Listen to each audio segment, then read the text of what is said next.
Good morning, ladies and gentlemen. Welcome back to Online Darts. This is the Pro Tour Live for Players Championship 19. With me, Phil Bars, and we are joined by Jar Eaton again for this. But before we jump in to the Pro Tour, Jar, a little bit of a somber day today. The news broke this morning with the passing of the late, great John Gwynn. Yeah, good morning, everybody. If anyone does follow me on Twitter, then they'll obviously know I've been up very early this morning watching the Irish beat New Zealand in the rugby. But this was very much a sad news, as Barsley shows the photo there of John Gwynn getting ready to call what would be one of his final games in the PDC. The last tournament that he covered fully, the 2013 World Match Play Final. Now, if you've never watched this game, I'm not just saying this because of what's going on with the news today. If you've never watched the game between Taylor and Lewis, everyone remembers the semi-final of the Grand Slam that year. But Barzi, certainly when I used to be on this station regularly, how often would I say that this game in particular was one of the greatest games that darts ever seen?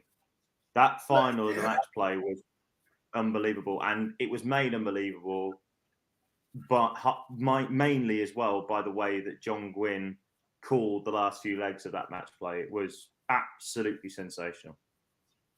Yeah, look, everyone remembers sporting moments, whether it's darts, football, cricket, rugby, you name it. But also, it's not just the drama on the stage, it's the way it's called in.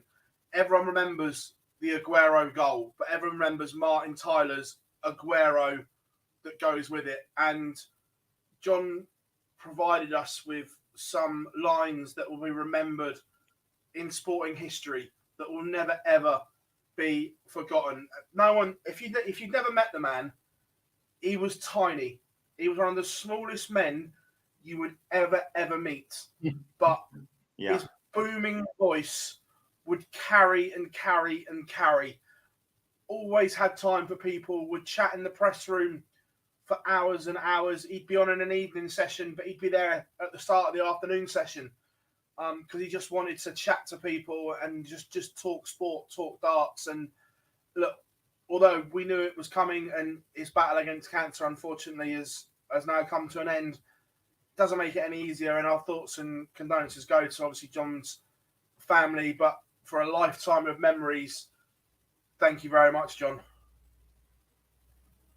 Yeah, thank you very, very much indeed, Gwynny. The thing is that, like I said before, when the news broke I think it was last Saturday, actually. It might have been a little bit earlier in the piece. It might have been a bit early. It might have been later in the week. When I knew that, obviously, when his son, who's an MP, tweeted about how much he's coming towards the end of his life, is what he used, coming towards the end of life's journey, I started to think about all the great moments of what I'd call the first era of the PDC. I don't want to say pre-Barney because it wasn't pre-Barney, but do you get what I mean? It was more time when I was really growing up and watching the PDC. When the PDC first started, in particular between 94, I'm going to say about 2009, 2010.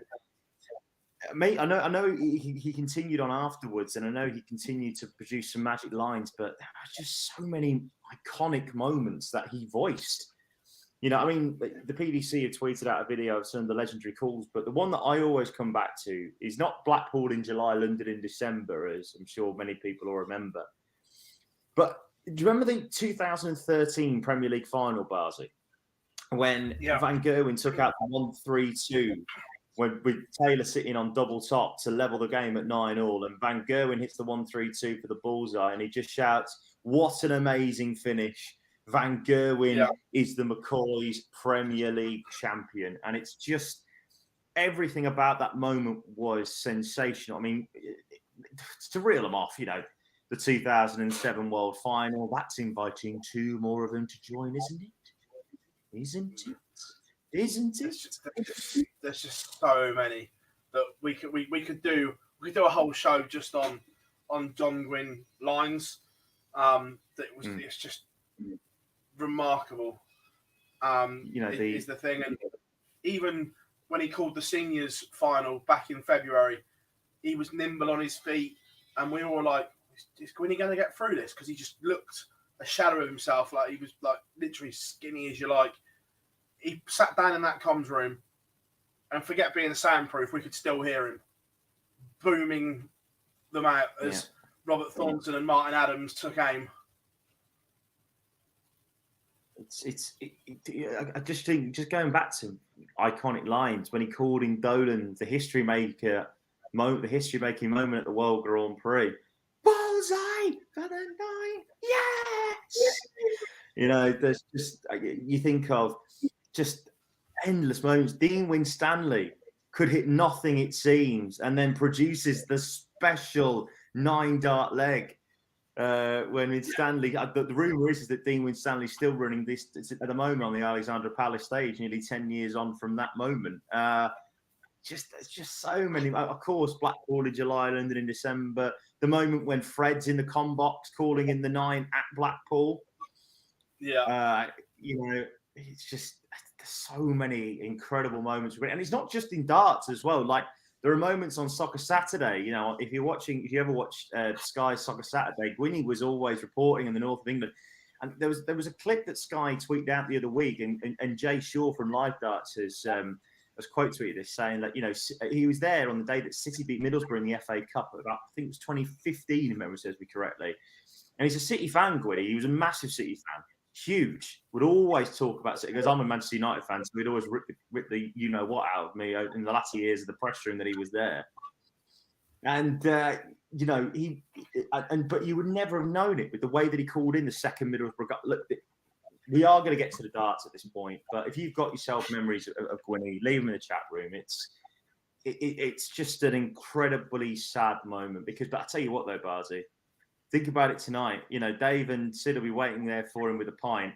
They'll be calling in the action with Bruce Sprendley, with Bruce refereeing, and Eric Bristow and Jockey throwing on the hockey with Dave, Sid, and John now, the Holy Trinity reunited. There's some combox in the sky, that is.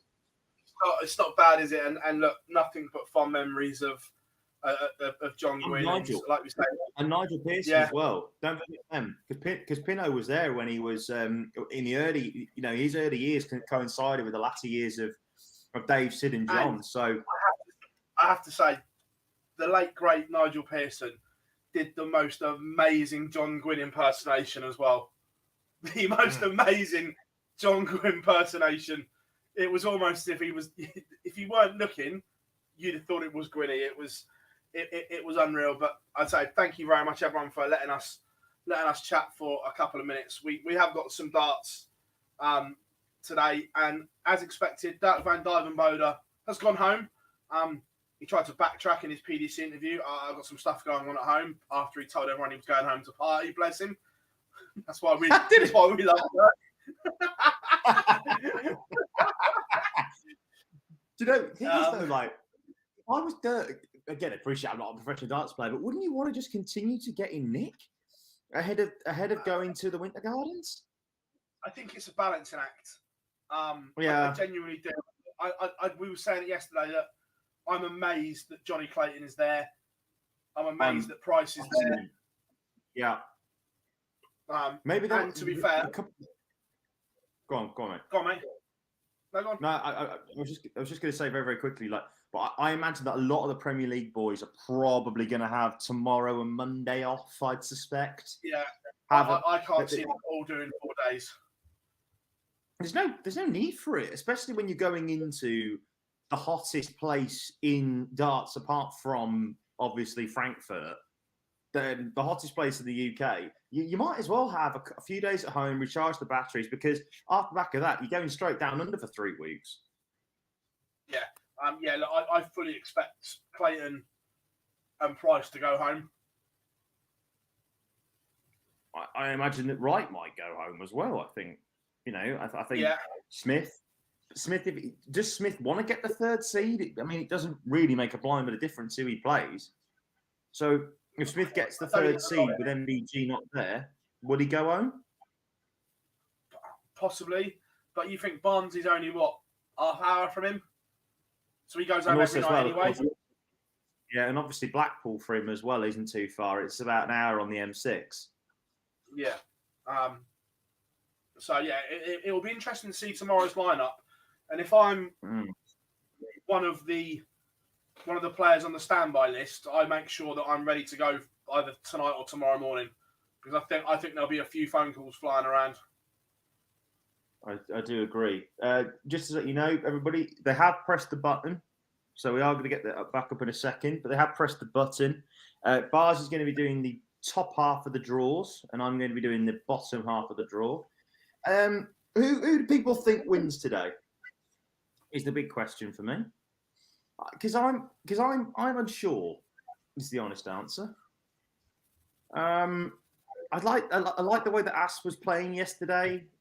I think Ash might do well. I mean, he made a final in in the previous block of Players Championship. Yeah, go on. I'll say the Ash. Why not? Yeah, look, there's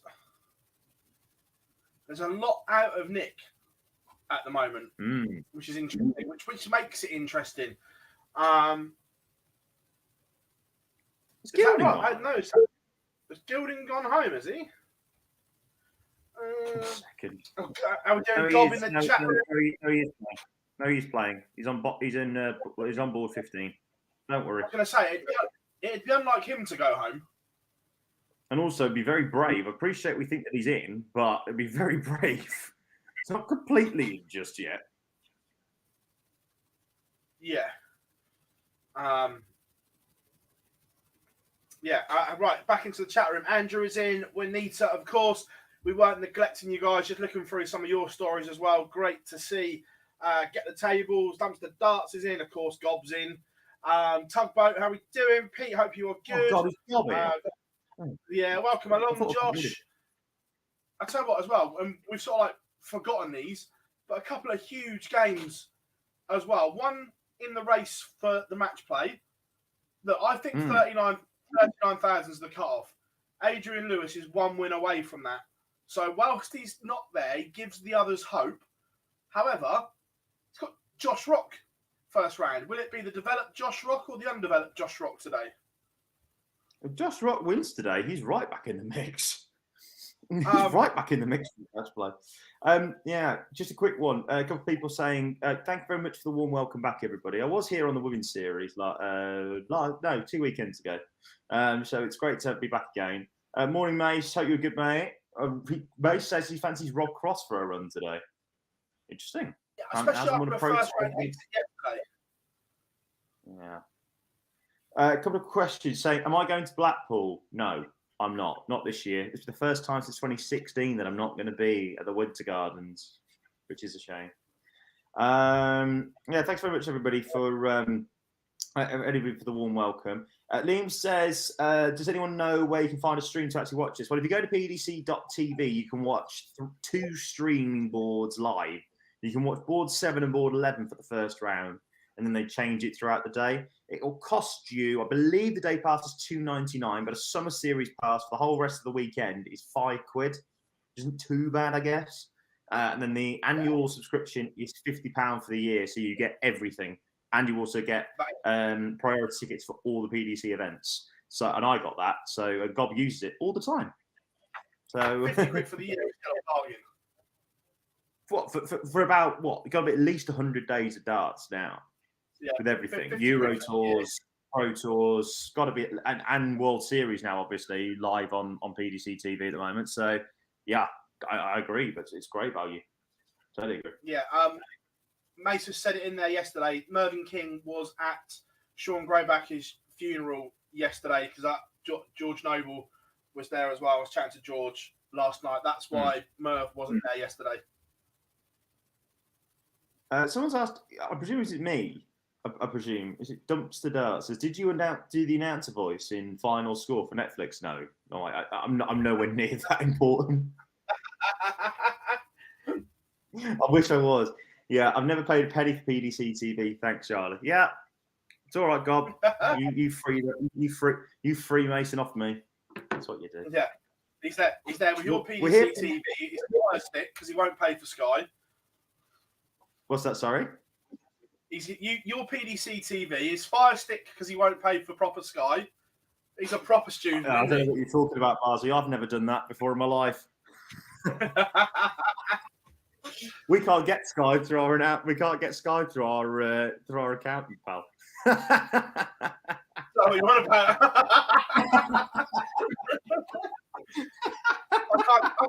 I couldn't possibly say that my Sky Sports is a business account matter. Absolutely, in the same way that I cannot tell you where to go and watch it, where to go and watch Sky Sports or anything remotely like that on a legal Fire Stick. That's not me. That also gets a free subscription to PDC TV alongside it. Couldn't possibly comment. Right, we need to move on quickly before we get shut down. Right, so tell you what, you talk about Johnny Clayton. Early doors, he's down 2-1 to Neil Zonneveld. Early doors on board 10. Board 11, 7C Brian Searle, 2-1 up on James Wilson. Board 12, Dimi van den Berg, 1-0 down to Louis Williams. Michael Smith, as you can see on our featured game, is 2-0 up on Connor Scott. Board 14, same scoreline between Martin Schindler and Jake Jones. Nathan Aspinall, my pick, is going down the drain early doors. He's 2-0 down to Jack Main. And Jose de Sousa, 2-0 down to John Worsley. And I know we talk about this quite regularly, but Jose de Sousa, my goodness, he is falling off he's not just on the cliff. He's not falling off the cliff. He's well into the the ravine below the cliff at the minute. That was me saying he couldn't swim without armbands. Now he needs a life raft. Forget the armbands; they've gone. I don't know what's happened though. Like, obviously, is it? I don't want to portray stuff. I don't want, I don't want to cause havoc. But ever since he said it himself, didn't he? After he had the second COVID vaccine, he's not been himself, has he? Is it, or is it a case of he had 2 good years because he came from nowhere? All of a sudden, the blink of an eye, this Portuguese man was whopping in huge averages. Before that, when he lost to, I think, was it Michael Barnard in the Worlds? He was awful. Absolutely awful. So is it just one of those ones where it all clicked and now it's back to normal? Yeah, but the thing is that we have to remember that last year he made the Premier League final, hit the record 180s, nearly hit a century of 180s in the Premier League. There's a pattern though. I don't disagree. Was the same as his Grand Slam win. I don't disagree with you. I don't disagree with you. I'm just very, very unsure about how he's fallen off this much of a cliff face. Yeah. I'm going to jump in. Neil Zonneveld. Rob Cross is having a bit of a mare. After Mace tipped him, he's 3-0 down to Max Hopp. He's averaging 94. He's not doing a lot wrong for 4-0 now. It could be a second first round exit for Voltage. Well, Jack Main wants 1-2-5 to try and keep one of the breaks of throw that he's got against Nathan Aspinall. Asper's just missed the baby fish. And I think Jack Main has just missed double 16. He's gone inside. No, Daniel, I wouldn't. Not Whitlock or Heta yet. They've got to win a big one. The World Cup is not a big tournament. I'm sorry, it's just not. It's a great tournament, but it's not a big one. Hey, it got Barney in.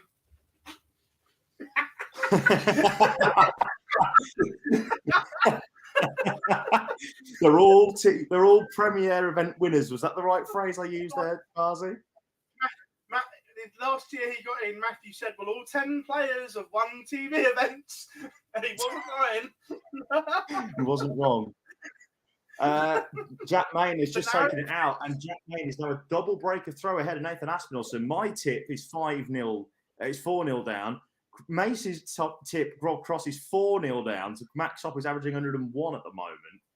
Although I think on board 9, I've forgotten about this one, Gerwin Price could be about to be our first winner of the day. Neil Zonneveld, 164 to keep. Interesting. But I'll tell you what is also interesting. Neil Zonneveld has just taken out a 14 darter to keep the break of throw ahead against Johnny Clayton. So we could get seed again early doors here in Barnsley. Yeah, and Johnny Clayton averaging 83. Look, I love the ferret to bits. Just get home. Just get yourself home, put the darts away, and do nothing.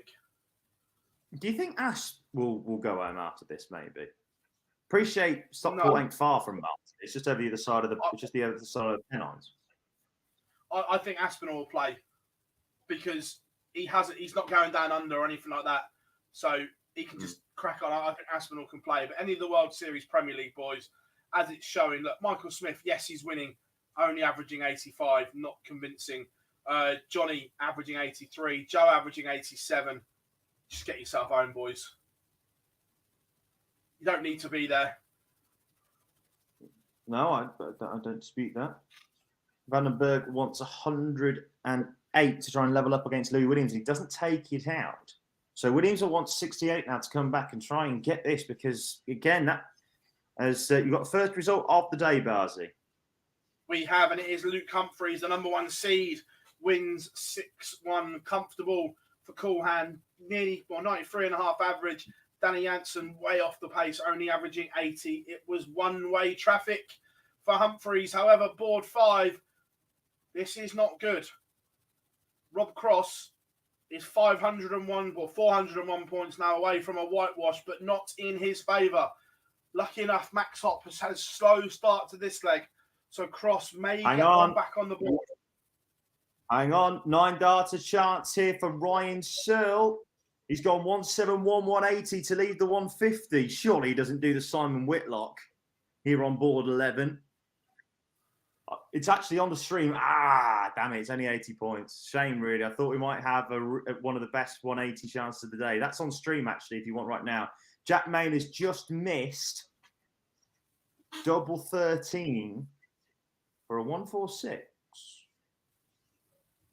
So Nathan Aspinall now has got double 14, try and get one of the break backs. Otherwise, he could be in a world of trouble. He'll be 5-1 down if he can't take it out, and he does. So he gets one of the breaks back. It's still 4-2. Yeah. Cross. You see it again at the moment.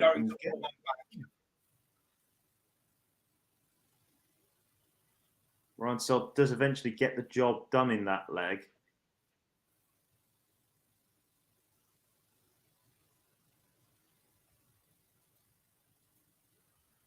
Just a quick one as well, actually. We talk about Luke Humphreys there. Actually, we'll tell you what, there's a result there for you as well. Yes, there is. Danny Noppert, whitewash, serves the bagel on Gordon Mathers, averages 102.47. The freeze, doing freeze things. Joe Cullen is on the brink and not in a good way. Brian Roman, only averaging 84, is 5-3 up on the Rockstar.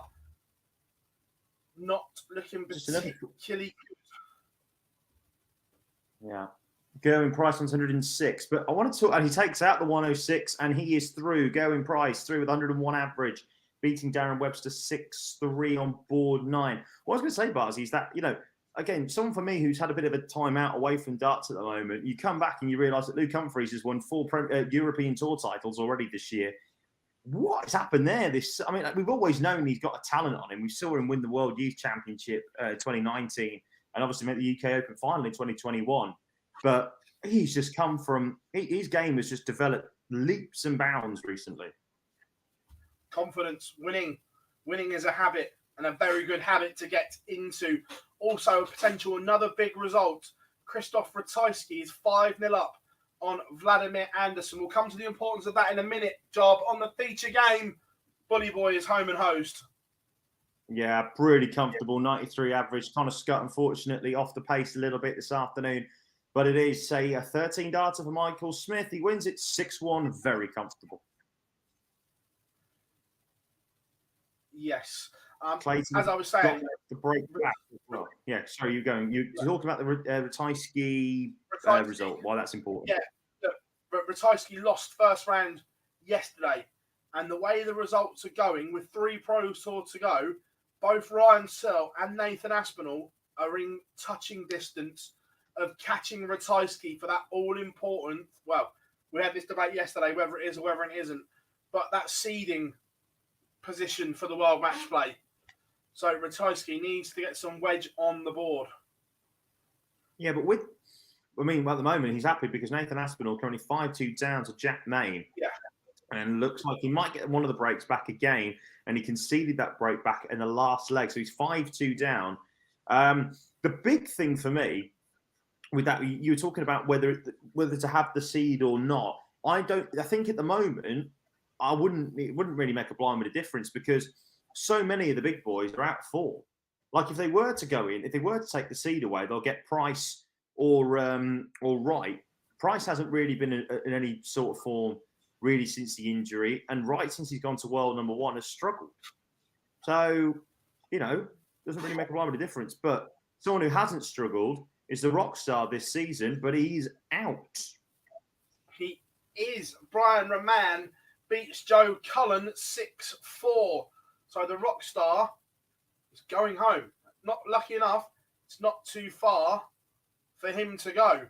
But is there something brewing on board 5? Maybe not. Max Hopp was 5-0 up, cruising. Cross has won back-to-back legs. Is he producing something special?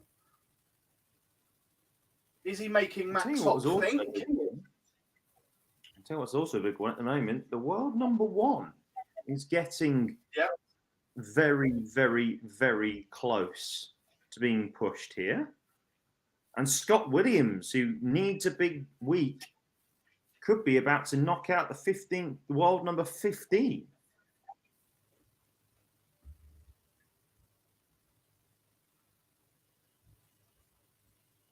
See you again. Yeah. Kieran fancies Chris Dovey to win today. I don't dislike that pick. Have a result on the other streaming board. The Joker, John O'Shea, is out. Tough first round tie for him. Beaten 6-2 by Damon Hetta. Hetta averages 102.21 in that tie. Oh, no. God. I've just seen who's warming up. Is this still a thing on this? Is this still a thing on this channel? Unfortunately, we get told off if we don't do this.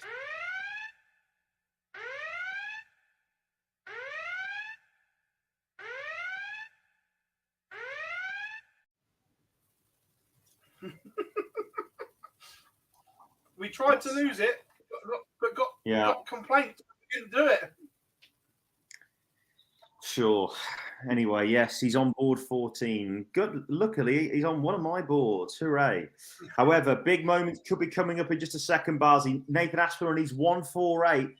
I think Jack Main has already missed the ball for a 119. He's got 25 left. And Nathan Aspinall can't take it out, so he's only left himself 88. Jack Main wants 25 points to knock out Nathan Aspinall and give Christoph Ratajski a huge, huge bit of breathing space. Nathan Aspinall, gone. Huge moment in the race for the match play in terms of the seeding. Nathan Aspinall now realistically will have to win at least one of the events. Sorry, mate. Sorry, Nathan. I absolutely shafted you there with that pick. And just as I say that, Jonathan Worsley has just beaten Jose de Sousa 6-1. Jose only averaging 86. And I tell you what, at the moment, Jose de Sousa is the world number 7. But for how much longer? He hasn't got much to defend at the match play. But the big thing will come when he goes to the Grand Slam. More seeds falling. Rob Cross has gone, beaten 6-2 by Max Hopp. Mace cursed him, as he says in the chat room there. Voltage has been playing some lovely stuff so far this year, but no more today. Max Hopp continues. Also, is the world number 1 going home early? Nathan Rafferty leads. Yeah, I think we better put that up as a feature game, actually, because that is a huge moment for Nathan Rafferty if he was to go. As you can see on your screen, we'll keep you up to date with what's going on with Johnny Clayton. 5-5. We'll see if we can get both in.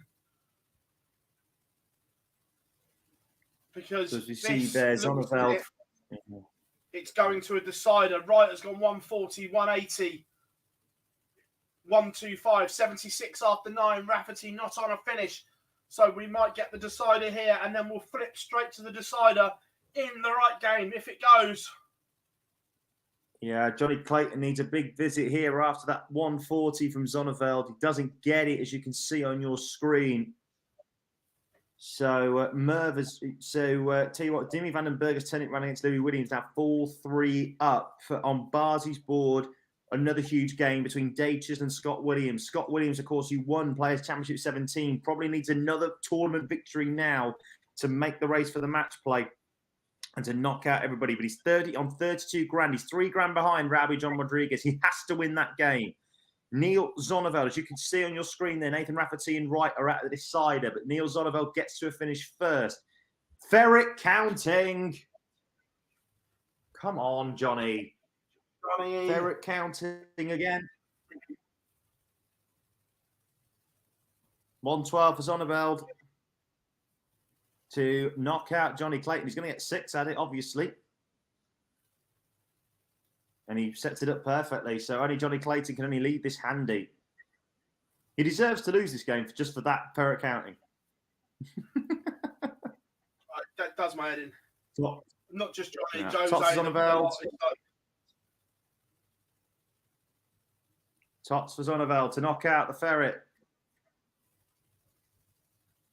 The man who won more titles than anyone else last year. Bar Peter Wright, if you include the World Cup of Darts. This is huge. Oh. And he doesn't go. Johnny Clayton might get a shot at this then. 68. He'll count his lucky stars if he takes this out. He doesn't. He must miss 2 at double 4. Yeah.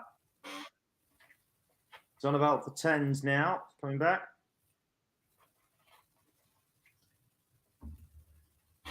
With the result, though, on board number 5. Is that board number 3? Where's that? Yeah, board number 3. Huge result back for Wright. Wright has survived a scare. Had to win the final 2 legs. He averaged 105 in this one. Looks as if he's got his prep right today.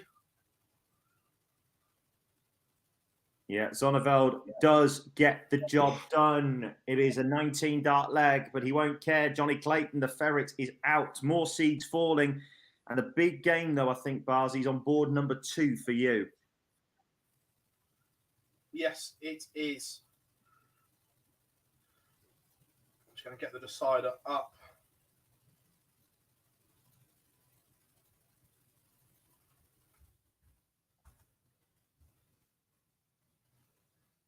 And Williams has the darts.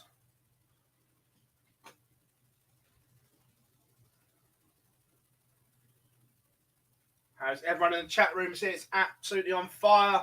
How are we all doing? And Chisnell needs big scores, and he's found one.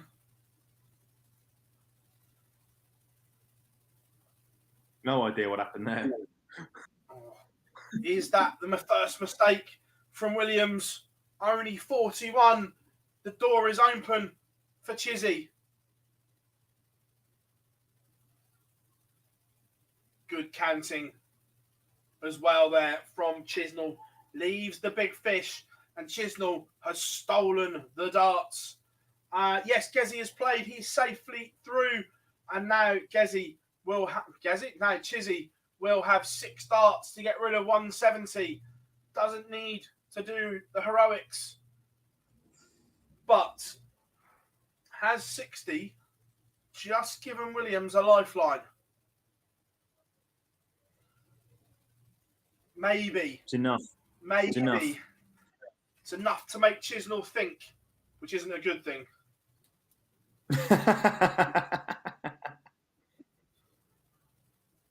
Big dart series in the race in the world match play. Doesn't go. So I think he's missed a dart. Yeah. So Williams will get. Yeah, he's gone single 20, treble 18, missed double 18, and Williams has also missed. He's gone inside on the 12s, hasn't he?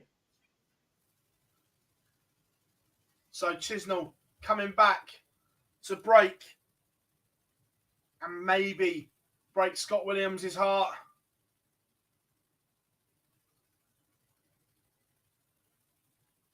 Goes first start. Scott Williams is running out of games to get to the match play. Chisnell marches on. Right. Feature game. Do we want Burnett Clearmaker, Mitchell Lovely? What, Burnett Clearmaker? Yes. Because why would you not want this? Why would you not want the serial killer against the man who literally just? I want Burnett Cam. Oh, he was on the stream yesterday, and you could see him at the back of the board. He was watching the other game.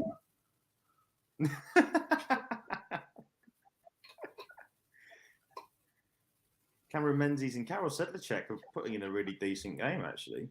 Barry Keane has just leveled up against Ross Montgomery 2 apiece. You say it's a decent game. It's a shame Barney and Bradley Brooks isn't by the look of it. Prop stinker. No, it does look like a proper stinker. Although Brooks looks like he should at least get a dart back at double 12 because Barney needs a 1-5-2 and he's gone inside actually on 32. So he's left himself 16 to the 1-3-6, but Brooks has got the job done, and the averages are pushed up a little bit now. 76 plays 77. Comebacks on. Scott Mitchell had a really good day yesterday in terms of, he's probably not going to make the match play unless he does something remarkable. But in terms of keeping his tour card, it was a very, very good day for Scotty Dog yesterday.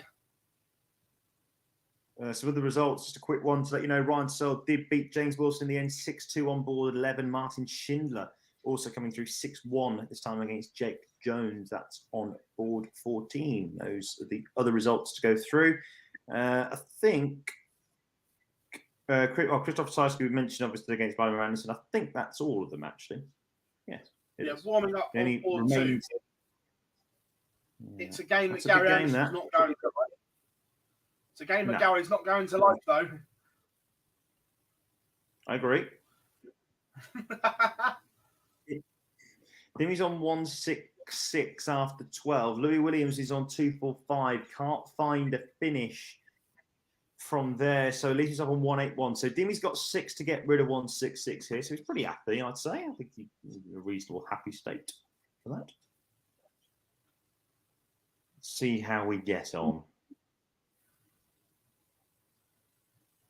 Yes. Louis Williams, Dimitri Vandenberg on your board, Jar. That's going all the way. Yeah, 68 left for Dimmy. Now, 181 for Louis Williams. Can he find a big visit here to put the pressure on Dimmy? No, only 38. So Louis Williams has collapsed at the wrong time. Leaves himself on 143. Dimmy on 68. Realistically, will have 6 starts to get rid of this, you'd think. But it doesn't. Will he need it? The answer is no. He takes out the 68 in 3 darts. 18 darter. Dimmy Vandenberg. Cedergeddon does not happen to him. No, it doesn't. And remember, on board 11, it's on the stream board 2. Barry Keane is in front. He is one of the ones that will still believe he can get to the match play, but he will be heartbroken. Yesterday, he had darts to beat Adrian Lewis and will be thinking, that could have been me in a semi-final. That could have been me in a match play spot.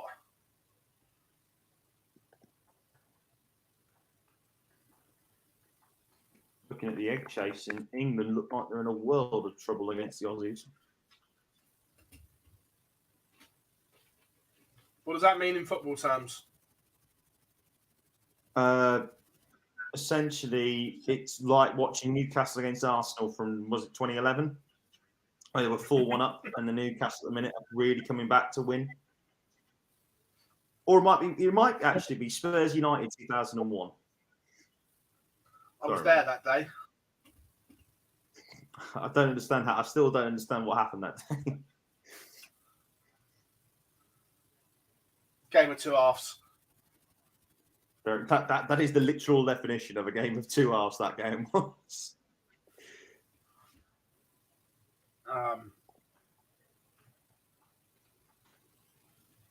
Yes, Lee. It is egg chasing.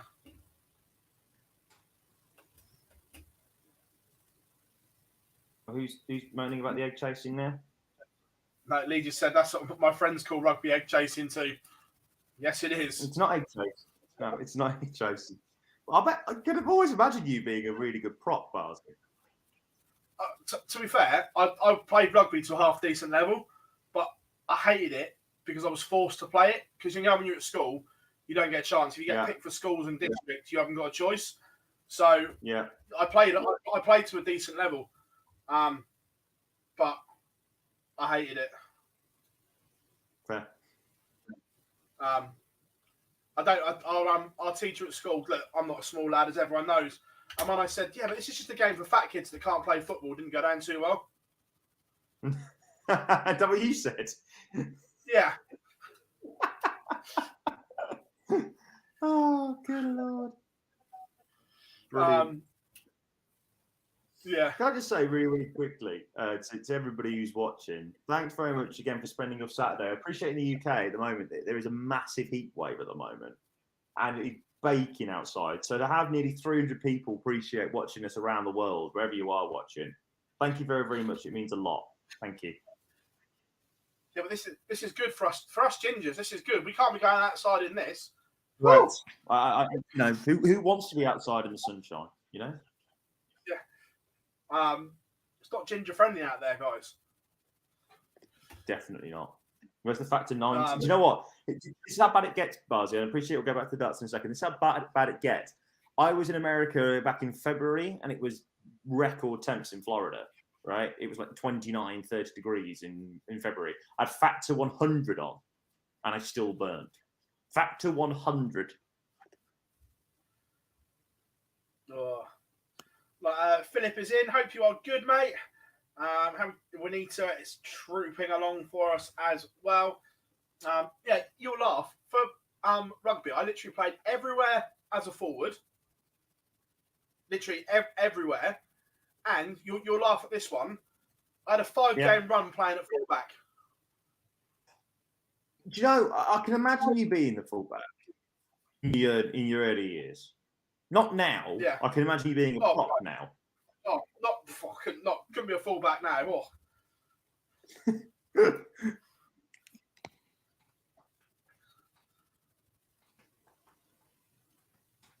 Great game between the Aussies and England. Anyway, I've got that on the side.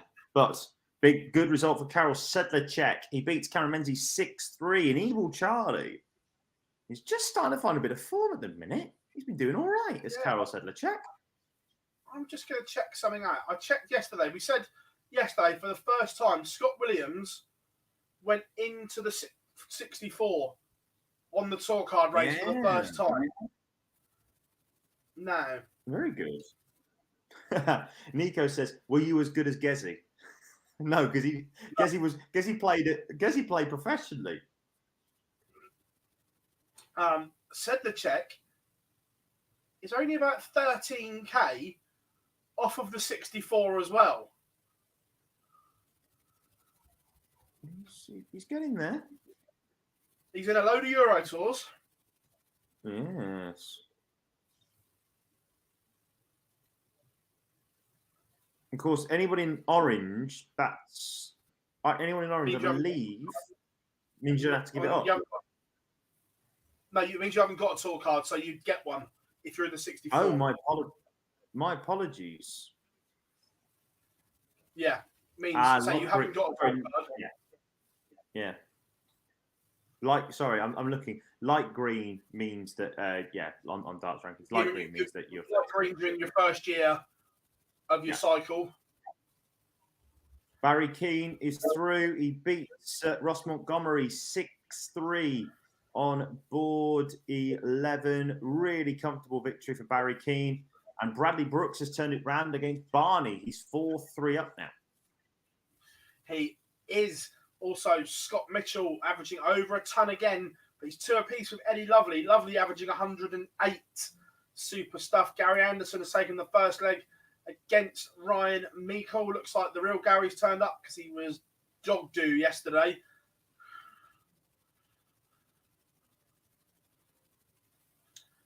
How well does Whitlock have to play to make the match play? Reasonably. He needs Yeah, look. he's on 32,075. So at minimum, he's got to win his board minimum. It's getting ahead of Rabi John Rodriguez. He's like we had this question about it yesterday. Is that where do we think the cutoff is, and do we think we're playing for one more spot? And I think you're right. I do think we're playing for one more spot now. I think 16th is the best one you can get without winning one, obviously. Yeah, without two brand new winners from the pack, I think we're shooting for one. Look, if two people win them, then it's a bit different. Why is Rabi John dark green in the tour card race? I have absolutely no idea. Did he win his card back this year? Actually, I think it's the other way. I think dark green is in your first year of the cycle, where light green, you can lose it at any point by the look of it, I think. Hang on, I'll tell you what. Let me have a quick look. I'll have a look. Why is Rabi John Rodriguez? Yeah, it's his first year. Because he's in dark green because he won his tour card back this year. So because of that, then the ranking money doesn't count. So that means then he's there. Yeah, he's on a free roll because he's not defending anything. Yeah. Martijn Kleermaker is well ahead of Rich Burnett. Yeah, a golf in the averages as well there. Burnett missed starts to go 3-all, and the serial killer has not looked back since.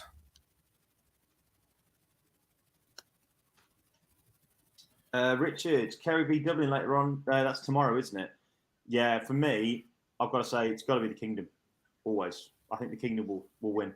I think Dublin are not at their best, and I think the Kingdom will win. And I think they're going to play Galway. I'm only saying that because the missus is watching and she's from Galway, so I'm hoping that they win today as well. In football terms? Don't really know. It's like Manchester City versus Liverpool, with Kerry being Manchester City and Dublin Liverpool. That's my line for everything. In football terms? Dan Marino laces out. Yeah. Barney leads again, Jar. This one's swinging like a pendulum. He's on good form. He's now turned this round against Bradley Brooks. It's 5-4 now. And he's got the throw. So we could be hearing the Barney alarm again this afternoon. Hooray! Oh, he's so happy, Bars is. Can you imagine if he gets to the final? You can hear it 7 times. Oh, that would be blissful, wouldn't it? I'd love that. Wouldn't that be great, everyone, to have Barney back in the final and potentially back in the World Match Play race? Oh, that would be great. Oh, just having a lovely time. Lovely time. Really having a lovely time. Yes, Jamie, we did mention this at the start of the programme. Of course, if you don't know, sad news this morning about Gwynn passing away, John Gwynn. Legendary darts commentator, as we all know, but as you say, and as you rightly put it, Jamie, he's in good company now, definitely. Sid, Dave, Nigel Pearson, and Gwynny in the combox. It's not a bad one in the sky, is it? Jesus wept. We can have the understacker, the overstacker, the bullseye. Everything. Yeah. Mike Decker just beaten I was just going to say, Mike Decker just beaten Radek Ziganski 6-2 on board 16. He will play John Worsley next. For the race for the match play, the next feature game, when this one's done, will be Simon Whitlock against Jeff Smith. Because the Wizard.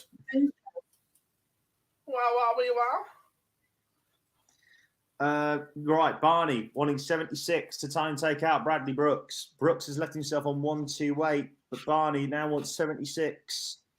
Can the 5-time world champion get through? Not just yet. He leaves himself on 8, so I think he's gone inside on the double 8. He must have hit the 60 and then gone inside on the 8s. Brooks has just missed double 10 for a 128. Left himself on double 5. And Barney takes it out. First dart in hand, 19 darts, excuse me. But Barney is through, as is Tony Martin as well. He beats Willie Borland 6-4. But Raymond Barneveld is through to round 2. And remember, he will have to win at least one of these events, if not 2, if he wants to try and make the match play. We get the alarm again. We get the alarm again. I know, I'm so excited.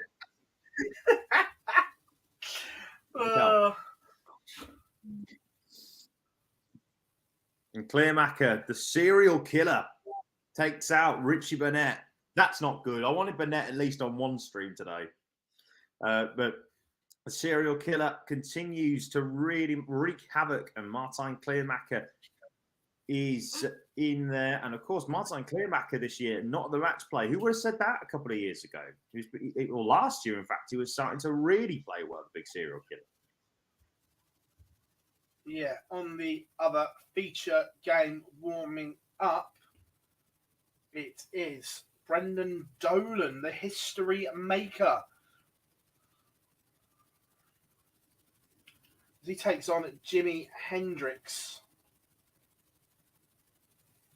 Next year, just looking at this.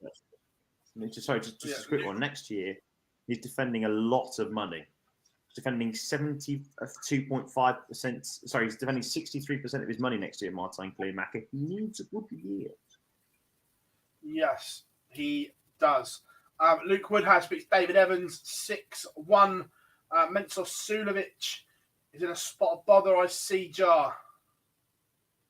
Yeah, he is 5-4 down Stephen Burton, but he's not doing much wrong. He hasn't actually been doing much wrong in this game, to be fair. He's still averaging 100, but he's just lost the breaker throw. But he has started this leg off the best possible way that you can do, with a max. 321 points needed now for Mensur. Can he find himself another 3 trebles? The answer, I suspect, will be no. And it is 226 though. Leaves himself on 226 from 95 points. Burton needs a biggie if he was going to get a chance to throw for the match in this one. Cheers, Daniel. Thank you very much, mate. And on stream board 1 next. This is going to be huge. Adrian Lewis against Josh Rock. I love the question though from Daniel, who says, "If you qualify for a TV event, what player would you love to play?" That's a very good question. I think I would like to play. You've got to be wanting to play one game, but with Philip, wouldn't you? With Philip Douglas, you've got to. There's no other man, I don't think, personally. The man who revolutionised darts. Bristow. I would love Richie. Jockey. Would you? Interesting. I would love to play Jockey. Do you know, he doesn't ever get because at that time, I don't think he ever fully gets the credit that he actually deserves sometimes, Jockey Wilson. He isn't automatically one of the people that you put on the best 5 of all time. Do you know what I mean? Like straight away, when everyone mentions the best 5 of all time, Taylor, Eric, MVG normally are on most people's top 5. But then you don't normally hear Jockey straight off the bat. Do you get what I mean? Yeah, I just would have loved to. I tell you what, I'd love the old time capsule, because could you imagine Jockey playing in the current climate? Oh my God. That would be sensational. It would be unreal. Oh dear. Mensur is now into a deciding leg, and he has started it off brilliantly. Has the gentle 145, 136. He's gone off 220 on there. Left for Mensur Suljovic. And don't forget, Mensur is not actually, as things stand, he's not actually in the match play, is it? Who, Mensur? I think he is. No. Mensur is not. Too bad. Remember, he hates Blackpool. Remember, he got to the final and then all the issues with his hotel. Every interview, I hate Blackpool. Come on! What a leg against throw. the hug from a big sweaty Austrian. 80, 135, 136, 140. He leaves himself 80 after 9. Stephen Burton is nowhere to be seen. And Sulovic has hit 65 to leave 15. How the bloody hell's he done that? Unless he's hit the single 5 first and then hit the 60.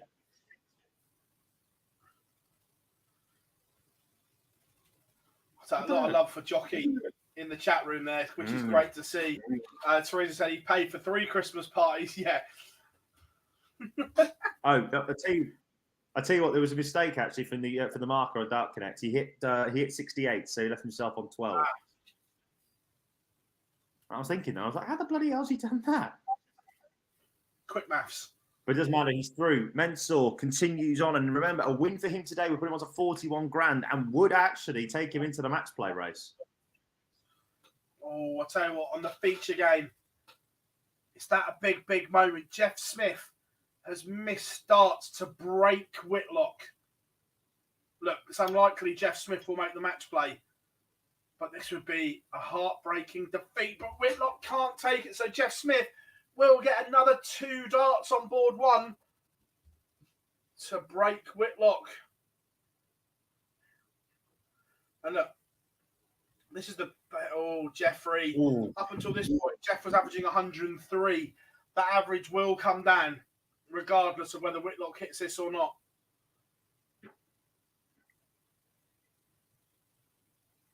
Simon, what are you doing, man? Surely Smith breaks this time. And does. Philip says, if you could pick one player outside the field to make the match play, who would it be? Right now, Barry Keane. Purely and simply because I think that kid is so talented and he needs to be on a huge stage like he needs to be in Blackpool. I genuinely think he will be the first Irish world champion in the PDC. I think he's got that much talent. I think he will be a world champion one day. I've got a few answers for different reasons. I agree. I'd like to see Keane Barry there because he's young, exciting and fresh. I would love to see Vincent there just for the interviews. You want to bulldoze the Winter Gardens? Part of me would love to hear Eye of the Tiger rattle around the Winter Gardens one last time. Oh, couldn't care if he wins. Give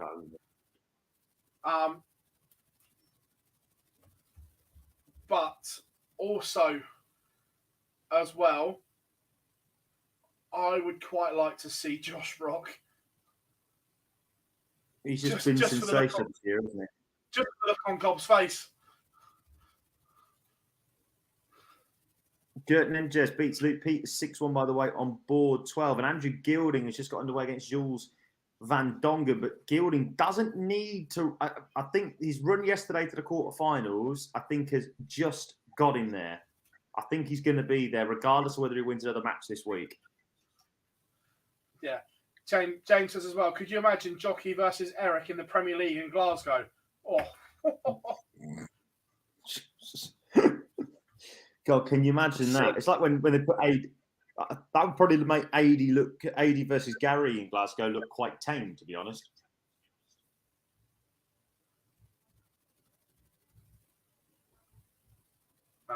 Looks like the real Gary Anderson has turned up so far.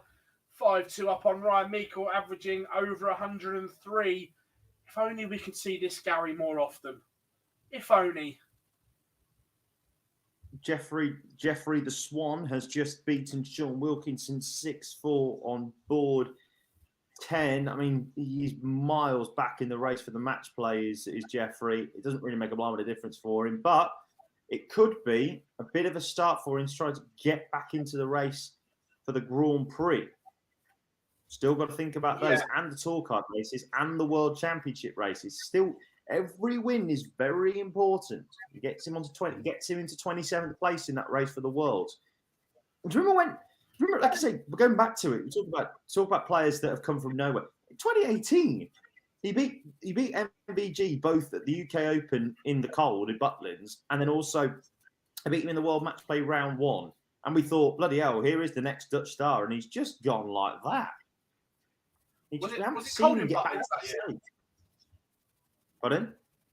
Was it cold in Butlins that year, was it? I still don't know how you managed to make it across from your house in Hampshire down to Minehead that year. Persistence. Yes. Yes.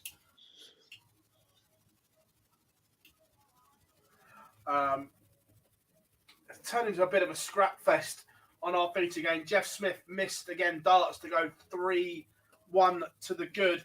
And Eddie Lovely is going to have match darts against Scott Mitchell here. It's been a tidy game, to be fair. Both reasonable averages.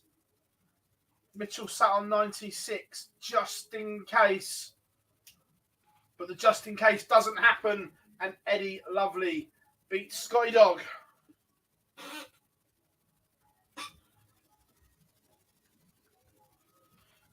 Chris Dobie, Ron Moulenkamp underway.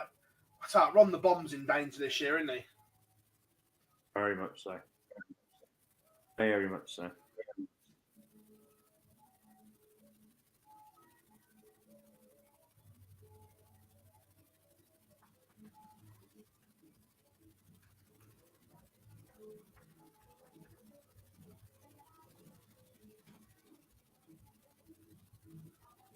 Right, so where are we around the boards on our games? Certainly around the boards right now. Ricky Evans and Ryan Joyce leveling up at 4 apiece. Big game as well for Ricky Evans. Let's not forget that. He is now 750 quid away from the match play. So a win at the moment would actually take him into 16th spot because John Rodriguez hasn't played yet. So I will keep you up to date with that in just a little bit. Board 10 has just finished, of course. Jeffrey has won against Sean Wilkinson. So that game's last 1-8 games coming up shortly. Brennan Dolan leading 4-1 against Jimi Hendrix on board 11. Board 12 was just getting underway. Rusty Jake Rodriguez against Kim Hybrex. Ross Smith as well. Huge game for him. It's just starting up against Ian White. If Ross Smith wins that one, he will go above John Rodriguez as well. He's on the same amount of money as him. Gabe Clements is 3-2 down to Steve Lennon. Remember, Clements yesterday making the final before getting whitewashed by Dirk van Dijvenbode. Andrew Gilding has turned it around 2-1 against Jules van Dongen on board 15. On board 16, Martin Lukeman, 3-2 down at the moment to Jose Sticia. But the big games to focus on are Ricky Evans against Ryan Joyce. And as I say that, Joyce is just putting a 136 on throw, but Evans has got 187 left, but he doesn't leave it handy enough. The 130 points there. So Joyce now with a chance to try and keep the throw and force Evans to, first of all, hold in the 10th leg and then break in the 11th. And my goodness, he hits the 115. Ricky Evans is in huge danger of more points and more money going away here.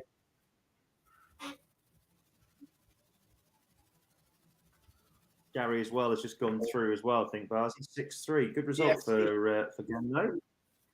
Yeah. It would be so Gary Anderson just to rock up and do something at Blackpool. However, board 7, this is vintage Adrian Lewis. He is 4-0 up, averaging 103.66. Things you love to see in darts is Adrian Lewis playing well.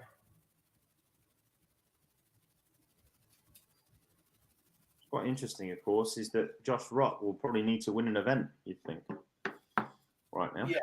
Who is the number 4 on form in the Netherlands? I feel the rest is far behind MVG, Noppy and Dirk. Ooh. That's a good question. On current form, who do I... Martine?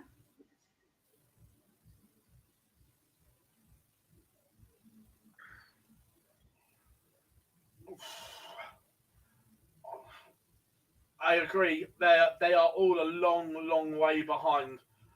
I'm going to edge Vincent, but I say that with no real confidence. that there's not a lot between them.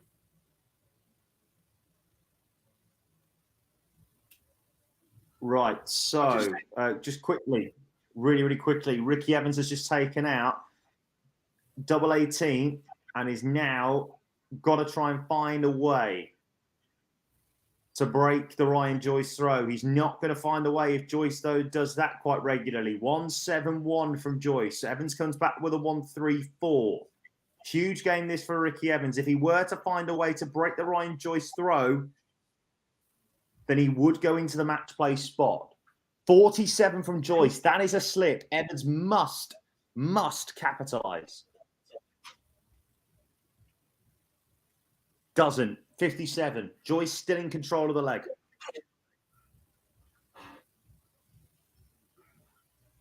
Appreciate there's lots of results going on right now, but this is a huge game in the race for the match play. Ricky Evans is in big trouble as Joyce hits a 1-3-3 to leave 150 after 9. Evans has got to leave a finish and doesn't, only finds a ton. So Ryan Joyce now needs 150 points in 6 darts if he wants them. Go for 3 balls. Do the Whitlock. Dare ya. Doesn't take it. Doesn't leave it that handy, to be fair. 93. Only finds a 57. Evans, it's enough-ish. 114 left if he gets to go at it. This is a huge game. Huge moments could be coming up for Ricky Evans. He got to hope that Joyce misses this.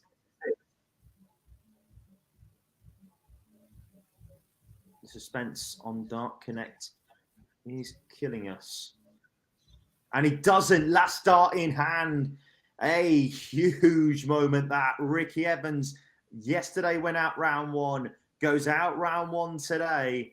His world match play hopes are hanging by a thread. But Ryan Joyce, will we see the man get back to the world match play that he made in 2020? We'll need to do that with a win again, with a tournament win, no doubt, one of the days in order to do it. But a huge moment. Also, big moments. Whitlock has been on the back foot for most of this game. He's been fending off Jeff Smith, managing just to nick a holder throw here, nick a holder throw there. But now, for the first time, he has the Jeff Smith darts under the cosh when it matters. Can he pin a ton to go within 1? Also, on the stream board, Adrian Lewis is 5-1 up on Josh Rock as Whitlock pins a ton, and he will now throw for the match. And remember, winning your first game is huge because it puts money on your ranking points. And we all know Ronnie loves a ranker. Philip says that we love it, Phil. Love it. He says, yeah, he tends towards Vincent as well. Yeah, I think just that, look, if they were all in a room, I think Vincent is just about the most consistent. Yeah, I don't dispute that. You know, I'm not going to dispute that. Well, you can tell Vincent he's not. Oh, yeah. What a result that is for AD Lewis. He's not messing about this week. And also, that puts Adrian Lewis past the magical 39 mark that we think will be the cutoff. Look, we're not saying it is. That's just what we believe. £39,000 we think will get you to the match play. That puts Adrian Lewis past that mark. I think the only way 39 isn't the cutoff is if 2 from outside the pack win. That's the only way that my thought changes. If we don't get 2 freak winners, I think 39 will be enough. The big thing here, though, is that Rowby John Rodriguez is just starting up on board 5. That has to be the feature game next, Barzy. I'm sorry to be so demanding, but Rowby John Rodriguez is the biggest game of the day. If he falls, then that 16th spot is wide open for someone to take. Ross Smith on board 11 is just behind him in the race for the match play. If he can get there, on board 13, excuse me. If he can beat Ian White, he would go ahead of Rowby John Rodriguez as things stand. But Simon Whitlock is looking to try and take out this 91 Barzi and get over the line. It is, but this has to go, because if not, Jeff Smith breaks back and holds. We're going to a noble, and then anything can happen. Then Jeff Smith does break straight back. This one's not done yet. Whilst this one's going, we will keep an eye on Roby John, who has lost the first leg to Jason Heaver. It's all getting tricky. It's getting interesting. We said the race for the match play was going to have twists and turns, and it certainly is. Mace says, Big Gabe finding some great form from nowhere. On the floor, mate, I agree. Put him on a stage, and I think his arse will fall out again. But yeah, on the floor. Call it how you see it, Barzi. Call it how you see it. Not lying now, quickly. No, true. Quickly, very, very quickly. Early breaker throw for Ian White on board number 13. Ross Smith is now behind. And if he were behind and he stays behind and Raul John Rodriguez just come back to beat Jason Heaver, then he will be outside the match play spaces. But that's a big moment. Jason Heaver goes 2-0 up. Raul John only averaging 74. And it's a break of throw, Barzi. Oh, it's going to get tense here this afternoon, isn't it? Again, they're thinking. The problem is, yesterday they all turned up on day one, fresh, feeling good. Yesterday, they went back to their hotel rooms. They started looking at darts rankings. They start thinking, what do I need? Where do I need to get to? And this is what happens on day two. They're all overthinking it as Heaver 2-0 up. Whitlock looks as if he could be going to a noble. Oh, I tell you what, the race for the match play, it's going to go to the wire. But you know what? This is why we started. Do you remember when we started doing these for Q School and we thought, we'll just get on for a couple of hours and see what happens. And now we're doing this properly again. Jesus wept. Do you remember when we came off after the first one we ever done this and our words were, bollocks, what have we done? Yeah, so that was it. That was genuinely it. We just went, oh shit.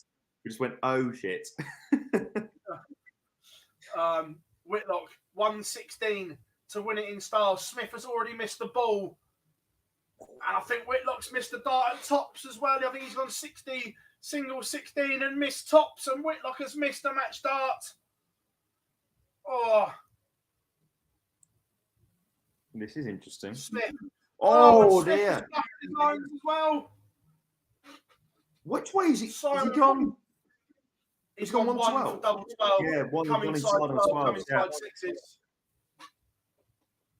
This is big. Huge. Oh, last dart in hand. It's like a body blow. Simon Whitlock is still fighting for this world match play spot. He is not giving it up lightly. Right, from there, Roby John has one back, and I'm going to switch the games quickly because all eyes are on this one. Roby in possession of that hallowed 16th spot at the moment. Gabe Clemens is just into a last leg decided very, very, very quickly. Mace said he's picking up some form. He needs to try and take out this 76. Lennon has already missed 2 darts for the match.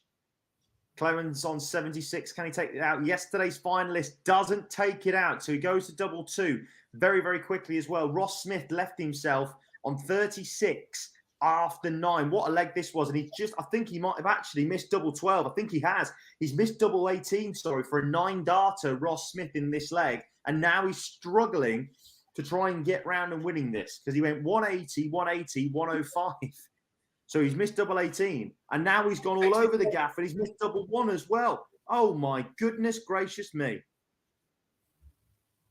Goodness gracious, great balls of fire. Steve Lennon does beat Gabe Clemens. So yesterday's finalist is out and Ian White has just got the break back against Ross Smith. It's now 3-2 in that one. So the big games we need to be watching are, we will continue to watching out as Martin Lukeman beats Jose De Sisti in the last leg decider 6-5. And we talked about Ron Moolenkamp, Barzi, but Chris Dobie, gone. Dobie has gone 6-3 to Moolenkamp. Look, 96, 94 averages. Look, that's about par for Dobes. On recent form, I've no idea where Moolenkamp's pulled that from because he's been sub 90s a lot recently. Much better from him. Going to jump back into the chat room. Juanita says, loving the commentary tonight, guys. Thank you very, very much as always. Fireball, how many of these events are left until the match play? You have today's plus 2 more, Sunday and Monday. By the end of that, we will know the 32-man lineup. Philip says, streams are always better with something like the match play and the Grand Prix on the line. Absolutely, buddy. And big one here as well. Let's say Roby John, welcome back. Hit 2 each. Yeah. And at the moment, Ross Smith is in huge trouble because Ian White's gone 140, 140, 180 on throws, left himself 41 after 9. So after missing the double 18 for a 9 darter, he's in a world of trouble now. So, big question is, at the moment, is as well, by the way, can we just say quickly to Anita, as always, if people don't know Anita and all that, she's in Australia at the moment. She lives in Australia. She has to stay up till ridiculous o'clock in the morning to always watch the streams as well. She's always been great in the chat room, and always been great as well on Twitter. So, Anita, it's great to have you with us. Thank you very, very much, as always, mate. I know there's a lot of other people as well who are living in Australia, New Zealand, following the darts as well at the moment. So, yep. Right, where are we? Jimi Hendrix up on the stream against Brendan Dolan. That's somewhat a surprise. Super Chin finding a bit of form as well. Played some good stuff yesterday, Jar. And he's falling up on Gaulas on board 10. But, on the feature game, this is where we're going to go because all eyes are on this. Roby John is forging a break of throw opportunity, and it would be 3 on the spin if the 78 goes. this is huge. Oh, dear. He's turned that round, by the way, Jimi Hendrix, because he was 4-1 down to Brendan Dolan. He wins it 6-4, but we'll stay with this featured game. Big moments there. Huge. And once again, Ian White has held throw. So he's 4-2 up. Barry Keane in particular, will be very happy, as will Ricky Evans, if this game goes this way. If the results stay as they are, I think Barry Keane and Ricky Evans will be the happiest people in Barnsley right now. Yes, also warming up on board 11, the Dutch Destroyer. Get ready for the Bulldozer. He's still in match play contention as well. He kicks off against Krzysztof Kachuk.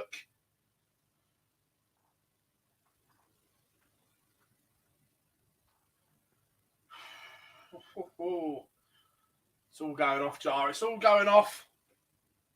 I know. It's great to be back. What a day. What a day. Oh, what a day. Oh, what a day. Oh, what a day. Oh, emotional damage.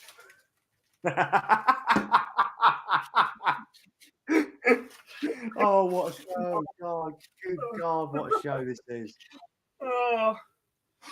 Do you know what as well? I should say, by the way, as we all know, I'm a massive egg chasing fan. Up the Irish winning against New Zealand earlier, by the way. I haven't even had a drink yet. I'm going to have a drink later on this afternoon, though, 100%. Once the match play race is easy off, I might actually, I know we don't normally do this anymore, but I will definitely be taking a few wines. Well, Vincent's on the stream as well. Go on, Big Vinny. Andrew Gilding has just beaten Jules Van Dongen 6-4. So any doubt that he had of him being in the match play, I think is all but gone. Now, if this 160 goes from Jason Heaver, Robbie John Rodriguez, doesn't matter. I think Rodriguez has just missed. Yeah, about to say Rodriguez has just missed the ball for the Paul Hinks, but he cleans it up in 2-3 apiece. I'll just go over quickly to Ross Smith against Ian White. And Ian White has just taken out 56 for an 11 dart leg. These two are really getting on it now after a very slow start to the game. Ian White leads 5-3. Ross Smith needs to win the next 3 games to try and put some pressure on Robbie John.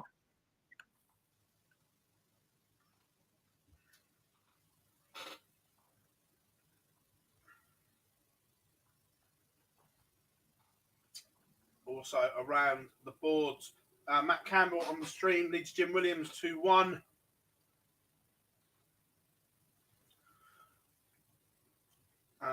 Callan Ridds 4-3 up on Danny Baggish.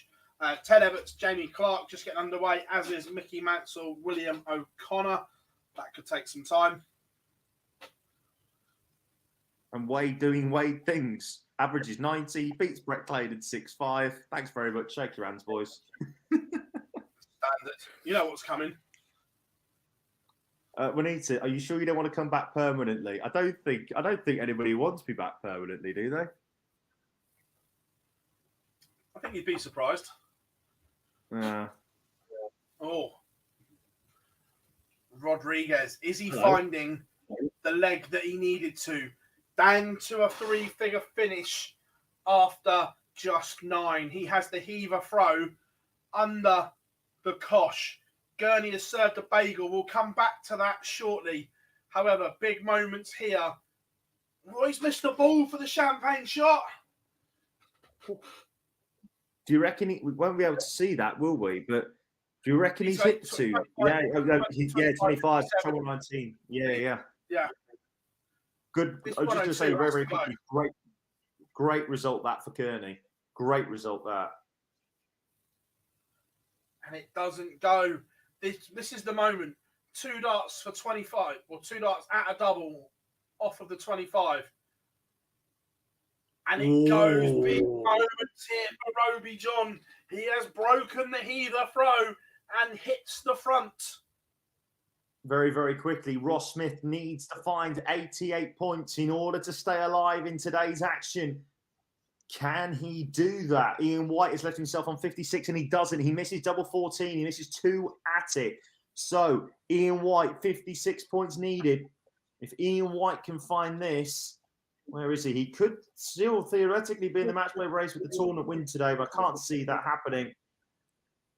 But he does take out the 56, and Ian White does beat Ross Smith, which is huge in the race for the match play. Roby John Rodriguez could be about to firm up 16th spot. This is massive now, this game between himself and Jason Heaver. If Roby John wins this, he would go a full win clear of Ross Smith and Ricky Evans.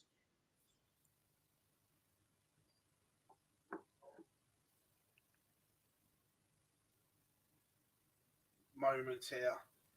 Not enough from Heaver. Rodriguez has 6 darts to get rid of 2-2-2. Board 2, Baggish still involved in this Callan Ridds game. Ridds making a little bit of hard work of this ton from Rodriguez. Kim Hybrex. So I say 140 from Heaver. Interesting. Hybrex over Linder. Yeah, he's just beaten Rusty Jake Rodriguez 6-5. I think his brother might be running around to board 5 now to watch Rodriguez. That isn't enough. Do you know, a big finish here. And the game could be right back. Can he do the Barney? No. I'm saying no. I'm going to say no. Yes. So no from me. And the 60 goes. Rodriguez is huge. 1 away from what could be a huge win in the hunt for the World Match Play. Massive. Okay. You talk about the big game in the tour card race. Steve Beaton against John Henderson just got underway as well. So that's a huge game in the tour card race. Boris Koltsov has just beaten him. He's winning 4-2 against Alan Suter. Vincent van der Voort, we talked about him earlier. He's just taking the opening leg against Christoph Kachuk. Mario van den Boogaard is losing 1-0 to Devon Peakson on board number 16 as well. But all eyes are on board 5, where our featured game is, where Jason Heaver might be saying to Roby John Rodriguez, can you serve it out, young man? 60 there to leave himself on 161. Remember, if you are just joining us, that's it. Well, he's done exactly what he could only do. He couldn't leave a finish anyway, so I'm not going to call that fair at counting. No, you can't do any more than that one. We'll let that one slide. But that's good great result there for Heaver. I think Heaver might have just missed the dart for that.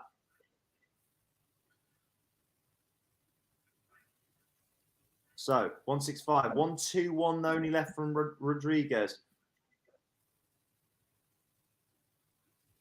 This double 16 has to go for Heaver if he wants to stay in the match. And he goes round the houses, goes inside on 16-8s as well. And 4s. So Robbie John Rodriguez, a 1-2-1 checkout. Only a 1 treble visit. And we don't know which way he's gone. But what we do know is that he has gone clear in the race for the match play. A huge moment, ladies and gentlemen. And however you identify yourselves, Robbie John Rodriguez is now 6-3 winner. And that means he goes on to £35,500. It means that he will now have to Ross Smith will have to win at least one game and hope that Robbie John Rodriguez loses in the first round tomorrow. But people like Barry Keane, Simon Whitlock are all looking to see whether they could maybe put some pressure on Robbie John Rodriguez. Huge moment there, 6-3 win. Yeah, unreal. Oh, I'll tell you what, never a dull moment. Someone says, what's the flag with Boris Koltsov? That's the neutral flag. Obviously, they can't play under the Russian flag with everything that's going on. So it's a neutral.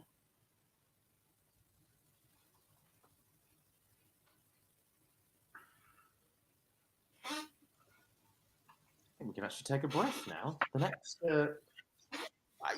you say that, Jason. Like, the thing is that because the reason why I'll say this now, the reason why I've been away from the station for quite a long time is because I've been working, doing a lot of announcing gigs, and it is just one of those things that sometimes, especially nowadays, people aren't men or women, so you always want to try and include everybody. We now say everybody instead of ladies and gentlemen whenever we welcome people. It's just one of those things. You always try and be nice to people. All right, J.K. Rowling. Or Keir Starmer.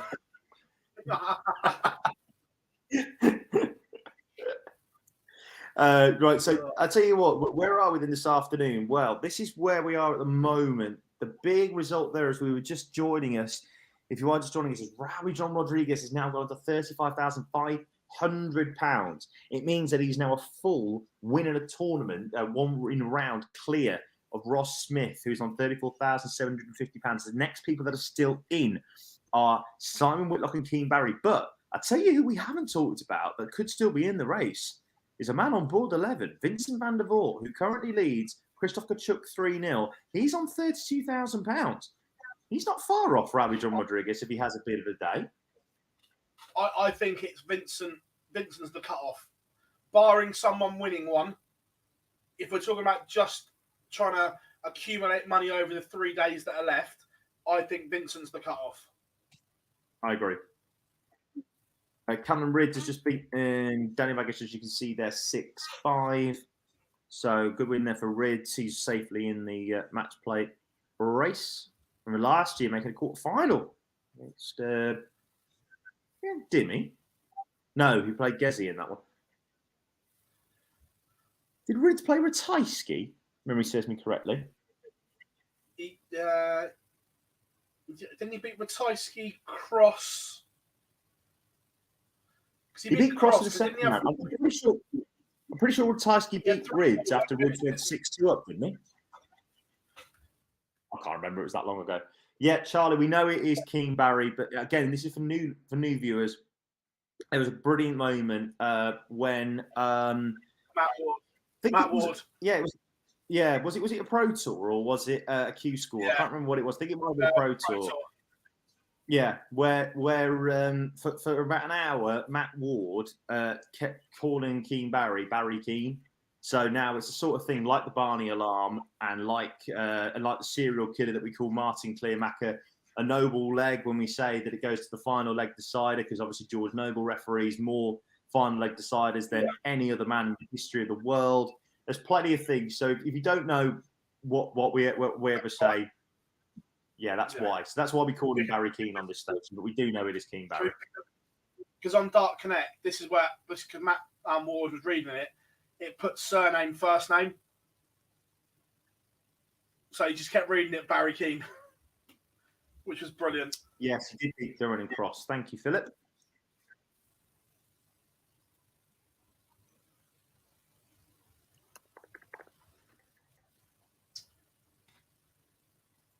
Speaking of the man who is in the neutral flag, Alan Suter, what a fall it's been for him recently. He's just lost 6-3 to Boris Koltsov. That's not your bad, Charlie. Don't worry, mate. Like, if you're new to the station, then you wouldn't know why we called him that. So we try to tell people. We try and tell people whenever we can. It's not your fault at all, Like mate. You're good. Like Andrew says, it's like the undeveloped Josh Rock. Is that I presume that's a gob thing, isn't it? Yeah, to be fair, that's one of my favourite ones. Is he developed or is he non-developed this week? God could tell us now because England have won in the egg chasing, so he should be watching us. Oh, I forgot he's an egg chasing boy as well. And he likes egg chasing when it's in the internationals. He's not a proper egg chaser.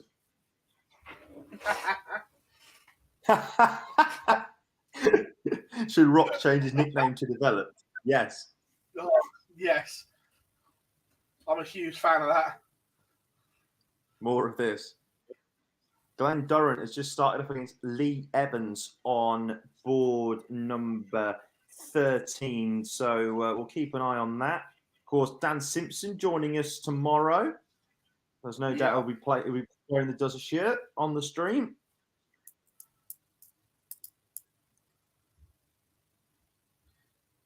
Matt Campbell winning 5-4 over Jim Williams at the moment. Darius Abanowski is averaging 102, leading Berry Van Peer 4-1. Vincent van der Voort has been pegged back a leg against Christoph Kachuk. Devin Peterson now 4-1 up on Mario van den Bogard. John Brown is beating Damien Moll 2-1. Scott Waits and Kevin Doet's just got underway to level up at 2 legs involved in that. It's 1-1. And Andy Bolton is just beating Pete Hudson, leading Pete Hudson 2-0. But there is a result on board number 7. There is, and it is Matt Campbell, the Canadian star, beats Jim Williams 6-4, averages 97 and change. Tidy stuff from him in that one. Mickey Mansell leads William O'Connor 3-1. Ted Evans 3-2 behind to Jamie Clark. Also, just looking at some of these, Devin Peterson averaging 99. We haven't seen that for a while, which is good. Boris is managing to travel at the moment. Oh, how? I believe he's getting the train over the border all the time. Jesus wept. That's some effort. Because there's no flights in and out of Moscow. Yeah. That's some effort for your craft. I will concede that. Svendetta saying that he thinks... Yeah. Sorry, Svendetta says, I think you'll have to reach at least 40k for rank 16. Yeah, look, 39k, 40k, we think will be the cutoff. Look, I don't see Rowdy John needing 35. He'll need more than 35, particularly if someone goes on a bit of a run. But I suspect 39 should be okay. Should be okay.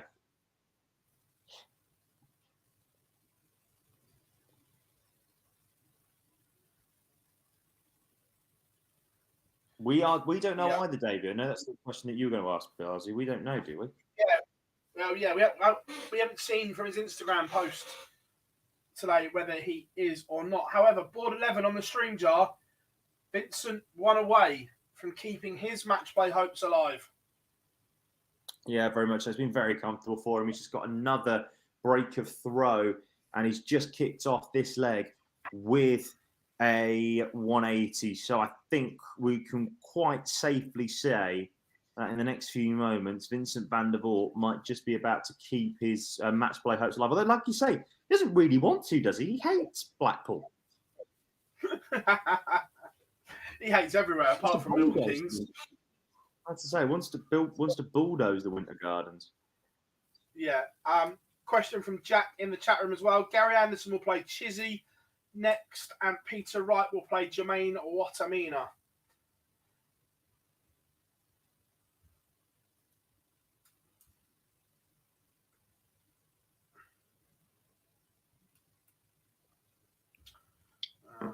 Let's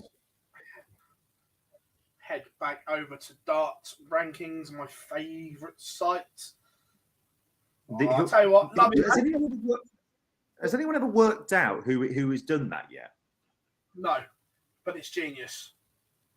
Whoever's done that seriously needs to come forward because it's the greatest website in all of human history. Yeah. Boise from Tenerife is in. All right, Sweetness.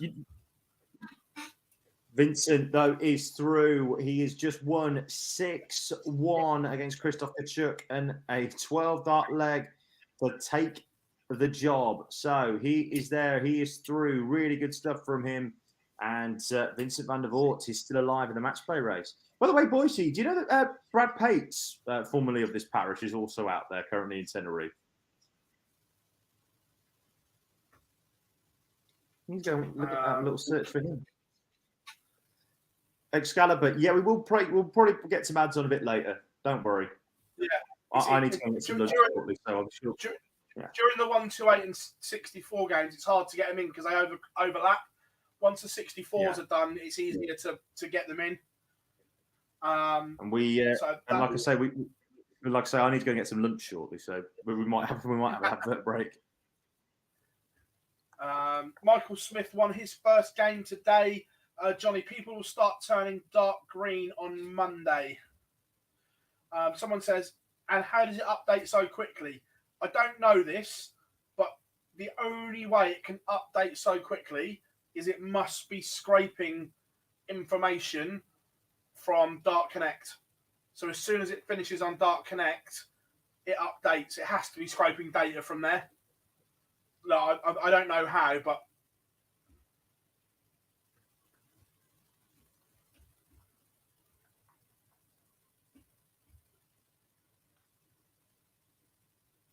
what else have we got? Do you know the players from Q School 2 years that are confirmed to keeping their card? Nothing, not confirmed. If you go to, again, dartsranking.com, there's a tab that says tour card race.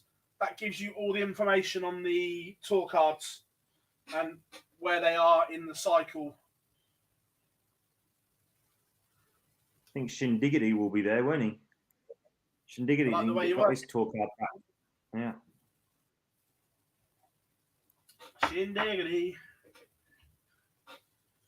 I'm trying to think of anybody else. Florian Hempel, maybe?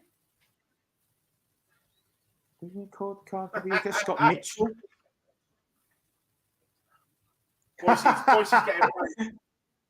Boise's getting brave. Obviously, his missus is reading a book on the old Sunlander next to him, and he's pretending just to do something listening to something on his headphones. We can just see it now. Got respect for that, Boise. This time next week, Barzi. I'll already be there. I know. Yes, I am. Yes, I am going up on the Friday. Good luck for you on the M6. Darius Lavanauskas has just beaten Barry Van Peer 6-3, so he goes on into round 2. Yeah, if anybody who outside the UK who is watching this, Barzi lives about 5 hours from Blackpool. About 5 hours. Yeah, and what he has to do is he has to get on the worst motorway in the world to get up there. I say 5 hours. Coming home 4.5. Let's make prizes. This year's Blackpool's so late. The final starting at 9 o'clock. To the point where I might actually have to stay on the Sunday because if it doesn't, I'll put it. You don't want to get, but you don't want to leave. You don't want to leave Monday morning. Just fly home. Quite literally, in your case. There was the best thing about it was last year. Yeah, the last year was so hilarious because we both driven back down, and Barzi is a good 2 hours from me, and I had to pick Mr. Boyce up, everybody, from the hotel that both of them were staying at. And Bars got away, I think, I'm going to say about 45 minutes, an hour after me, something like that, because he had a lot more to do than an hour after you. Yeah. Yeah. He had to get Dimmy's interview out. And I will never forget the message that I got when I text Barsy saying that I'm home at my house. He went, yeah, I've literally just driven past you in Kozel. He literally just drove past my thing in Kozel. I was like going, Jesus, that's a good effort. It's a good 2.5 hours to my house. Back to the yeah, and also, I don't know if he's still listening. Mace, if you are, it was hilarious because me and Mace both got up on the Friday and literally in the M6 traffic jams last year, we were literally like next to each other. Of course, Mace will be doing. I presume Mace is back for Talk Sport then this year. Yeah, Mace is there for Talk Sport. Can I just say very, very quickly for people who have never listened to it? I'm not just saying this. Darts on the radio is an absolute lifesaver, particularly for people who have to work during anything. Especially during the World Championships, Darts on the radio is an absolute lifesaver. Yeah, Jamie Clark has beaten Ted Evans. Also, a huge result. Steve Beaton lost to medium-sized Hendo.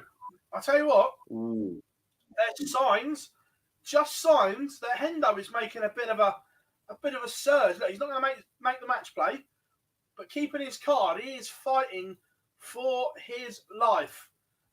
Someone else that Jai would love to see win an event today is warming up on board 14, and he plays Shindiggity.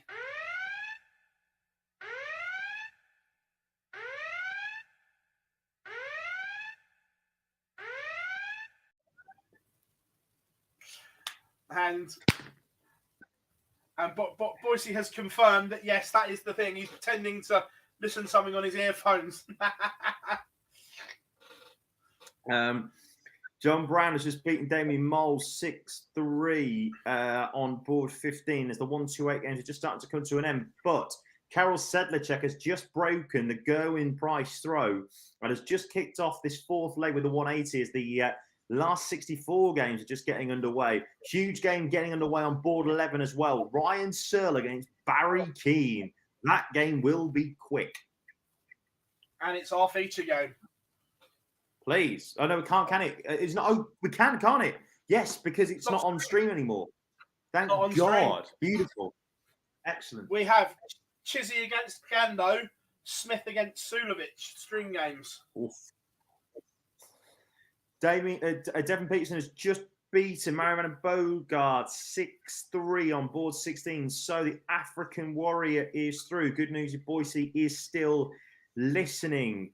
Karol Sedlacek continues to look good against Gwynn Price. He's halfway to knocking out the world number 2.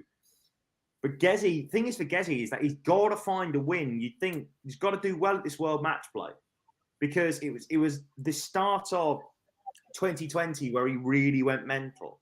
So he's got to find a way, because he's got a World Grand Prix and of course he's got 500 grand to defend. Boise, you can soft. The second word is off.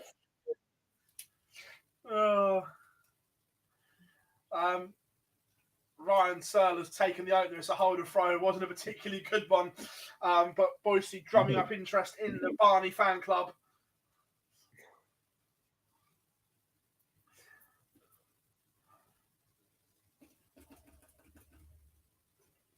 Interesting to see what darts the second word is off.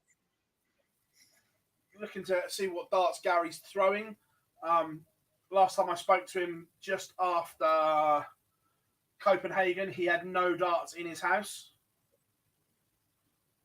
I thought for the moment there, I thought we're going to get a chance at a 9.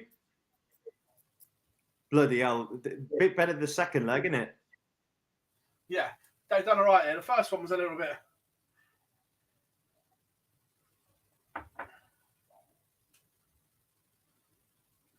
It's a great leg. Right, yep. This 94's got to go for Keane. Yeah, Philip just says there, good point. Koltsov and John Brown with their first victory of the season. 19 Players' Championships in. Thank you, Philip. Big loss there for Ryan Searle. Barry will come back, hopefully level this up for his sake. Barry Keane, as Raymond Barnabas has taken the opening leg against Martin Schindler, and Barry Keane missing 3 darts there. A quick reminder about him is that if he wins this match, he would go within a couple of wins potentially of getting into that quarter-final. He needs to get to a quarter-final minimum now to make the world match play today, and he is now losing 2-0. Huge result this could be. Could be indeed. Nick Fulwell 4-2 up on George Killington. Boris Kirchmar 3-2 up on Jason Lowe. Big bad Boris. Danny Noppert just getting underway against Luke Woodhouse. Peter Wright underway against Jermaine Watamina. Humphreys King on board 1. Roman versus Ricardo Petresco on board 4. And on board 7, Damon Heta and Tony Martinez locked at 1 apiece. Big result coming here at the moment on board 9. Gerwyn Price is just taken out a 140 to stay in this match and get one of the breaks of throw back against Karol Sedlacek. 4-2 now. Huge moment coming up now for Price. He has to hold here, otherwise Karol Sedlacek could be in position to throw for the match. King Barry staring. King is in a lot of trouble. Staring at 3-0. Oh my. Oh my. If Juanita's is still in the chat, Damon Heta is just getting underway. The heat. And Barney has gone 2-0 up on Martin Schindler. So, Raymond van Barneveld, where is he? 20. He would need to realistically win the day to get himself back in the match play hunt. But he has done this before. Players' Championship 3 last year. 3rd event back. Yes, Caelan, he has. Dave Chisnell has played, and he will be playing Gary Anderson next. Woof. Please. On board 2, once Jason Lowe and Boris Kuchma are done. So we move into the top 64. Barry needs this leg, do you think, Barzy? Yeah, look, it's already almost mission impossible.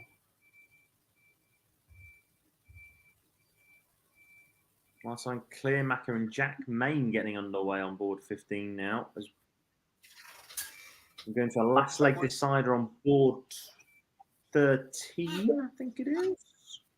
Board 12, is it? Yes, board 12 between Scott Waits and Kevin Doetz. And Andy Bolton has made hard work of this game against Peter Hudson, The Rock. But it looks like he could be about to go on and win that one. But big moments this for King Barry. Has to find a way to take this out. There's too many darts at a double. And does. Huge.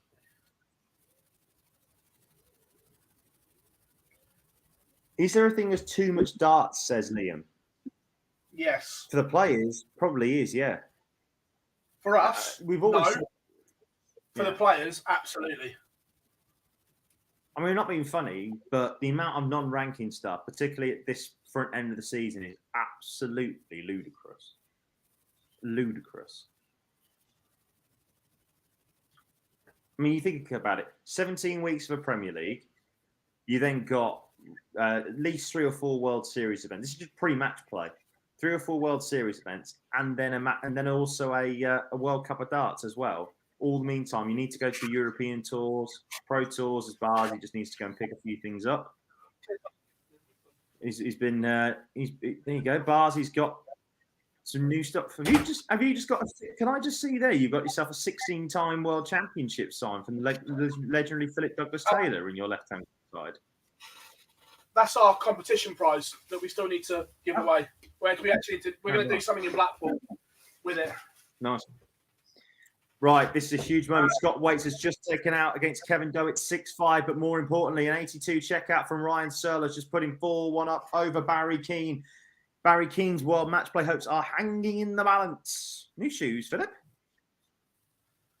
Let me just. I got some new gym trotters, some new Under Armour trainers. Ooh, DMs are open. Yeah, I'll tell you what. Yeah, definitely. Under Armour, my DMs are always open. They are quality. The boxes in particular are so comfortable. Andy Bolton has just beaten Peter Hudson 6-3. So we are coming towards the end of the last 1-2-8. Gerwin Price has leveled it up against Karol Sedlacek 4-4. The world number 2 is on the way back. He's left himself the big fish, though, as Karol Sedlacek has left himself 1-2-1 after 9. This 100 you feel has got to go for Barry Keane to keep his chance alive. Doesn't go anywhere close to it. So Price has left himself on 36 after 12. Karol Sedlacek takes out a 1-2-1 and now has the chance to throw for the match and knock the world number 2 out. Very good point. In fact, actually, yeah, Damon Heta has just taken out 1-6-4 as well. So very, very good effort from him. And Ryan Searle has just taken out that 66, Barzi. That is crucial. And Barry Keane's match play hopes. He's like Mufasa in The Lion King right now. Stick a fork in him. He's done for the day. Yeah. And Robbie John Rodriguez will be hoping and praying that that continues. Yes, indeed. Raymond van Barneveld, 4-0 up on Shindiggity. Martin Schindler hit himself a 140. He's have a 104 average in his first round matchup. He's now averaging barely 80 against the 5-time champion of the world. And Barney has got half a chance here. If he hits a biggie, has got half a chance here to steal control of this and go and get a third, break a throw, and be throwing for a whitewash. Doesn't get it, but he is still in front of the leg. But Schindler now looking to try and see if he can find something here. We'll focus on this one here between Searle and Barry, and that's a huge shot from Searle.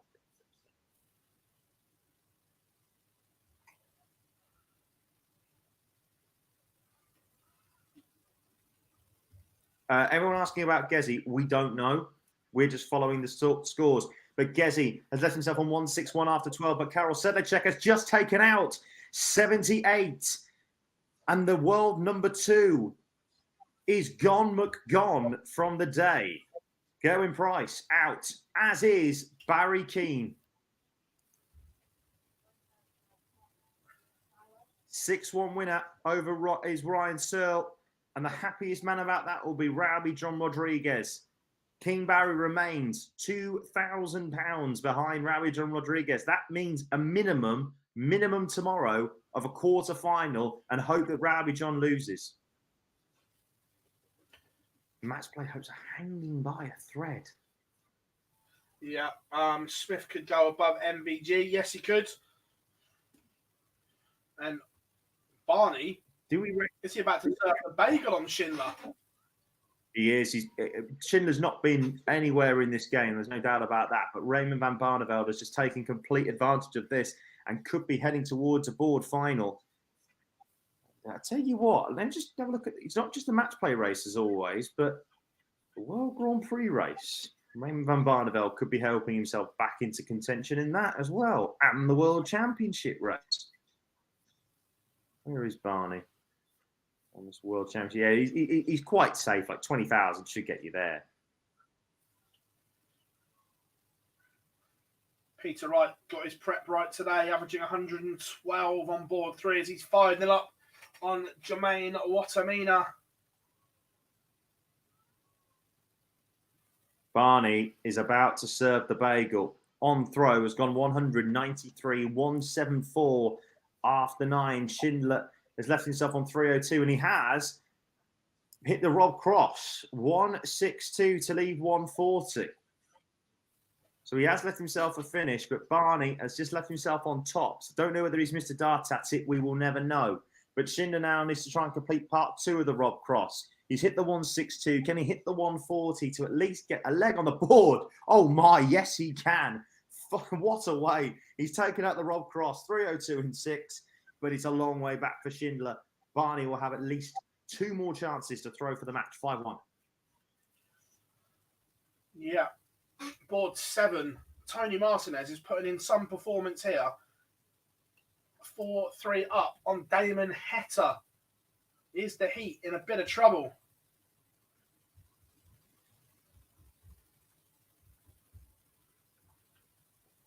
Plenty warming up as well. I'm not sure what the hold up is with the stream games. These have been sat waiting for a while. Board 2 is still going, isn't it? Jason Lowe and Boris Kuchmar. Because Chizzy against Ando's next, isn't it? And what's the other game? Smith Sulovic.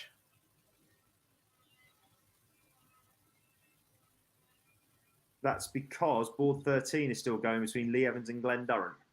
So that's the reason why they've been held up. Because the last 2 1-2-8 games that are still left. Just whack them on. They're on different boards. It doesn't matter. I know. I'm with you. Just get them on. Luke Humphries continuing to play really well. Yeah.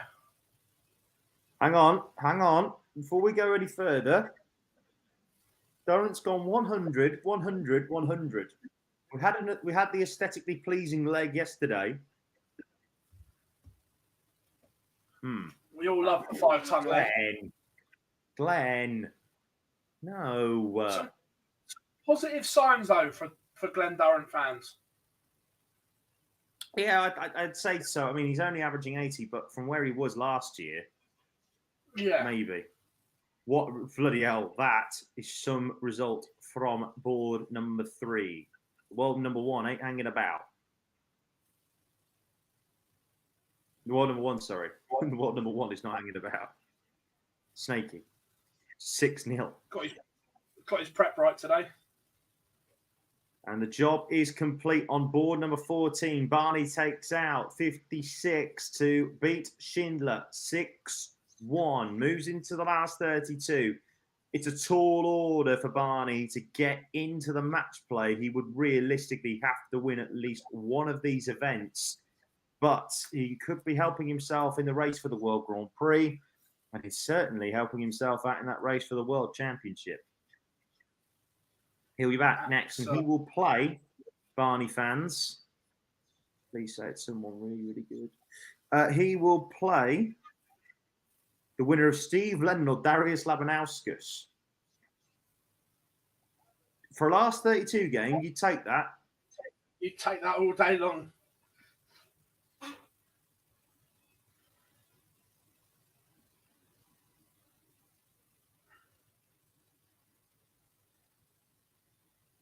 Still 2 1-2-8 games are still happening. Well, one of them has just finished. Barzi on board 2. Yes, it has, and it is Big Bad Boris. Boris Kirchmar gets over the line against Jason Lowe, 95-71. Very good from Boris. You'll take that all day, every day. He is through, and convenient that. As soon as that one finished, the stream board goes live. Literally, they've been waiting in there, just throwing. As soon as that went, that just came on. Just get the game on. They're there throwing. Just get on with it. Right, Lee Evans against Glenn Durrant is the final 1-2-8 game left, and Lee Evans looks like he might be able to take this win against Duzza. 5-4. Yeah, FLP makes a good point. Set the check, some great checkouts. 1-2-8, 106, 121, 116. But again, Price hit at 140 as well in that game. So he's not like he's was out of it in the checkout department. Tell you what, this would be a big checkout in the future game if Mervyn King were to hit this. We haven't seen Gary since Copenhagen, so I'm just going to do a quick equipment check on Gando. Oh, I'm a fan. He's actually stuck with what works. The silver 2 blue ring dart. Gob has suddenly grown a third leg. It just works. Right. Lee Evans might be about to beat Glenn Durrant here and knock Duzza out of this afternoon's action in Barnsley. Not just yet, but he's going to come back and at least get 3 more at him. It could be done then with a 1-2-8, which would be lovely. Get that other game, Smith against Sudovic. What a start that is going to be on board. The winner of that could be playing Raymond van Barneveld in the last 16. And to be fair, Michael Smith has won the ball. Has he? Yeah, they're off and running. Have they just gone sod it? Yeah. Well, that's a good idea because Lee Evans just won 6-4, and that's it. 1-2-8 complete. Gob's in the chat room. Hello there. Someone else has popped up, just like your third leg, Gob. Gary Anderson throwing the World Championship 2 blue ring darts and plays well. Shock horror. It also gets Gob very excited. Jason, Peter was using, it looks like the element dart, but it may just have had a slight tweak, but primarily it was the element dart yesterday.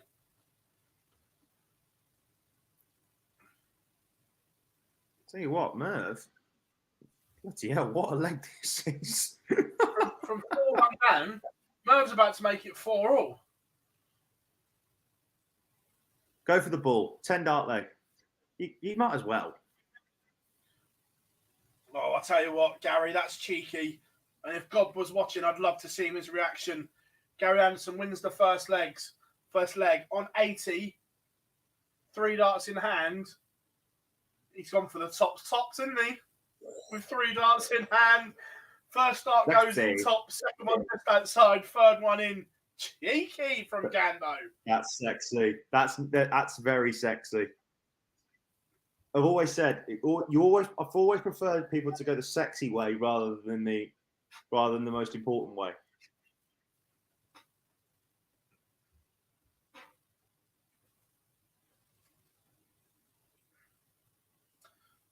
So Peter Wright, yeah, big moment this. Jimi Hendrix against Vincent van der Voort. That's a huge game as well in the race for the match. We'll come back to that in a second.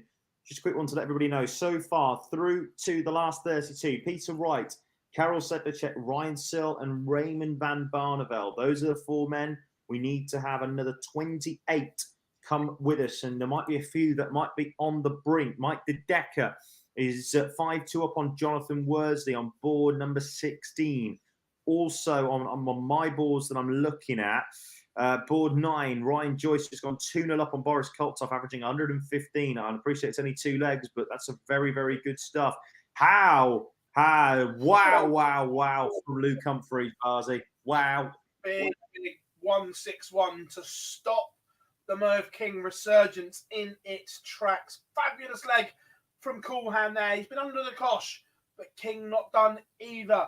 Also, a result on board 6, Christoph Ratajski being Florian Hempel, 105 average. Very good from him indeed.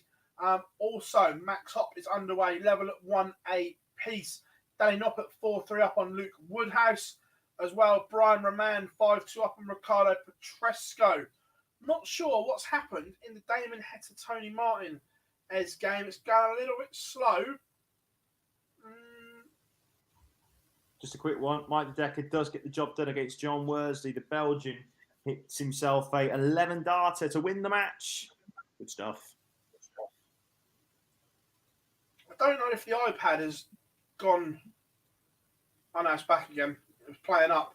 Tony Martinez now has darts to beat Damon Heta. Looking at double 16 to put out the heat. This has to go because Heta has the darts. If it goes 5-all.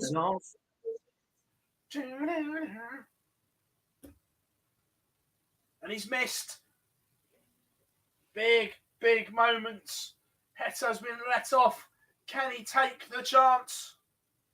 Looking at 4s.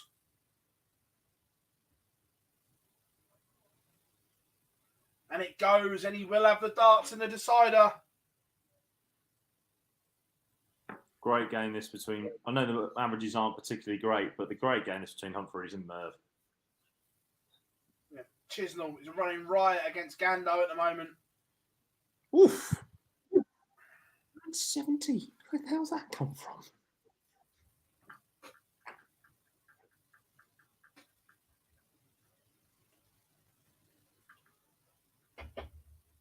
Didn't realise this in the old ball. The game's on BBC Two today between England and India. Great stuff. Free-to-air coverage of cricket, always good. However, Apart the from Anderson 16 throw looks really nice today. Oh, as Luke Humphries just had a bit of a slip. No. The answer is no. I think all the Welsh are out disaster. Yeah, they want to watch the rugby. What a game that was last week between South Africa and Wales. They want to be back at the pub. Oh, Merv, no. Oh, Gando, love that. Dave Chisnell has just missed 3 darts at 88. And I'm not, no word of a lie, the first 2, I lived closer. The second one, the shoulder got involved. Gando steps up and pins 113 clean as a whistle. Are there signs that Gary Anderson is just playing his way into some form in head of the Winter Gardens? Oh, Luke Humphries. Very, very good stuff. As some very, very good stuff from Neil Zonneveld, leading 4-2 right now over Jeffrey the Swan. Some very good stuff today from Neil Zonneveld. That's a huge win again for Luke Humphries, looking for another floor title in 2022.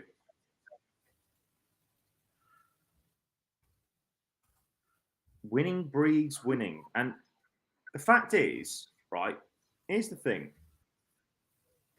If Luke Humphries has won 4 European Tour titles this year, which is a ridiculous achievement, as we all know. Do we think, though, that he's got the game to go all the way and become the world match play champion? Yes. Would you class him as one of the favourites right now? Oh, absolutely. For me, Damon Heta has just won, by the way, everyone. Got us over the line 6-5. For me, he has to be second or third favourite, if not favourite. Behind Smith? Smith's. I'd have Smith, Humphries, 1 and 2. Yeah. Cullen? Or has he just dropped off the boil at the wrong time? Yeah.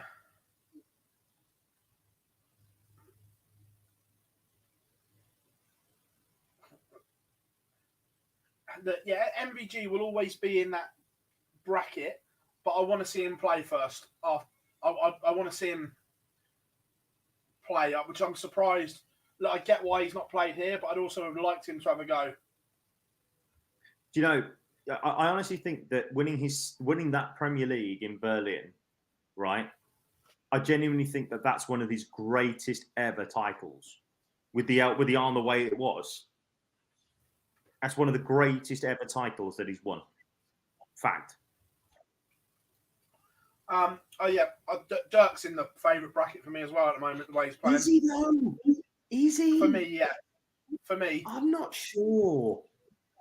His only TV title appearance, the only TV title fight. Look, you know me with the top. With get the chainsaw out, everyone, right? We know this, but I'm not sure because he hasn't. Okay, he's won a couple of Players' Championships, but he hasn't done that well on the Euro Tour this year. And the only TV final that he made was a World Grand Prix, which was behind closed doors. Excuse me? I'm unsure. Excuse me? What? TV final? Yeah. It was a TV final. The Dutch Darts Masters was on TV.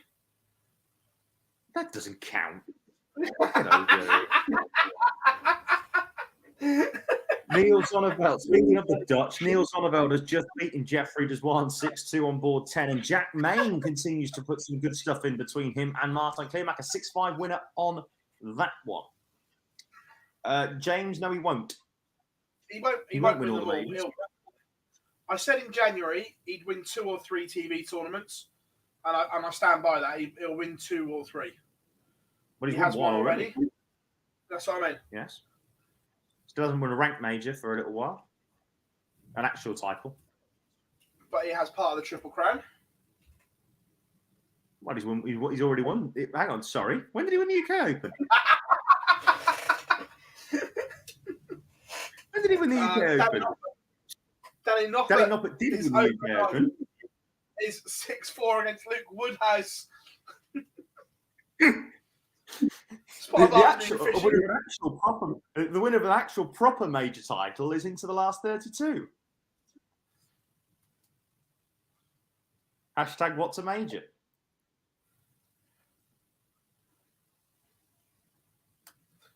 Weirdly enough, though, think about this very, very quickly. The Dutch have won every TV title by the World Cup of Darts this year. The Dutch are taking over. Oh no!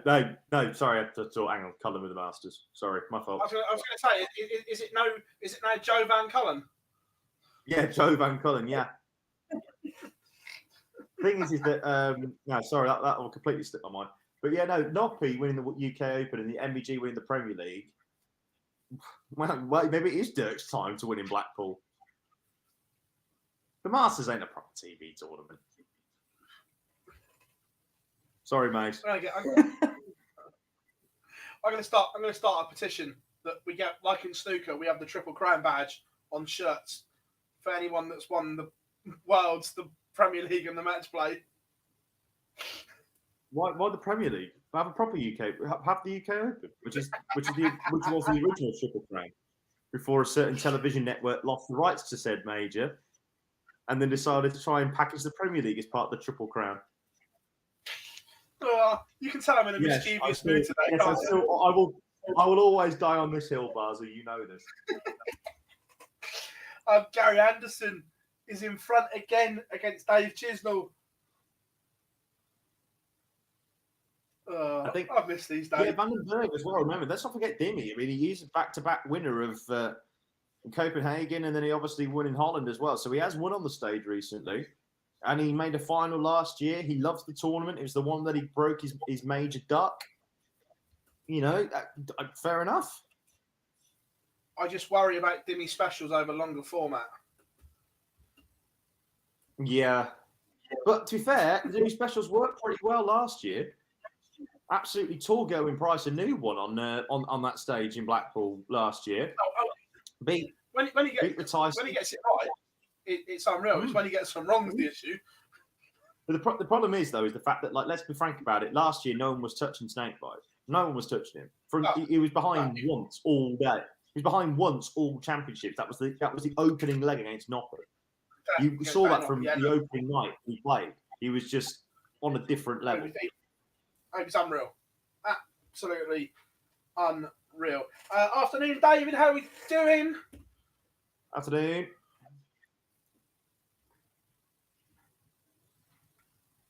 Right, Gando. So where are we looking? Speaking of Dimmy, go on, mate. Go on. Gando's making a move on the Chisnell throw. 47 after 9. Gary Anderson is within 1. Worst draw for the seeds, Johnny asks. Jeez, at the moment, that's a very good question. Right now, the worst draw for the seeds for me, Heta. Weird enough, I would have said Lukeman, but it'd be his debut at Blackpool. So I agree. Martin Lukeman playing some fabulous stuff. But debut at the match play can do funny things to people. I do agree with that. Do you know what? With the way that he's been playing recently, I'll say the Asp. He's a non-seed, and I appreciate that everyone's saying, and I'm the first to admit that his record at the match play is horrendous. He's lost first round twice, went out in the quarterfinals last year. But if he gets it right, we see he's a former major winner. Yeah. Look, any of the top 3 on the Pro Tour of the Merit will be difficult. Heta, Searle, or Aspinall. Any one of those 3 will be difficult.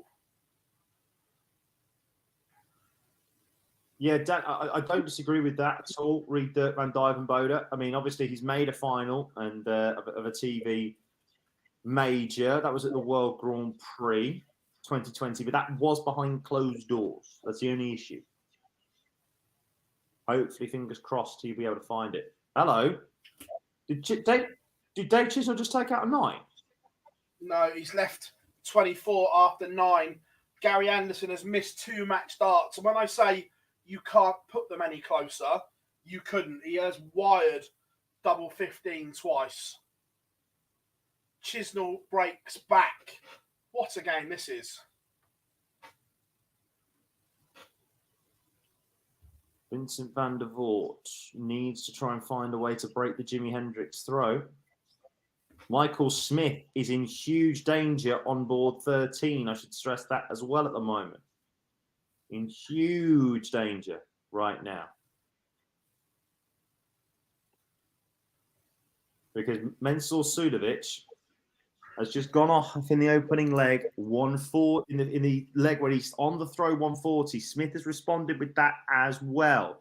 Steve Lennon could be about to make his way into the last 32, where he would play, if memory serves me correctly, he would play Raymond van Barneveld. Chisnell levels up. Yeah, one leg shootout on the stream. Gando has the darts. Chizzy has the momentum. Momentum doesn't exist, according to Rod Studd. Why haven't it? What a response this is from Mensur. He's gone 140, 140, 145 on his own throw, and Smith can only leave himself on the 4th biggest check out of the lot, the 161. So, Suljovic now 76 needed. Trouble 20, double 8. That's the way he's gone. 11 dart leg for Mensur Suljovic to knock out the bully boy. Michael Smith is gone. Mensur Suljovic is through, and he will play the winner of Ian White against Lee Evans. Coincidentally, and I don't, you know me, I don't like to stir stories. As Steve Lennon does go through, he beats Darius Abanauskas 6-1. The reason why I mention that is because obviously it's Steve Lennon now against Raymond van Barneveld for a place in the last 16. You then have Mensur Suljovic, Ian White, or Lee Evans as your last 16. If Raymond van Barneveld comes both through that and goes into the quarterfinals, he is not out of this yet. Barney fans, don't brace yourself. Don't worry yet. Yeah, this could be very interesting. Gando, open the door for Chizzy. Gando's on a finish, but a poor visit. Johnny, what have I missed? What's whining about Wayne again? I haven't seen it. And then Chisnell mucks his lines up here. Gando's got away with it.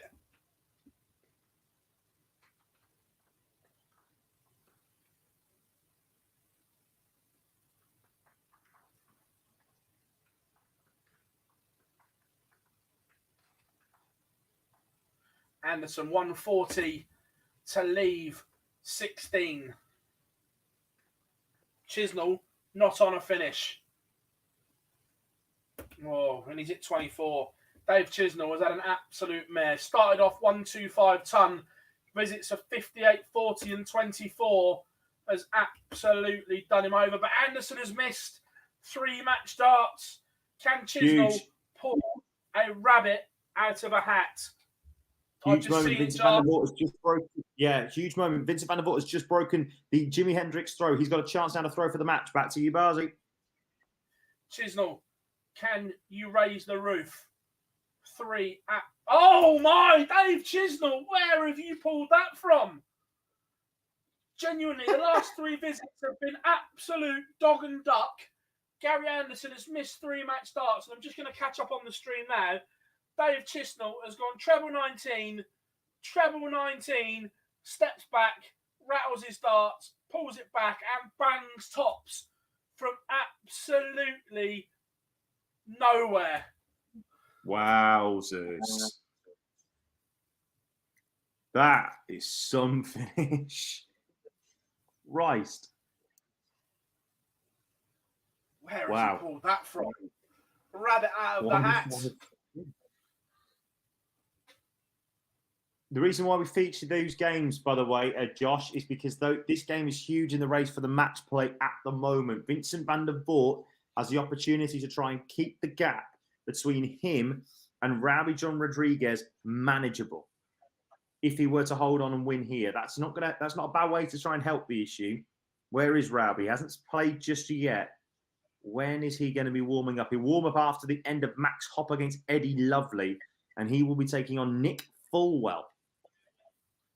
I mean, again, as the last 64 games go, no disrespect to Nick, but there are better players out there. Yeah, Johnny, that doesn't surprise me, mate. I haven't seen it. However, board one, Simon Whitlock is in a world of trouble. Mike Klivenhoven is averaging 102 and is 3-1 up. The Wizards' day may be about to come to an end. Rowdy John Rodriguez could be about to basically seal the 16th spot in the match play today. With a good run, he's there. Oh, Vincent's just missed. I say there's a Dutchman that is not done yet. Hendricks, can he find a huge 148 here? If he does, Vincent van der Voort could be all sorts of bother. No. Oh. Big moments here. So van der Voort, yeah, needs to get this. Get this done. He does. Huge. The bulldozing Dutchman could be about to bulldoze his way into the world match play race. Vincent van der Voort winning 6-4 against Jimi Hendricks, and Martin Luckman's day continuing well as well. He's just averaged 100 to beat Devin Peterson 6-1. He's safely in the world match play race. And we were just talking about this. He could be a very, very big danger in that world match play if he can translate his floor four to the big stage. Yeah. Oh yeah. If he can make the cross, 100%. But I just worry debut on that stage. Vincent van der Voort is edging nearer.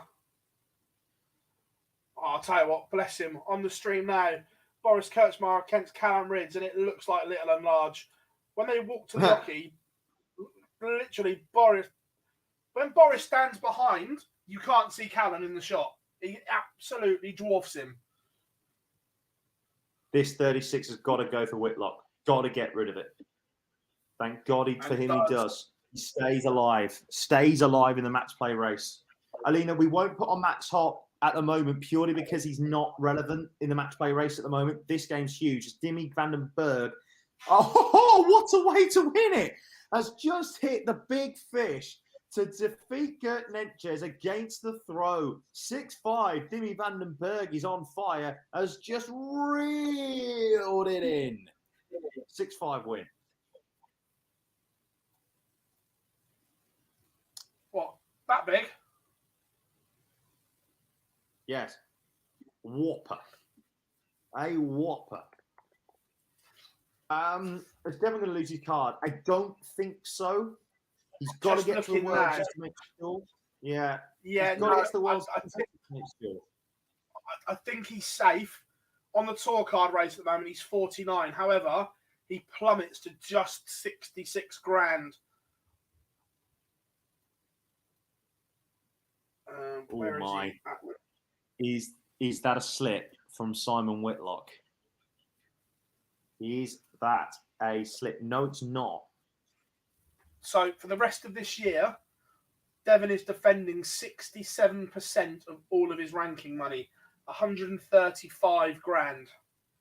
Well, he's got to get rid of. Well, he's got a Euro Tour to defend. He's got a second round at least at the World Grand Prix. I think he's got a third round at the World. Yeah. So he's got 35. Just scrolling down. didn't qualify for the match play. So yeah, basically, he's defending Euro Tour, European Championships, and World Championships. This is a big 107 for Mike Koivenhoven. It's a big 107 in the race for the match play. Doesn't get it. Doesn't get it. This 62 for Whitlock. He's managed to get the breaker throw back. This has to go. And go it does. Level game. Level game. 3 apiece. Huge moments coming up here. Simon Whitlock has got to win this game to put some more pressure on Rowby John Rodriguez. If Whitlock were to get this, he would go £1,500 behind Rowby John Rodriguez, who will be playing next after Max Hopp and Eddie Lovely are done.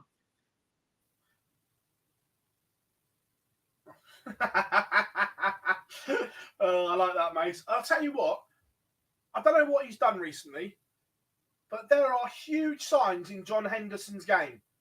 He is playing much, much better than the Hendo that we've seen.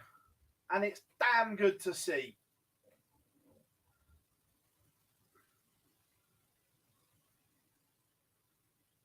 Putting himself in the mix to keep his tour card. Yes, he's still got a lot of work to do. But he's playing well now.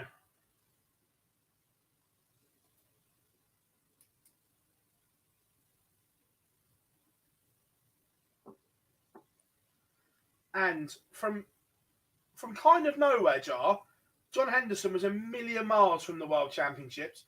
Now he's only $3,000. A couple of big wins again today, and he might be right up in the mix. He might be right in the mix. I mean, looking at the race for the Players' Championships as well. He's in that at the moment. 62. He's in that at the moment. Remember last year when he was waiting and potentially getting Matthew Edgar, maybe could have got there? Yeah. Or, hey, at any points count.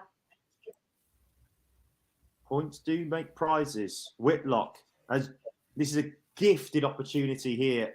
Oh my, no. Do you reckon he went double 16, double 16? Nah, I reckon he's gone. He's either pinned treble 10 or he's gone single 10, 20. Yeah.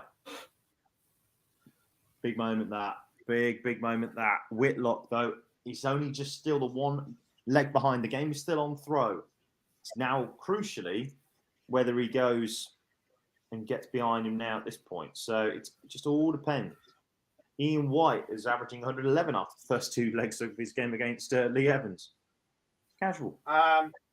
Jamie, unfortunately, Westy needs a near miracle. He's down to 91 on the tour card race. Don't even think a World Championship would get him in there, would he? He's like $30,000 behind at the moment. Needs to find 30k from somewhere.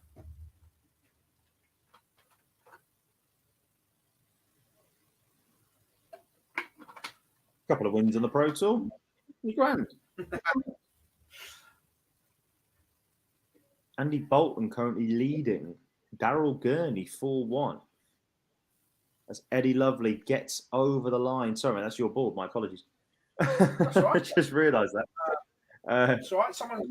What's White defending? 2 seconds and I will tell you. I don't think he's defending much, is he? Because it was 2020. Yeah. I don't know. No, he still is. For the rest of this year, he's defending $89,000, which is 46% of all of his ranking money. So it's still a fair chunk. He's got a match play to defend, I'm sure, isn't he? Right. So he's got 25 at the Worlds, 20 at the Europeans.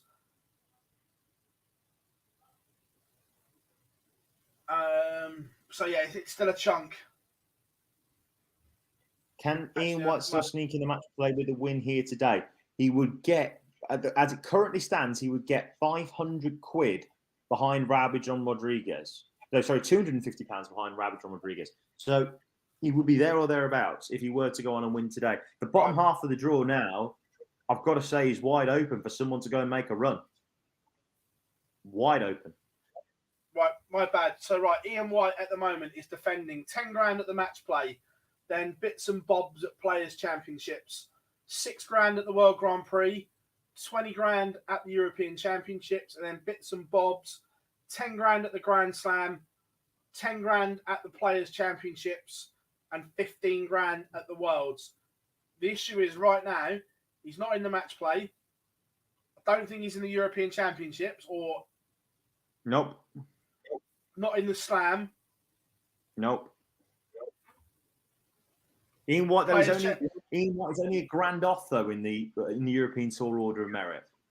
Okay. So he's not completely out of that yet. He's not in the Slam at the moment. We'd probably have to come through a qualifier. No. Players' Championship finals. Yeah, he's well in that. He's fine for that in a minute.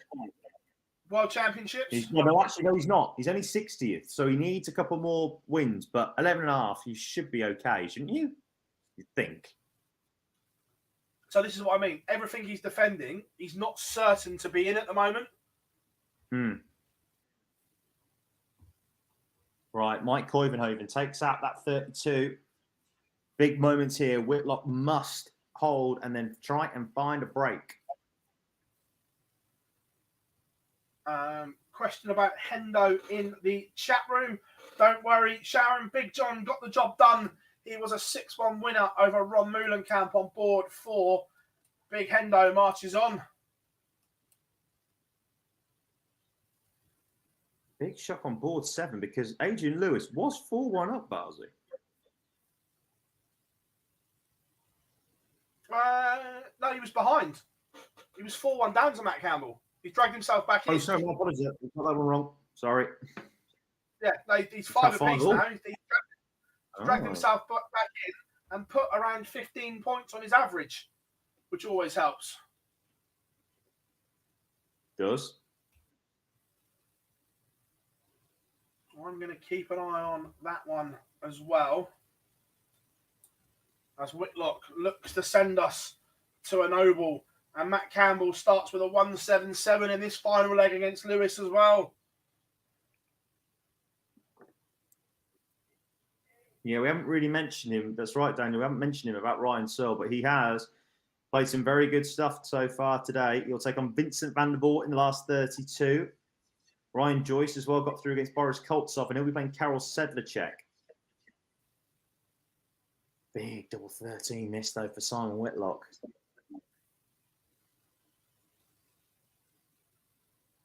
Got it. Oh, no, Wizard.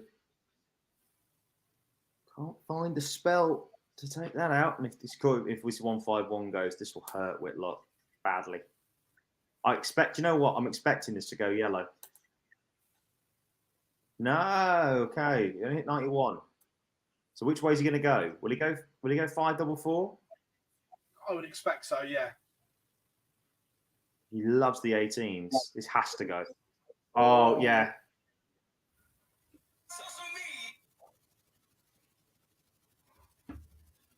Oh, dear. Result on board 7, but it doesn't really make as much difference to the match play races. That one does. Simon Whitlock out. He had his chances, didn't take them. Board 7 Barsley quickly. Matt Campbell getting over the line. Fabulous last leg from Matt Campbell. Adrian's done nothing wrong there. Matt Campbell on throw had all the answers. He goes on. So right now, whoa. In all the excitement for the match play, we almost missed this.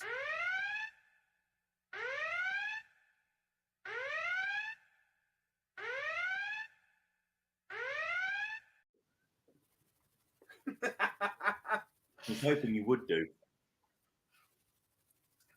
So, in terms of match play, it's only really Vincent and Ralby that we've got eyes on now for the day.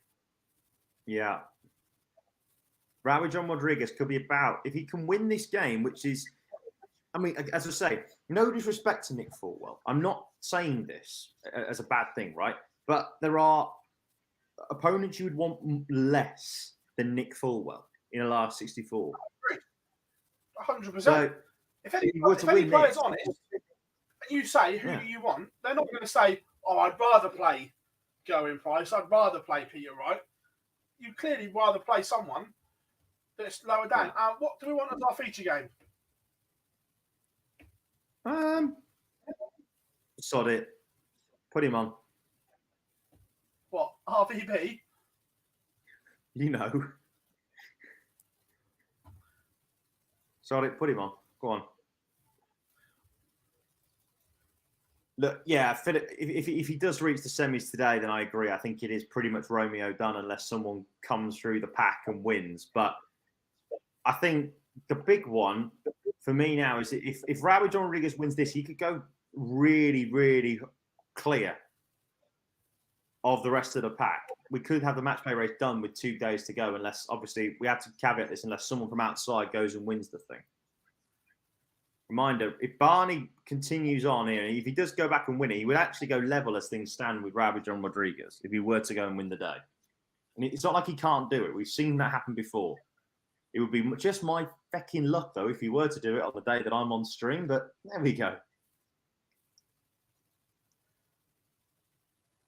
To be fair, one more win for Gilding puts him over the 40k threshold. And he's about to get on, and he's on the brink, actually, on board 15. But John Brown is in the better place. As I say that, Gilding just responds with a 140. So Brown is throwing to try and make it a level game. 250, plays 244 in this 10th leg. This is a big visit for Brown. Only can hit 58. Leave himself on 192. Result there, we talked about Westy. He is through. Yep. He's fighting for his life. 6-4 win over Mickey Mansell. On the feature game, Barney goes 2 up. God, I can't have the Barney alarm throughout the entire day, can I? Please, God, no. That would definitely mean I'm not coming back, Manita. That would definitely mean I ain't coming back if that were to happen. 7 alarms in a day. Can I get a... No. Gilding wants 110 to try and get the job done. He misses double. I think he might have just missed a dart at double 12 for it. He's hit 86. But Brown wants 92. Treble 20, double 16. Easy way to get rid of it. But he hit the 60. Whether he missed a dart at 32, who knows?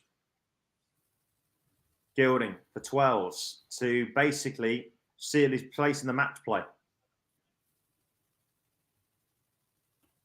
Goldfinger. Down. There you go. So what, he's in. If we get this heat wave that they're predicting, he ain't going to be Goldfinger. He's going to be Melted Finger. Yeah, he will. Absolutely melt on that stage. Yeah. Correct. Do you remember that day? Do you remember that year? Was it 19 when Merv came back after he beat, and I'm going to say he beat Gary. I remember when he came back to do the interview and he looked like he looked wetter than an otter's pocket. It looked like a sponge had just been hit on him. The poor bloke. I'll tell you what, when it's baking in Blackpool, that stage is not a place for fat lads like myself. No, it's not. It's disgusting. Disgusting. Right, Raul John Rodriguez has turned it round. And Ian White was quite comfortably ahead against Lee Evans, and he was averaging 110. He's now 4-2 down. I tell you what, Barney gets a double break here, though. Watch out. He's in the mood today, Barney is. He's in the mood. And that bottom half of the draw is wide open. I'll tell you what's impressing me more than anything. He's scrapping his way to victories. Yeah. But he's not at his brilliant best. But he's finding a way to win games. Someone else who's been flying under the radar most of the week and most of the day has been Ryan Joyce. And he's 2-0 up now on Karel Sedlacek. Board 11 has just seen Ryan Searle and Vincent van der Voort get underway. Vinny's back on quickly on board 11. And this is huge. Yeah. Big game in the rest of the match play. And Rowdy John. So I tell you what, Andy Bolton was 5-2 up as well on Daryl Gurney. Gurney's now leveled it back to 5-5. Hugo, sadly, Jose lost first round. Didn't play particularly well, but we'll be back tomorrow.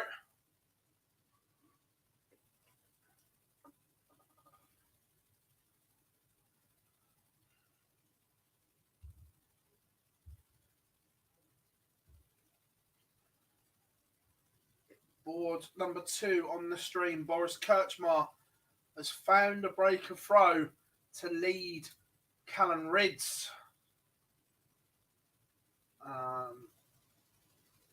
Daryl Gurney was in a world of trouble against Andy Bolton on board 10, but he's found a way to force a decider jar. He has. And at the moment in that decider, it's basically level pegging. 265 plays 267. Andy Bolton on throw, and Bolton has just found a 134 to lead 131. Gurney will be looking at least at a straight ton to try and stay in this leg. He'd be looking for 3. Oh no! He's hit 1 in the 1. 186 left, and all that work that Daryl's done could be about to mean nothing. Bolton only takes out 57 of the 74 points. Sorry, Barzi, go on. Yes, mate. Big moments for a young Austrian lad. Obi has found a break to go 3-1 up, and on throw has kicked off 180, 140. Big moments for this young man's career. Could be about to take a giant stride towards the Winter Gardens, with everyone else falling around him. Whitlock has gone in the same round. He's on a 10 darter for 4-1, 180, 140, 145 to leave 36 after just 9 darts. Double 18. Andy Bolton gets over the line. Andy Bolton gets over the line. 74. Yeah, 74. Andy Bolton gets over the line. 6-5. And it is a 10 dart leg. Brutal, that. That is brutal. Rids breaks back. 5 apiece. Oh dear. If you are a Raymond van Barneveld fan, this is not looking good. Board 11, I'm also going to have a check on as well, because that game's massive as well, between Ryan Searle and Vincent van der Voort at the moment. Vinny has got 83 left to go 2-0 in front. Should at least get a dart at the ball. He had 2 at double 16. Yeah, huge. Ryan Searle now on tops. We have a level game. One of us. And Barney is now behind. Yeah. And as you say, as someone says in the chat room, Callan Rids and Boris Kuchma, the last 4 legs have all been breaks, but Callan Rids on board 2 bars. He looks like he's about to go and win this match. Yeah, look, it's been scrappy. It's not been fluent from either, but Rids has found a way. Lewis, is Gilding qualified yet? Yes. Mathematically, no. However, we don't see him getting caught. Mathematically, he could get caught. It's like last year. Gob, is Ryan Searle safe for the match play yet? Oh my! Boris Kuchma. How's he managed to turn that round? Rids has just missed a huge dart at the ball. And Kuchma has just taken it out. Another break. Big moment. Callan Rids is gone. Rids missed the big number. He's had an absolute honker.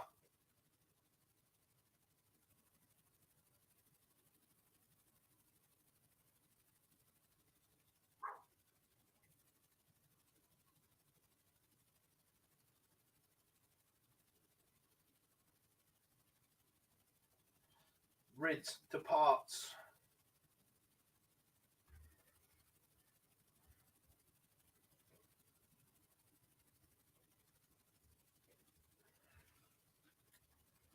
So,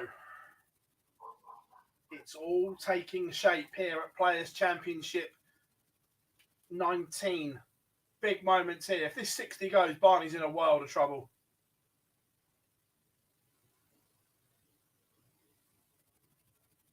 Oof.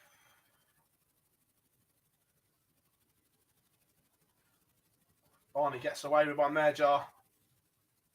He does, really does. 3 apiece, stays in the hunt.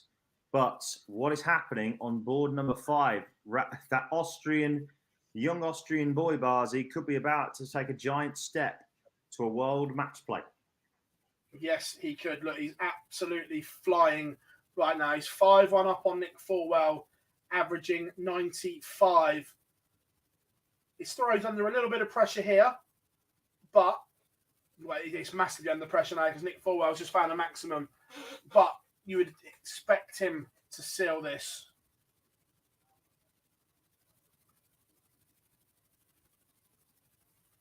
So Fulwell looking at 45 to get one back. So Steve Lennon's playing some really, really good stuff here. He really is. Fulwell, and Barney could be in a world of trouble. Fulwell misses. Roby John 1-3-1 to win it. Can't take it out. So Fulwell coming back. Has already missed 3 darts for the leg and tees it up. We'll have throw in this leg.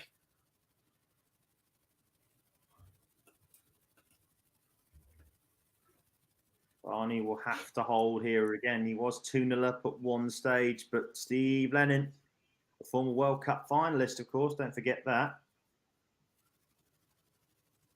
But do you remember, Danny, he does have a sort of alarm when he comes on. He does have the siren at the top of his walk-on. Yeah, but when he's on Sky, ITV don't do it. But ITV don't do it for any of them. Because you think Anderson has the has Baba O'Reilly by the Who, doesn't he? Start off That's with. it. You know when you know what it is and your mind goes blank. He has the Who. Peter Wright has Greatest Showman. Michael Smith had and Ando had this walk on. Now it's gone to Michael Smith. Michael Smith at the top of his walk on has Eric Clapton, Layla. And they've mixed it up recently. He had a bit of John Cena going on as well. He did, yeah. So yeah, Barney does have the siren on at the start. The siren comes on, everything goes on. Yep. Scott Waits has beaten King Hybrex 6-4 on board 12. But the big question is now, Barney looks like he's going to hold throw in this leg here. What's happening on board 5? Board 5 as we speak. Nick Fulwell on 79 for a hold of throw. Roby's on 90. Roby John should get one match start here. If he keeps them straight, he'll get a dart at the ball. Misses a dart at the ball. So another match start has come and gone for Roby John. Nick Fulwell coming back at 10s. Finds it 5-3. But this is the leg. Roby has the darts here. Ryan Searle has just taken out the baby fish to go 3-2 up on Vincent van der Voort on board 11. Barney needs to try and find a break here against Steve Lennon.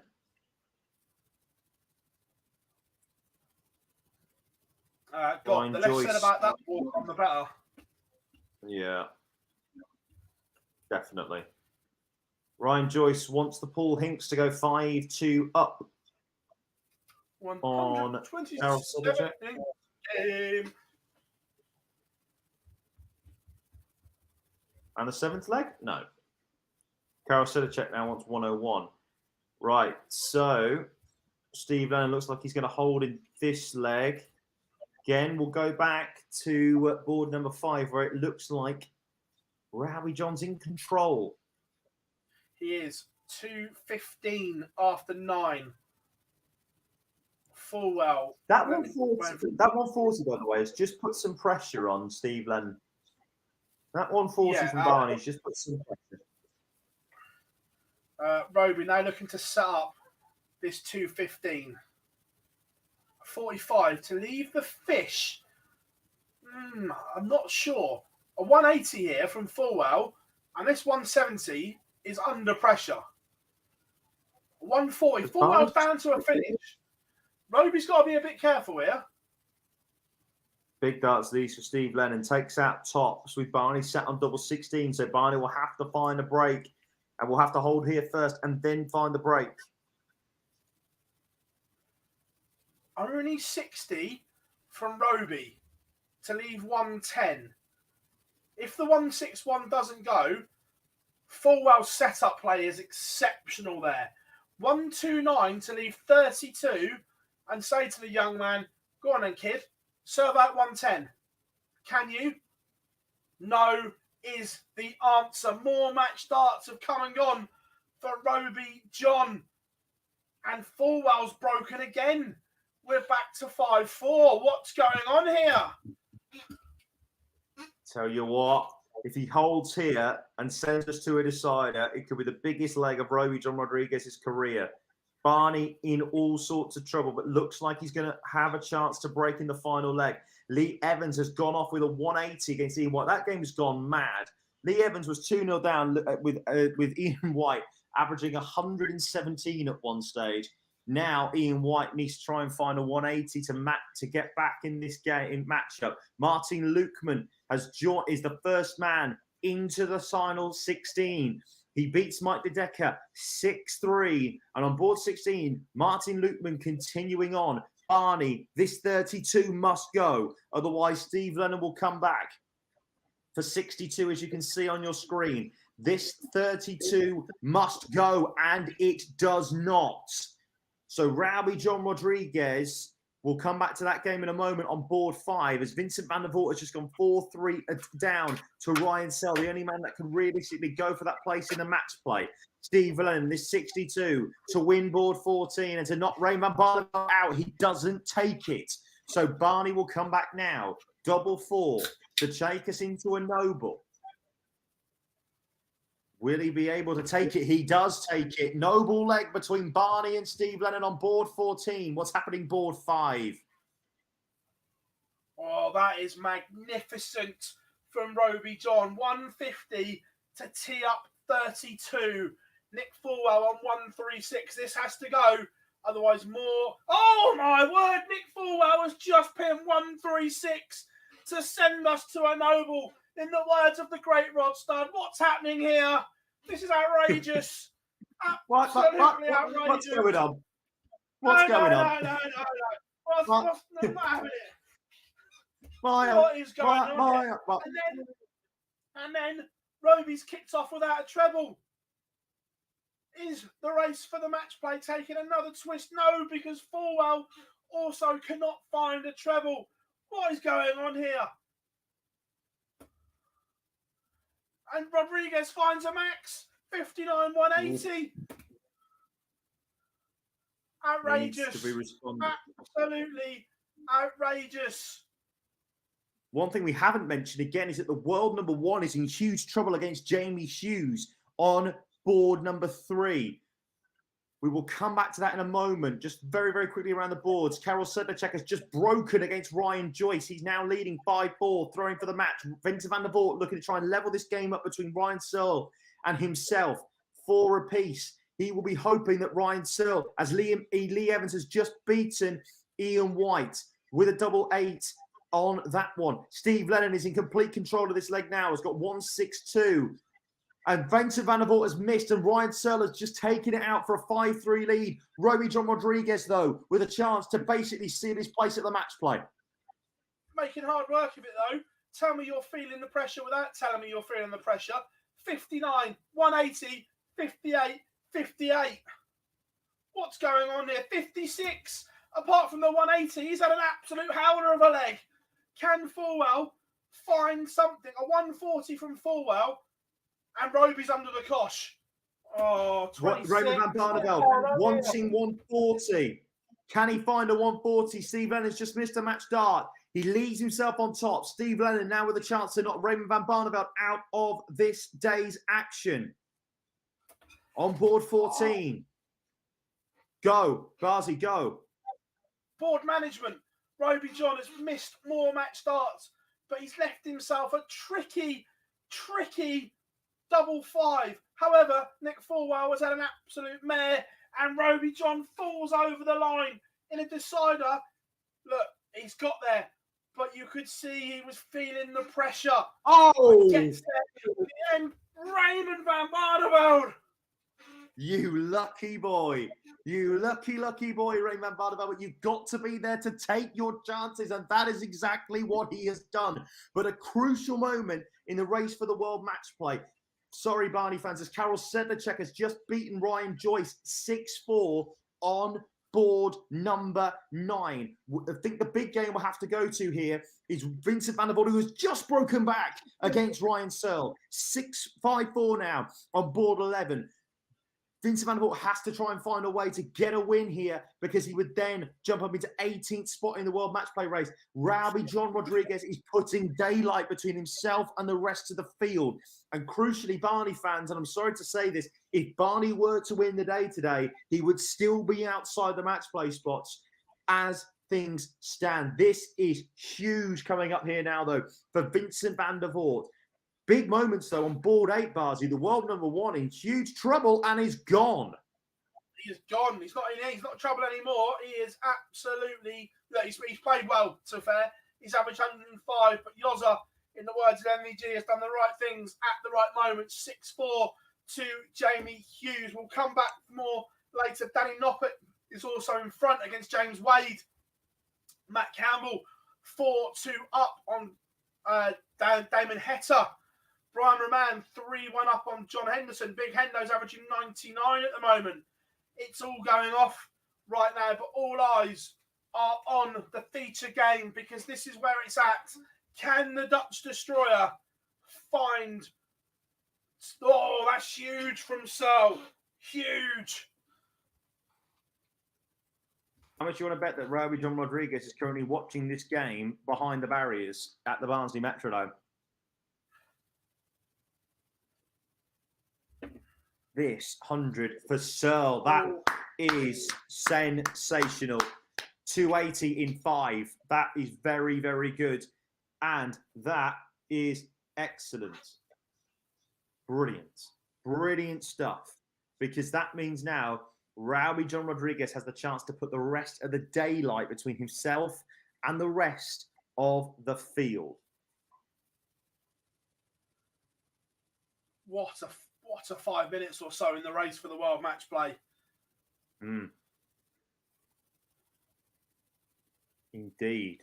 Yes, he is in. Lewis is in. We think he's there or thereabouts. There's no issues with that. It's Rowby John Rodriguez is putting himself.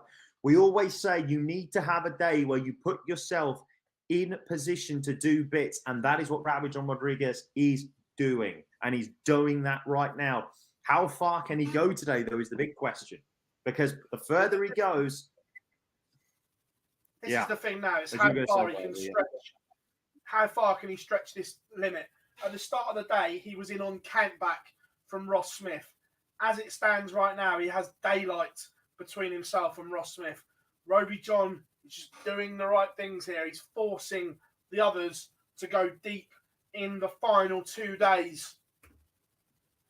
Big question as well. Tell you we haven't mentioned much. Mensur Suljovic against Lee Evans is coming up. Mensur is only, as things stand, about $6,000 off the match play. Look, he's got to go far. Look, there's no doubt.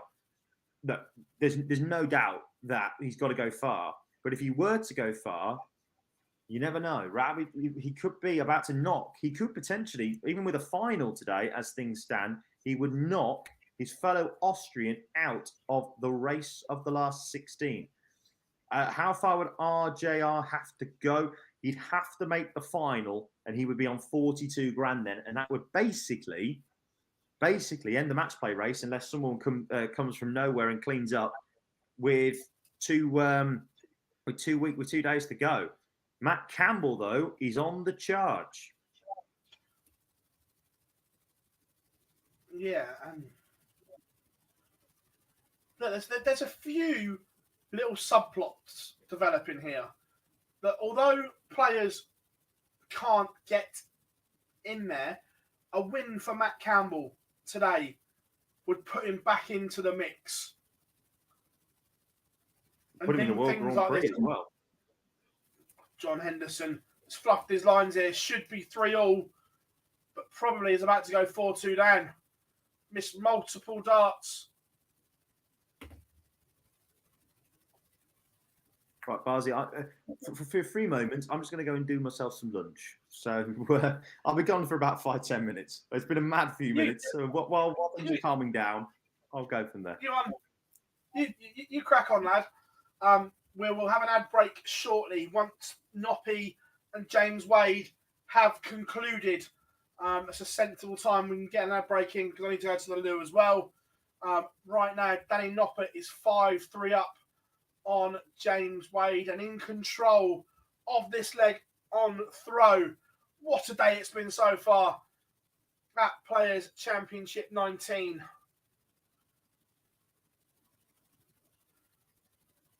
Wade can't buy a treble in this leg.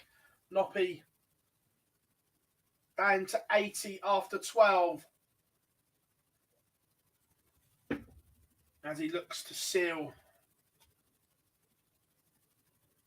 But Wade, he finds a maximum, can't leave a finish.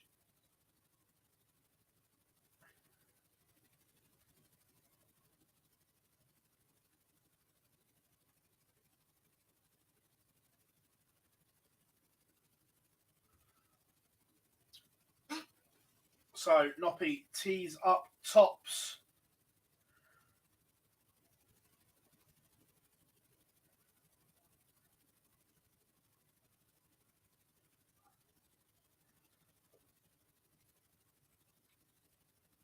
Good setup play.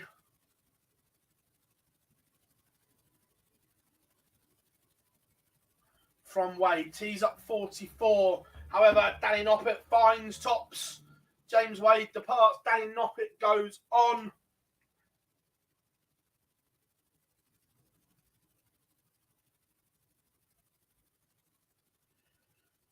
There is all. I'll wait for Jar to come back. However, Gerwyn Price will not compete for the next 2 days. We'll touch on that in a minute. Christoph Ratajski is one away from beating Steve West. Sven says, where can I watch this live? There's 2 streaming boards on PDC TV. Right, we are going to grab a quick ad break, folks, because I really need the loo. But we'll be back on the other side of these. So we'll see you all in about a minute or so.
Welcome back to Online Darts, everyone. Here we are at Pro Tour Live for Players Championship 19. Jar's just grabbing some lunch from the kitchen. He'll be back with us in a second. But what a day of drama so far. And right now, it is Roby John who is absolutely flying at the moment.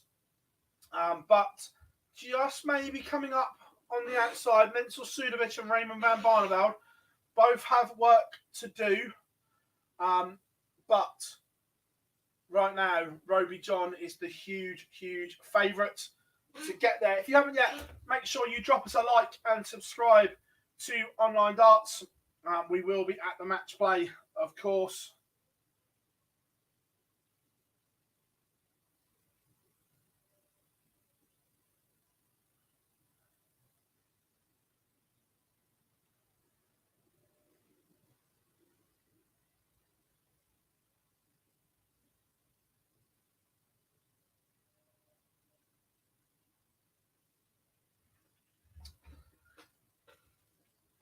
Big Johnny MDA knocked out the one, number 1 and 2.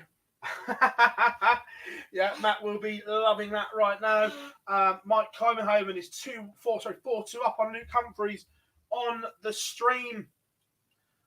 Big John will be kicking himself. He's had opportunities in this game. 5-3 down, but could easily be 5-3 the other way.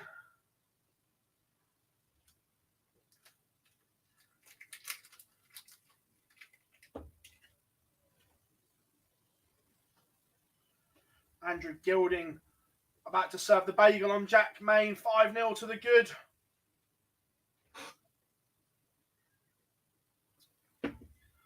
Boris Kirchmar, Chizzy 2 apiece.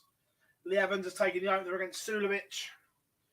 Someone that we've not really mentioned today, Dimitri Vandenberg, now getting on the way on the stream. And Roby is back out against Eddie Lovely.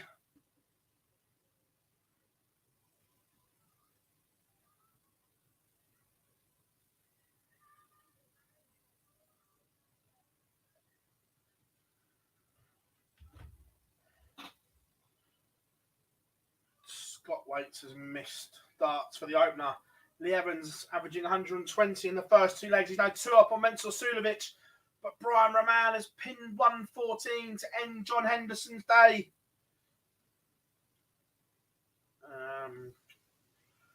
Not that one, not that one. We'll go.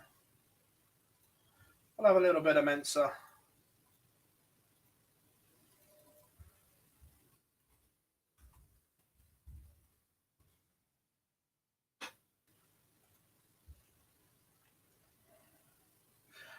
Don't know about Johnny.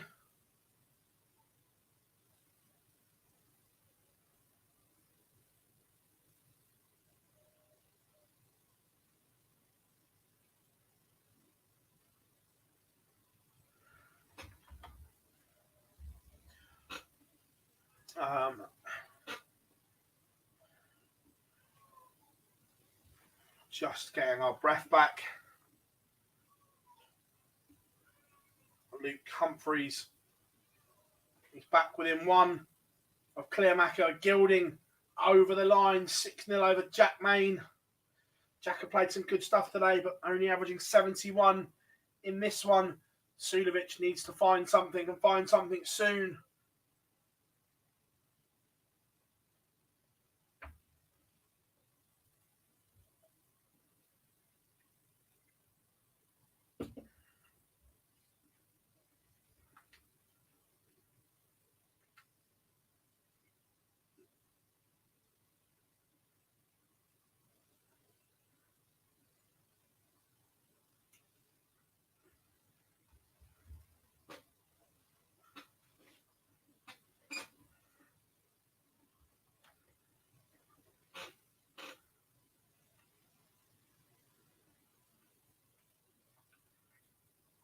Just trying to find out some info.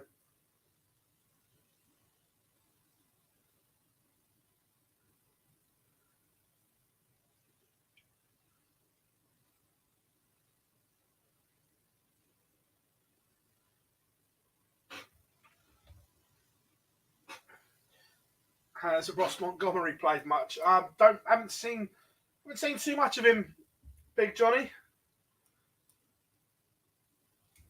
Oh, another maximum from Lee Evans. Has spun this leg completely round. Kirchmar levels up with Chizzy. That's 3 apiece. Lee Evans looking at 62 for 3-0.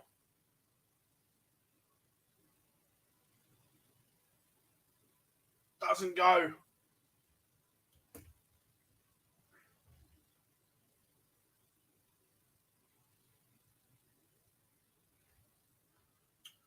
So Sulovic, this has to go.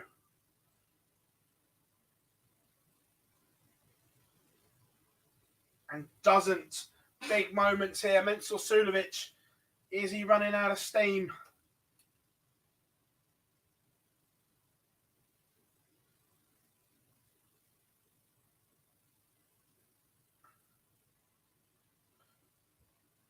Because Lee Evans is averaging 102 right now. Super stuff from him. This could be all done and dusted. All she wrote in the race for the match play, barring someone going and winning an event. The gap could be that big, but it means that someone has to win. At the start of the 4 days, it was all about could you get enough money collectively across the 4 days. But the way results have gone, it's all on the line. It could be all or nothing.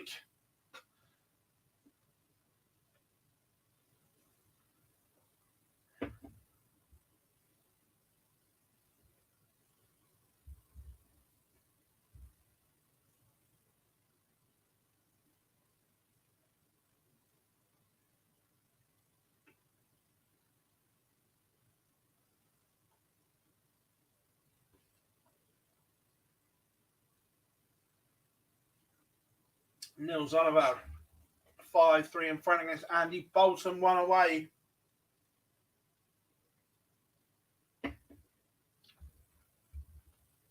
This is magnificent from Lee Evans.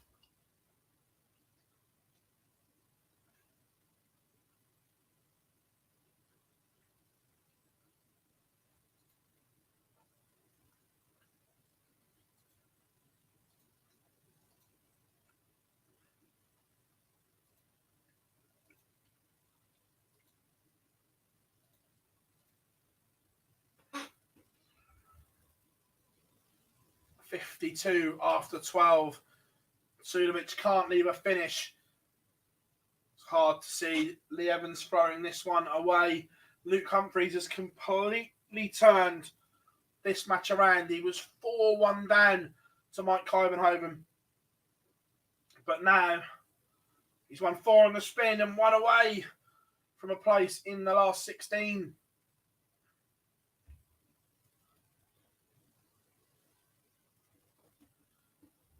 Kirchmar, Chisnell locked at 4 apiece.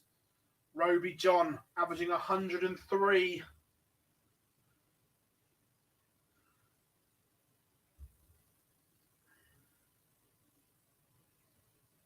And Johnny, in terms of players on the tour card race that biggish names, so right now, Andy Bolton, Willie Borland, both outside the 64.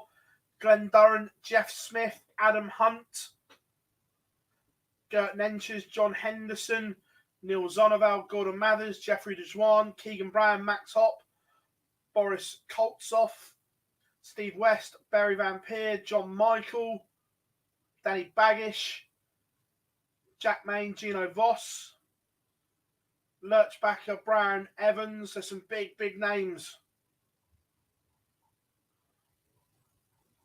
going to miss out.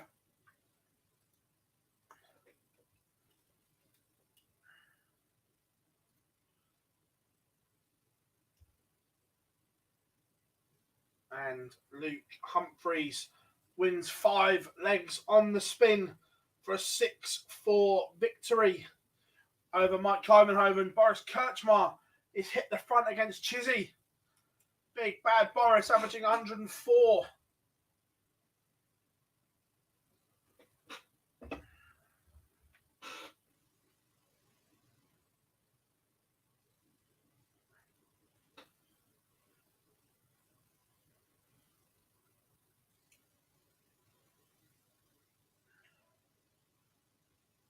Roby John 3-1 up. Scotty Waits has pulled it back. He's now 2 apiece and has the darts in this leg.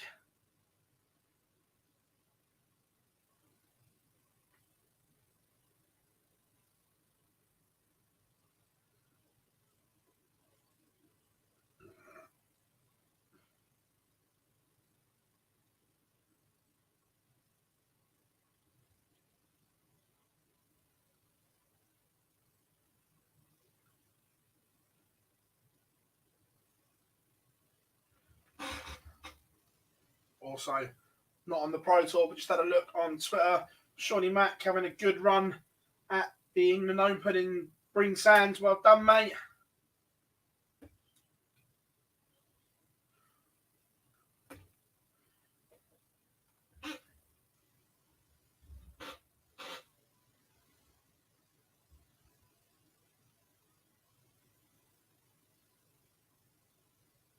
Needed that.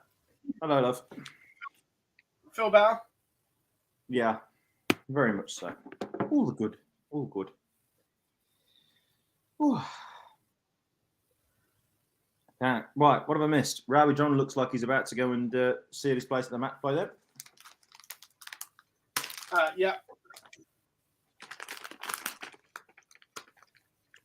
Chizzy and Boris in the last leg decider. Oh my.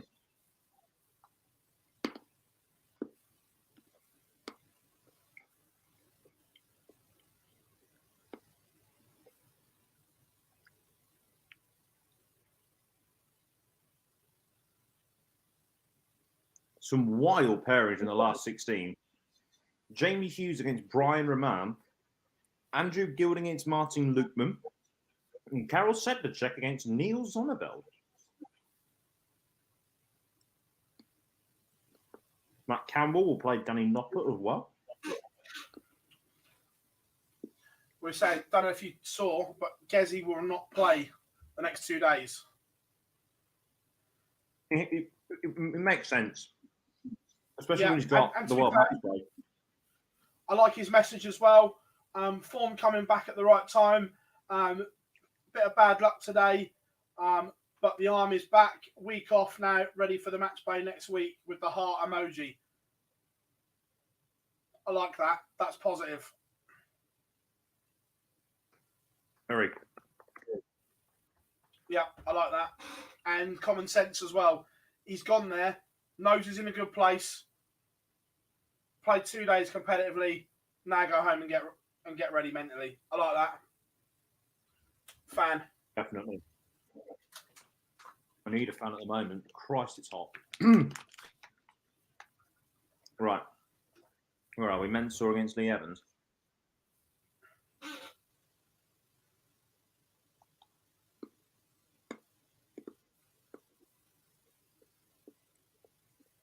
I don't know much about Lee Evans.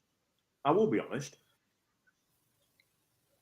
He's played in the Live League a few times. Very solid, very capable player. Look, his average has come down here. It was well over the 100 mark. He's very, very solid.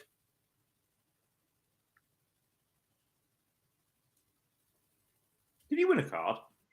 Well, obviously not, did he? Because he played in the Live League. Sorry, that's a stupid question. Yeah, but he's done well.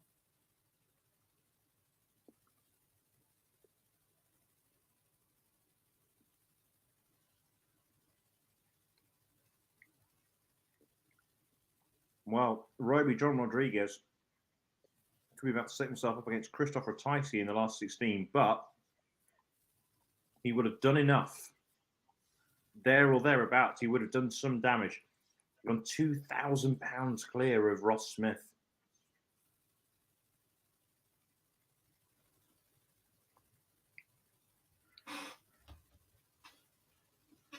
Chizzy over the line against Boris Kuchma.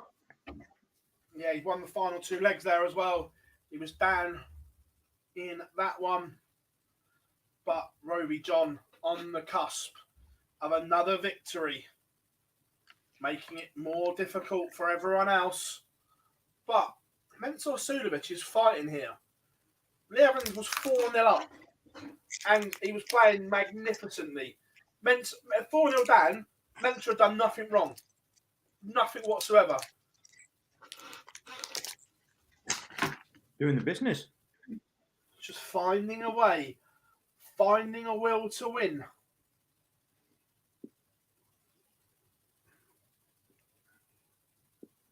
And look, the man has played in Premier Leagues. He's won TV titles. He knows what it takes.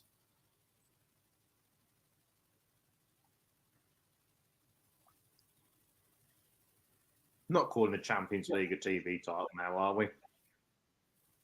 He's won 2 televised titles. Oh, Euros. Won a World Series event. Oh, Played come on on. television in front of a record crowd. Schalke Stadium at God knows silly o'clock in the morning. They did it all in one day. Don't be like this. And to be fair, the Champions League I am classing as a TV title because MVG completed the sweep, remember? Everything was made such a big deal that MVG had now won every televised title. The green sweep. Yeah.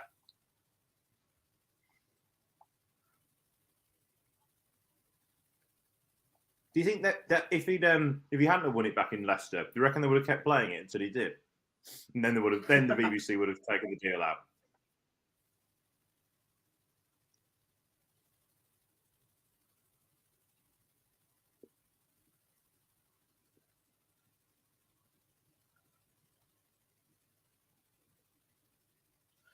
Interesting. Just had it confirmed by the man himself. Johnny Clayton is playing tomorrow and the next 2 days. Far be it from me to tell a ferret what to do, but that just seems a bit silly. I'm with you. I'm not sold, but he's playing.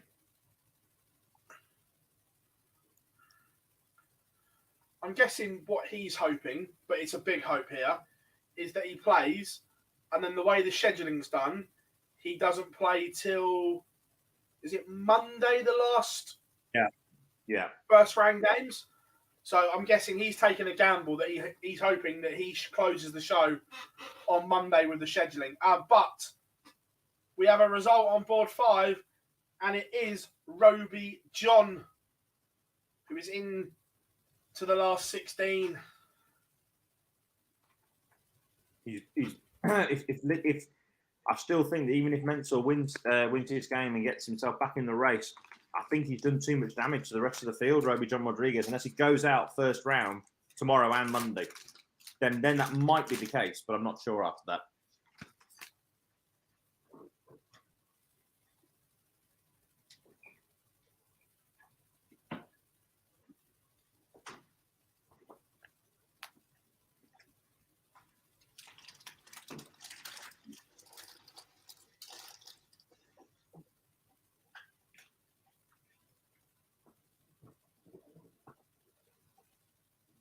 And that's how they're holding the last 16 games.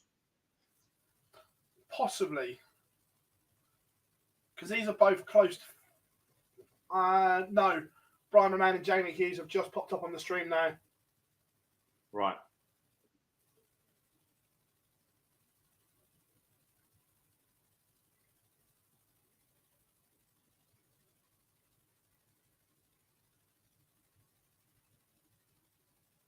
From here, then, chat room, who do we think? Who do we think's winning today? Mensah's come back from 4-0 down, though. On the Mensah. And look, Lee Evans' average is crashed. I'm winning. I think that's a win. Yeah, buddy. Yeah, boy. I can't help but love Mensah. I'll tell you what, there's a subplot developing here, which internally would be hilarious. That Roby John and Mensah Suljovic are managed by the same person.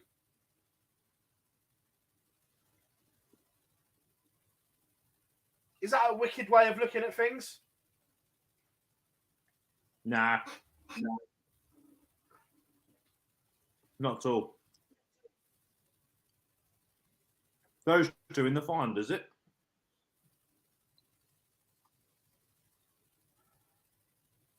Was Jamie Hughes just hit a 10 darter?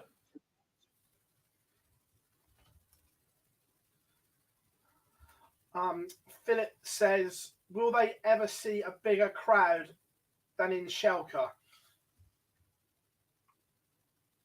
I think it will be tough because that was unreal. Was it 22,000?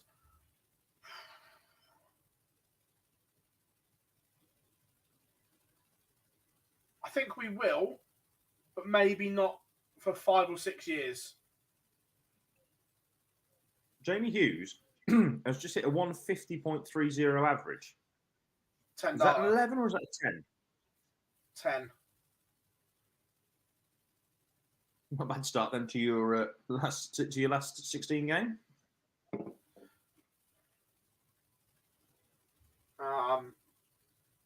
So Right. yeah, I think we will see that crowd beaten in Schalke, but not for a while. No, not at all. I think it will take a long time, and I think it will be in Germany. Or if they can do something in Asia and capture the imagination. Yeah, fair enough.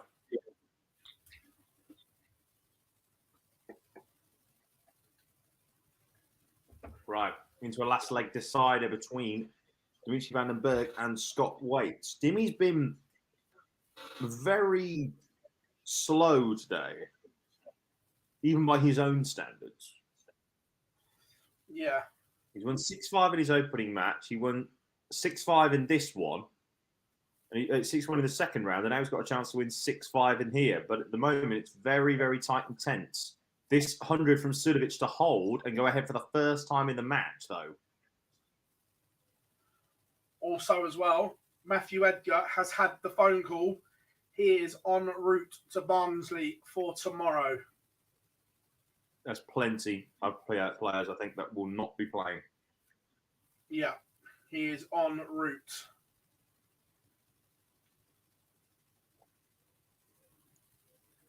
Do you reckon he's gone tops? Doesn't matter. 5-4.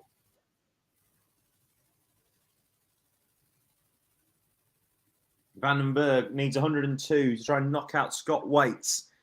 He's missed a chance at double 18. Van den Berg now 102 points away from trying to win again, and he's missed. I think he's missed a chance at double 11 for it. I suspect he has. So Scott Waits takes it out, and it's a 6-5 victory for Scott Waits. Huge.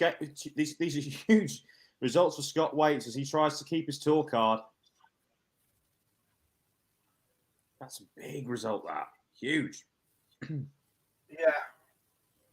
And also... It means he jumps into 7th. It actually means he jumps into 23rd right now in the race for the Worlds.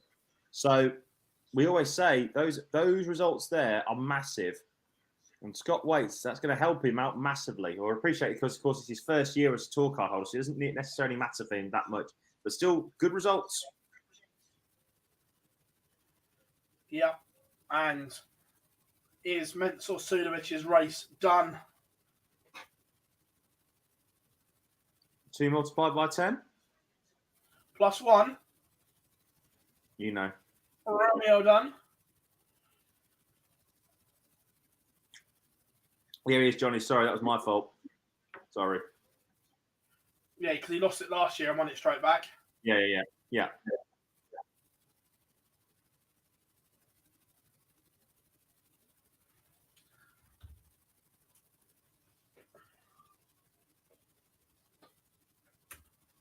Evans has just got to be a little careful here about not doing anything silly on 128.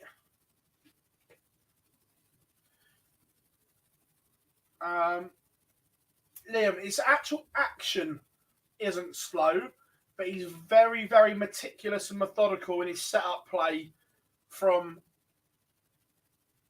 standing behind the exclusion zone to setting himself at the hockey. His actual throw isn't slow, but he's very, very meticulous with his routine.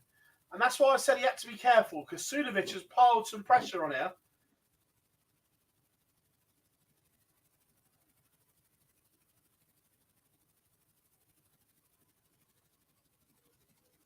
Are we going all the way? Can I Mensur suspect Suljovic? no. Can Suljovic? Oh my! Oh, What on earth's he done there? Oh, he's gone. Oh, I know where he's gone. Sorry, my fault. yeah, My fault. yeah. 50, he's on 54. Come inside double eight. Yeah. No Suljovic to my can't. dad. I do.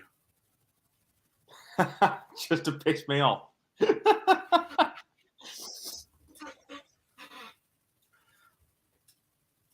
Evans now to finish it off and to put Mensur Suljovic all but out of the World Match Play race. Gone. McGone. 6-4. So now, Out. obviously, Roby is still in, which we know. Mensur has gone. All eyes now. Can Raymond van Barneveld, Jamie Hughes, or Matt Campbell get themselves in contention? And it is only contention. They cannot go into the 16 today.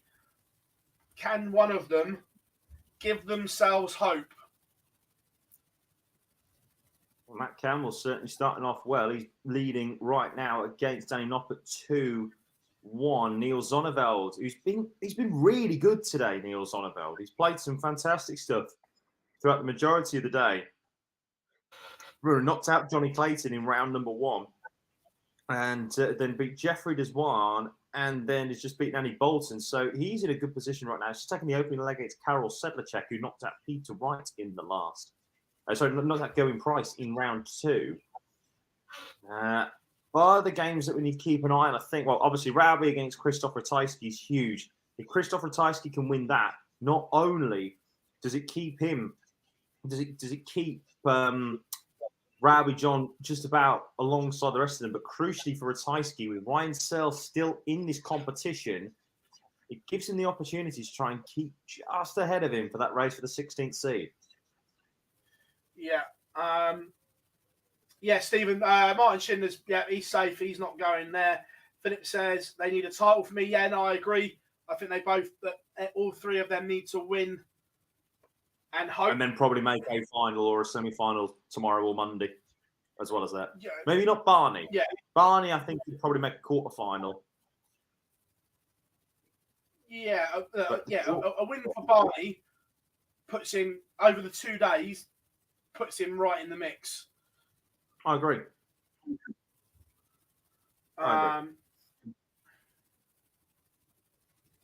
Leveling up 2 apiece. Oh, I like that, Johnny. Like that.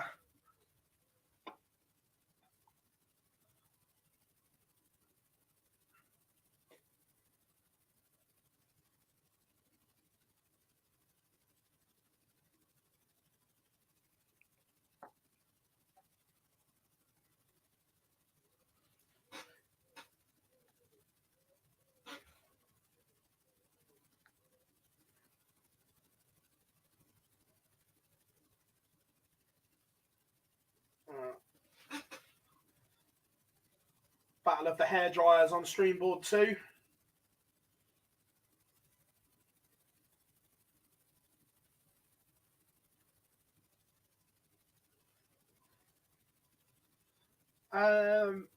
My player of the year so far would be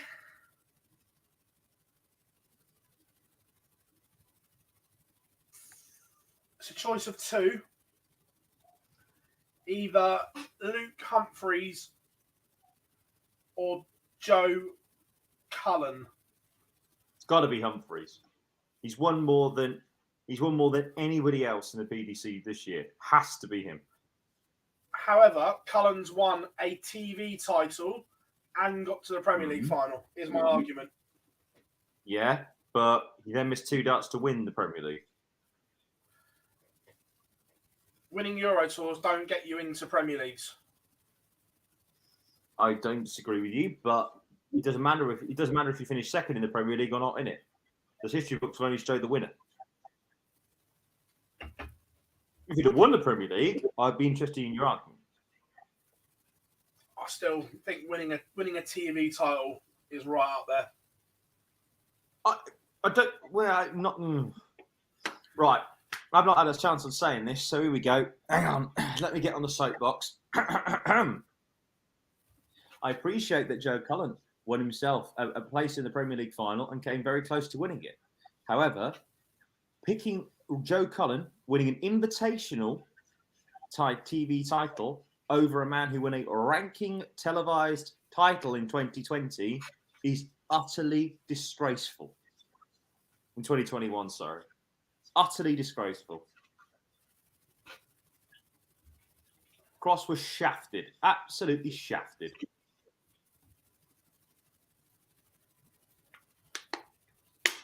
All about those boxes, lad.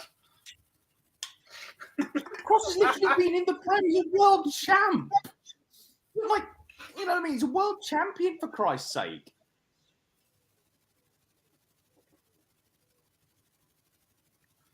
Don't tell him, Adrian, for God's sake. It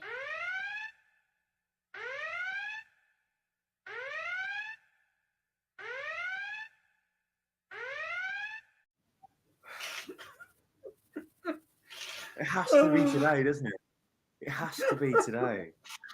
The one day Barney goes berserk. The only day that he is done well this year on the Pro Tour is the day that I'm on stream. For feck's sake. No, Dan, I'm saying that the Premier League is the 5th TV title to win. There are 4 majors, as we all know.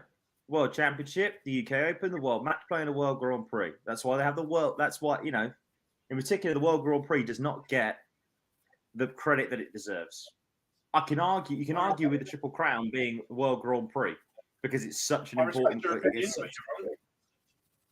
It's not. I'm not wrong. I'm not wrong. Am I out of touch? No, it's the children that are wrong. Interesting one as well. I don't know if you can get a bet on it or whatever.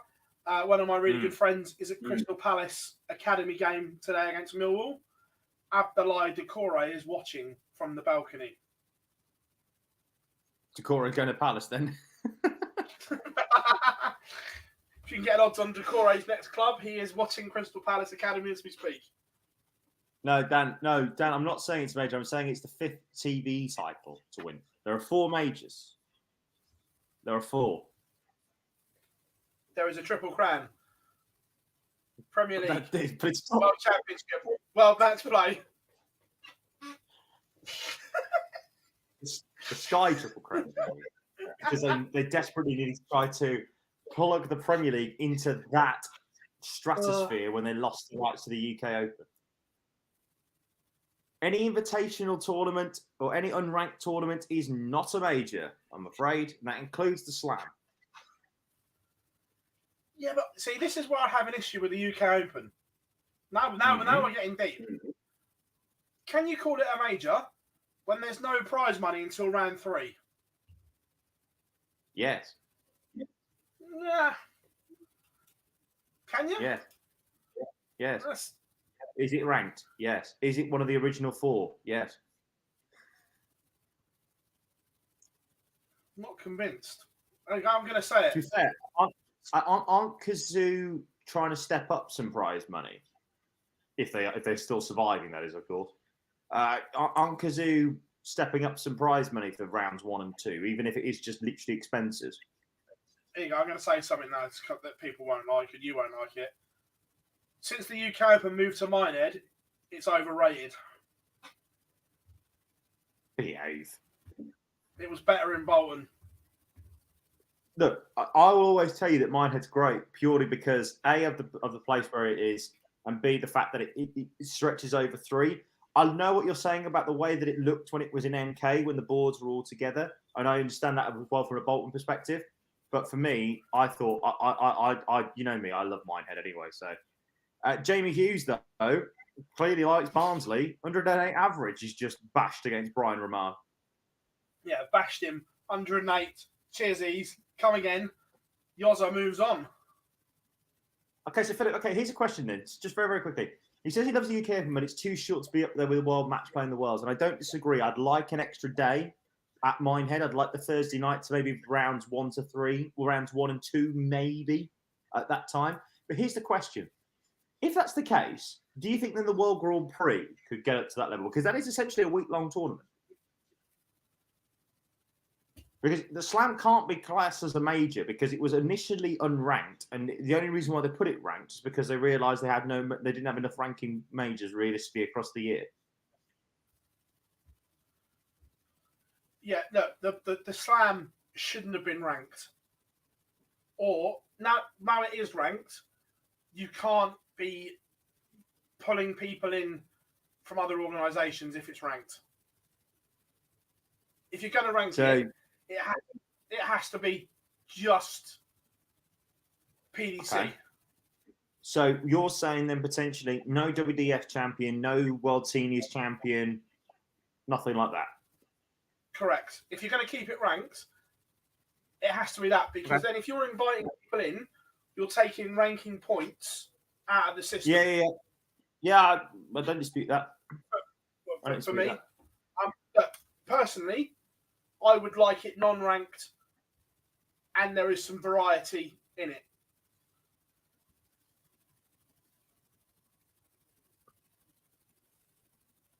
If it's unranked, I've got no problem with them going in. No, I don't either. But I'm fully with you. As soon as it's ranked, then for me they don't go in. Well, that's the point of the UK Open, Johnny. You go around the country, you have the opportunity. That's why it's called the FA Cup of Darts, trademark, copyright, patent pending. Because you can go to places like Norwich or Riley's or anywhere like that and qualify and play the big boys. That's how it works. Noppy is on the charge here, though, looking to try and beat Matt Campbell. 5-3 up now, and we'll have a chance to throw for the match in the next leg if it gets that far. I like Minehead. Anywhere else in the country, anywhere that's not Minehead, anywhere else in the country is easy to get to. Yeah, but Matthew, you don't understand. If you've never been there, I appreciate you've probably been there, but you don't understand. The A39 is just one of the best parts of going to Minehead, especially if you're stuck behind a lorry. It's one of the greatest parts. I'd rather stick the pins travel in my between eyes. the travel there between Exeter and Minehead in the March. Goodness me, there's been a couple of times we've done that. Interesting. Very interesting. Bring back Bournemouth as a venue. Well, Brighton's not far from you, is it? Yeah, it's further than you think because there's no easy way to get to it. Okay. It's about an hour and 40 minutes, hour and 45 minutes. Okay. I wouldn't mind a bit of Bournemouth. Oh, Lovely, great crack. Go on. I could go home every night. Cracking night out, though, Bournemouth. Cracking night out. Yes, Johnny. No, I'm up for Skeg Vegas. No way. Not a chance. I'm up for PCF Skeg up there. I don't give a damn. But the UK Open, Minehead. UK Open in Minehead needs to go. Yeah, I think the thing, Nathan, about that with the Slam is that, okay, the Dev Tour players aren't necessarily tour card holders, but also they're a part of the PDC product of the system. So Yeah. I ain't got an issue with that. Same with the Challenge Tour. Yeah, they're associated members, and they play on the PDC ranking system and everything like that. So yeah, including them, I've got no problem with. But it's outside organisations. Neil Zonneveld becomes the second player into the quarterfinals. He beats Karel Sedlacek 6-3, and the Dutchman is looking good today. He will play the winner of Ryan Searle or Scott Waite. But on board 3, Barzy, a certain Austrian is making the move of the weekend.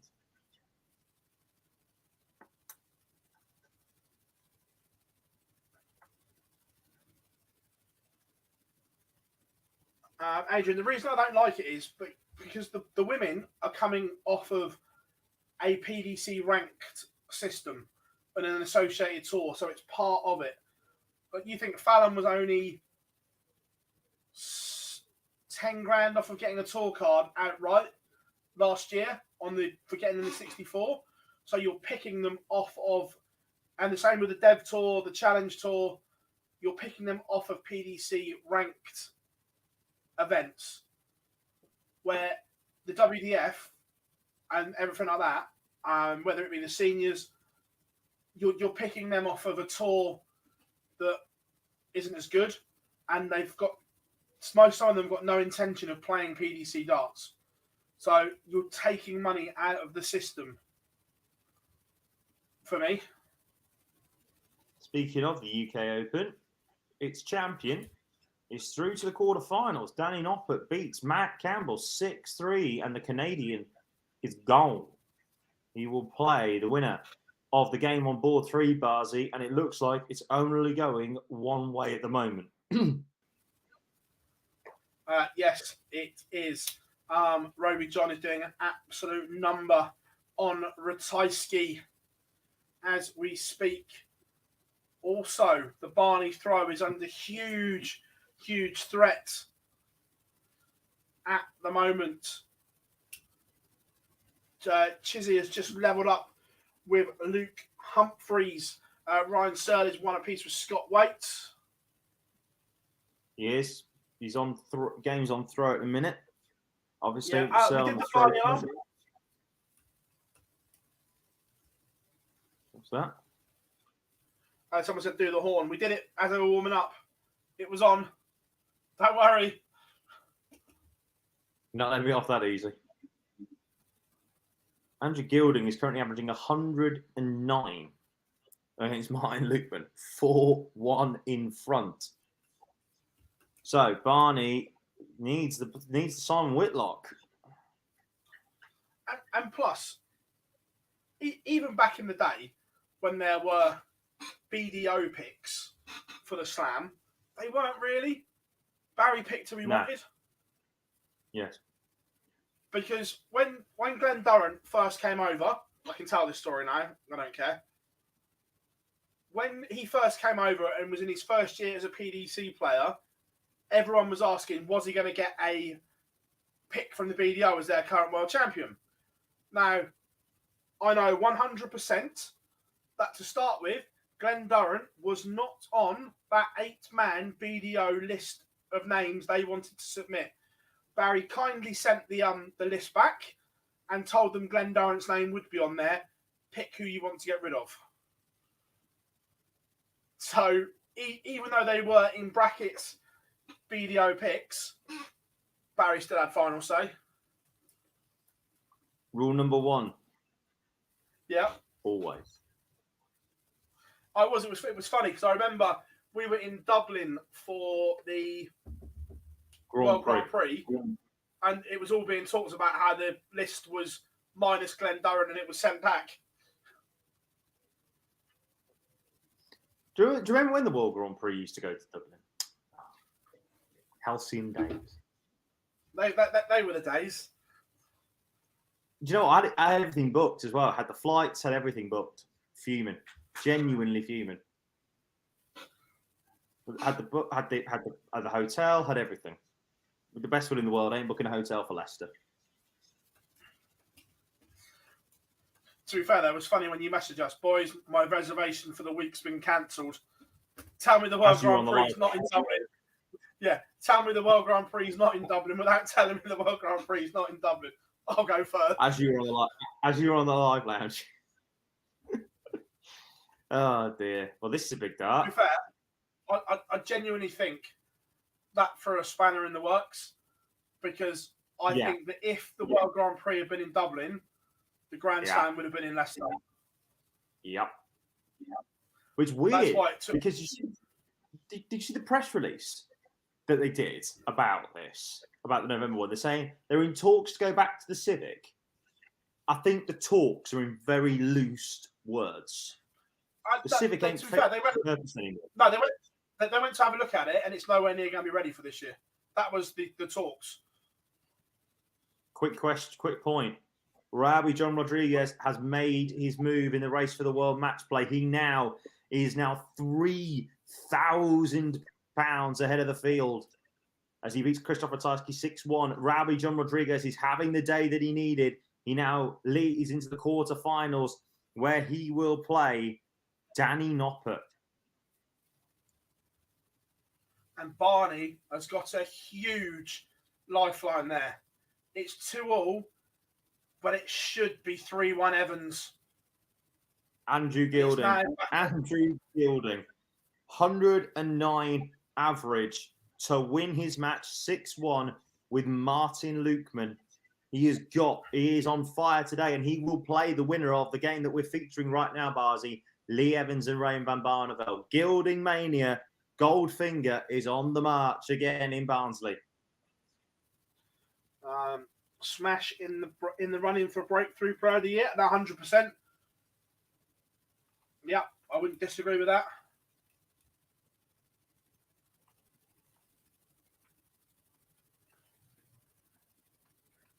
I don't know, Ben, actually. What has happened to Andrew Gilding recently? Why is he all of a sudden the greatest player on planet Earth? To be fair, he's always been a good player and he's always had big averages in the locker. It's just never been consistent, where at the moment he seems to be finding it inconsistently. But word of warning, Jose de Souza also did this for 18 months. Yes. So, yes. Yes. Just pretend it's it. Yes. 41 as sanity prevails. Where did that come from? Did it come from that clip from Tony Green? No, it was when Fallon was on for the 9 data. No. Where the original clip came from when Wayne does that? Was it that? I think it was Tony Green that he missed the treble that he thought he got treble 13 for a 9 and it didn't happen. Treble 20, yes. Treble 13, yes. But it was about 5 inches high. Yes.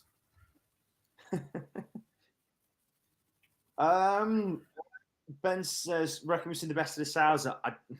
I hope not, because the man can play. The man can play darts. The man hits when he's on it. He hits more 180s than I think I've ever seen in my life. But I'm saying that more in hope than expectation. Oh, Barney, there's the problem. 104 out for Lee Evans. Huge moments there. Everyone knows my opinion. The answer is yes. What was that conversation that we heard in the press room again, Barzy? At the Premier League night? I didn't hear anything, did you? Nothing to hear here. Nothing to see here.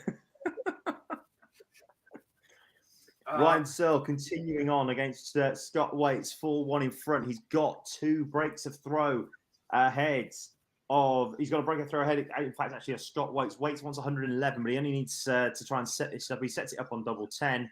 But last leg decider between Luke Humphreys and Dave Chisnell. Yeah, another one was, do I think that Gilding will be in the top 32 after the Worlds? No. That's something he needs to find over. Needs to find over 100 grand between now and the end of the Worlds. If he finds over 100 grand, he's had an absolute unbelievable back end of the year, and full credit to him. But no. I mean, if he does have a game, if he does have a day at the World Championships, then no. At the moment, all he needs to do actually is find after the Worlds. All he needs to do is find 80 grand. But yes, he needs to have one TV tournament where he just goes mental, realistically. Yeah. It'll certainly be bullseye. Lee Evans has just missed the bullseye for the fish. Big moments these now. What's happening in that last leg decider, by the way? What's going on there? Right now, it is advantage Luke Humphreys. They're coming back for double 16. Chisnell was left 48 just to tap him on the shoulder. But it doesn't matter. Luke Humphreys is over the line. Finds 32 with his second dart. Chisnell has gone. No more heroics. He produced Harry Houdini earlier, but not this time around. Luke Humphreys is in to the quarterfinals again. Yeah, there's only 2 games left. Ryan Searle against Scott Waits. Searle wanting 85. Takes that out for a 14 darter. And Ryan Searle has been really going under the radar today. He's been looking very, very, very strong. And now he's one leg away from another quarterfinal space where he will play Niels Zonneveld. Or will it be Scott Waits who turns this around? Ben, could Glenn Durrant lose his tour card by the end of this year? The answer is yes. Very much so, yes. How does he still have a tour card? Because he actually did all right for the first part of 2020. It was really since he had COVID that he really went downhill. Don't forget, he's a Premier League champion. That spell that he had during the Premier League in August of last year, oh my, Lee Evans is now really pushing here. If this goes to a double breaker, Barney needs a minimum of 2 trebles. Not enough. Nowhere near enough. Barney's race could be run here very, very shortly indeed. Owen says it was better than Bolton, all in the one room. I've been to both Minehead for the players. Yeah, the players is different because you've only got 2 stages. Players is very, very, very different to the UK Open. The UK Open is an absolute mess. In particular on the Friday, it's just a mess. Players Championship Day is not great. Has he just missed double 16? He has. 150? I think he has. Lee Evans, double breaker throw. Lee Evans could be about to knock out Raymond van Barneveld here with 102 average. Let's quickly go to the game between Ryan Searle and Scott Waits. Searle wants 83 to get the job done. Should get at least the dart the ball. We don't know which way he's gone, but it won't matter. Ryan Searle through to another quarter-final in the Players' Championship. Niels Zonneveld awaits him, and the only game left playing is the one that you see on the screen, and it looks like that Lee Evans will be making a quarter-final appearance on the Pro Tour again. Unless Barney can win 4 on the spin, which right now against a man averaging 102 is unlikely. In fact, this would be his first quarter-final appearance.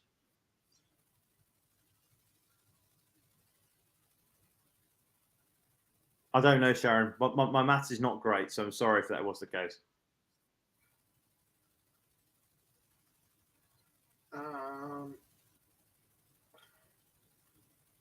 Barney's not done yet.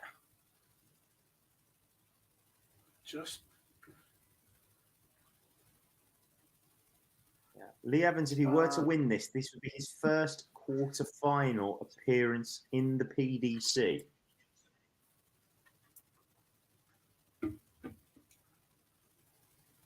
$57, 180, 44. I love the Pro Tour.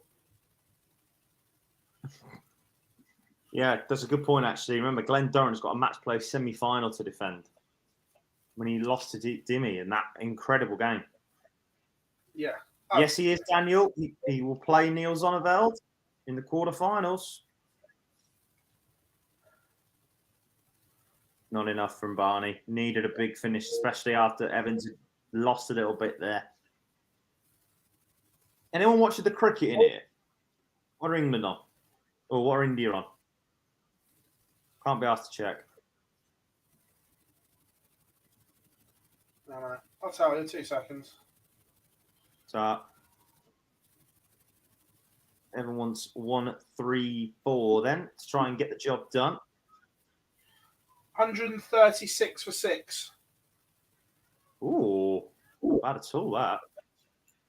I pulled that back well, England. Think. I'm going to say that Evans has missed a dart at that. Barney to break. Oh dear. This then to complete the job. Lee Evans to move into his first ever PDC Pro Tour quarter-final.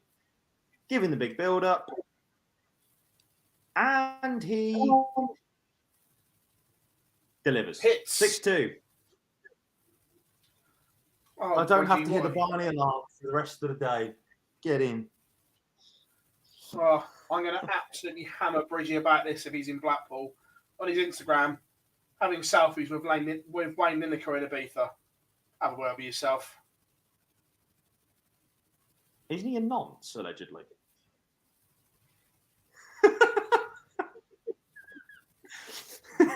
I said the key word there, allegedly. I'm not defaming him or slandering him. It's allegedly.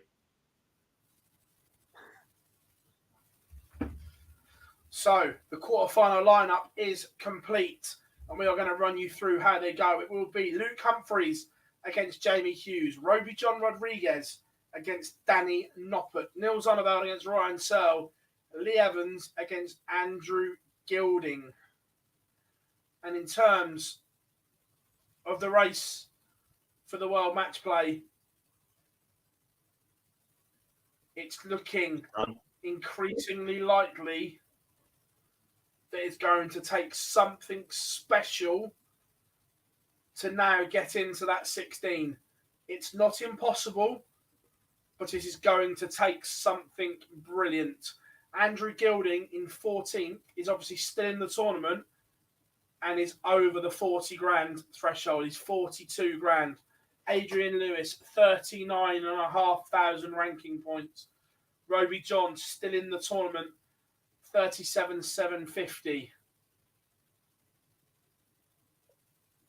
The next one, Ross Smith, is on 34,750 quid. It's going to take a monumental effort. It's looking as if the field could be set. Unless someone has a big day tomorrow and Roby John goes out early, then it might get interesting. But I think today's the day, everybody, that the World Match Play field is basically all but set. Currently, in that Pro Tour Order of Merit slots, there's no way that they're getting caught. Damon Heta, Ryan Searle, Nathan Aspinall, both on 98, 91 and £88,000 respectively. They're absolutely safe. They're fine. Martin Schindler, Callum Ridds, Daryl Gurney, Gabe Clement, Stephen Bunting, Martin Lukman, Kim Hybrex, Chris Dobie, Mardus Rasbet and Brendan Dolan. They are pretty much, I don't think anyone can actually catch them because of the way the draw works and all the rest of it. I don't think that any of them can be caught. Andrew Gilding on 42 grand, I don't think he can be caught. Adrian Lewis might be caught, depending on who wins outside. And Roby John Rodriguez has gone for it today. Quarter-final runners put him onto £37,750, as Barzi was saying. What that means is he's £3,000 off his next challenger. £34,750 for Ross Smith. So he's looking very, very pretty right now. I just want Kyrgios to win just for the pure banter. However, if the rumours are to be believed and what he's appearing in court for gets charged, I hope he doesn't. I want right now. He hasn't been charged, so right now he's not there. So I want Kyrgios to win, just to see the look on the All England. Yeah, just to see the look on the All England club's face that he's then a life member and they have to let him into centre court whenever he wants. If he were to win, but he then gets found guilty, then obviously I hope he gets stripped because that's just disgusting. But I'd like Kyrgios to win at this current moment, just for the actual banter that it would be. It'd be hilarious. Oh. It'd be look, Djokovic is huge favourite. There's no question about that. But I'm not a Djokovic fan. Oh God, bloody hell! The sprint race is going well then. Bloody Verstappen. He's just so bloody good, isn't he? What, Max? Yeah. He's all right, isn't he? Just a knob. Russell, though, has got up to 4th place and Hamilton's stuck behind the bloody passes. I don't understand how that's worked out.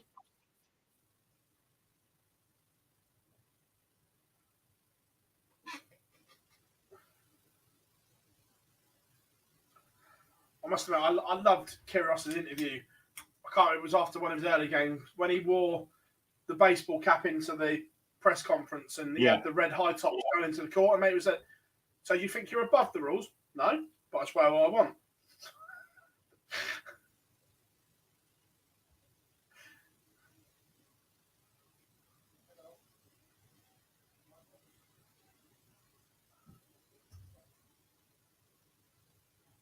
Jules is in.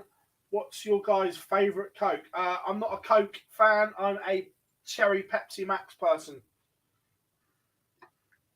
This is how I sponsor. This is the people that sponsor me. I wish DMs are still open, banter. I was saying this the other day. I can't remember where I was. It was either America or Germany, but you know when you've been that many places, you can't remember which one it was. Yeah.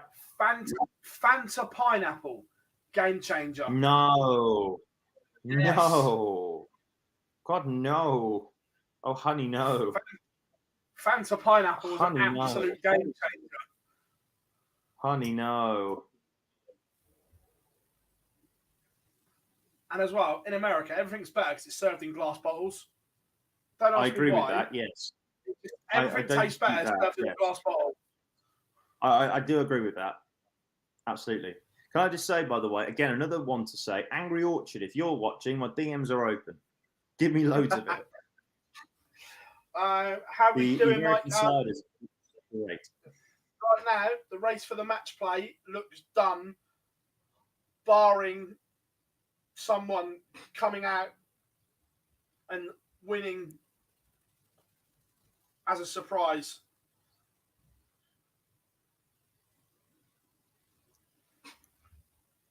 What is going on in Bloemfontein?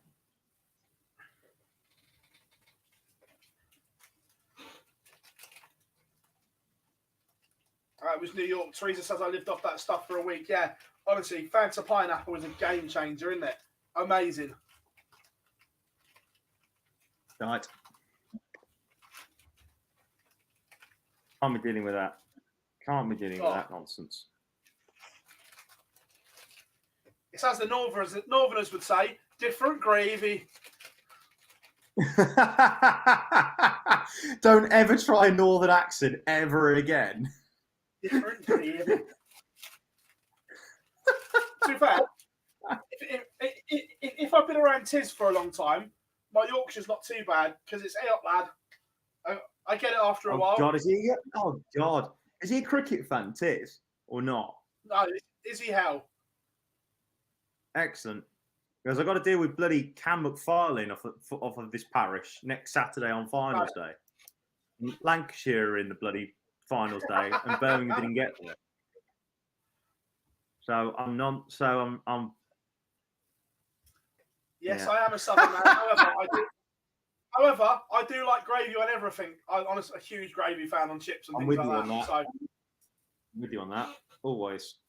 Gravy. Do you know what though? Weirdly enough, I have to because I don't eat chips. I have mashed potatoes when I have fish. Sorry, everyone. I know that's offensive. But I don't eat. But I don't. That's the only time I don't have gravy on my mash. Only time because I can't have gravy on fish for some reason. Nah, I'd stick some on. Right. Games going on. Luke Humphries and Jamie Hughes have just started up in the quarterfinals.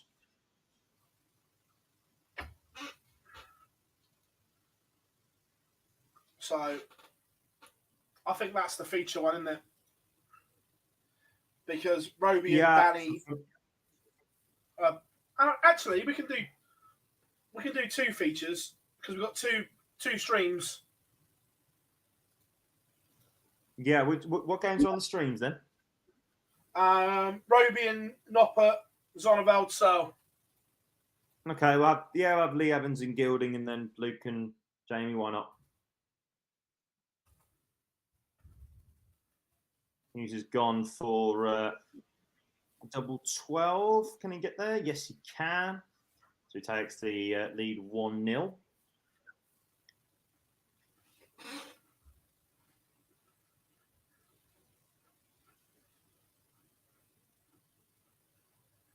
Yeah, honestly, Mike, don't mention me about this.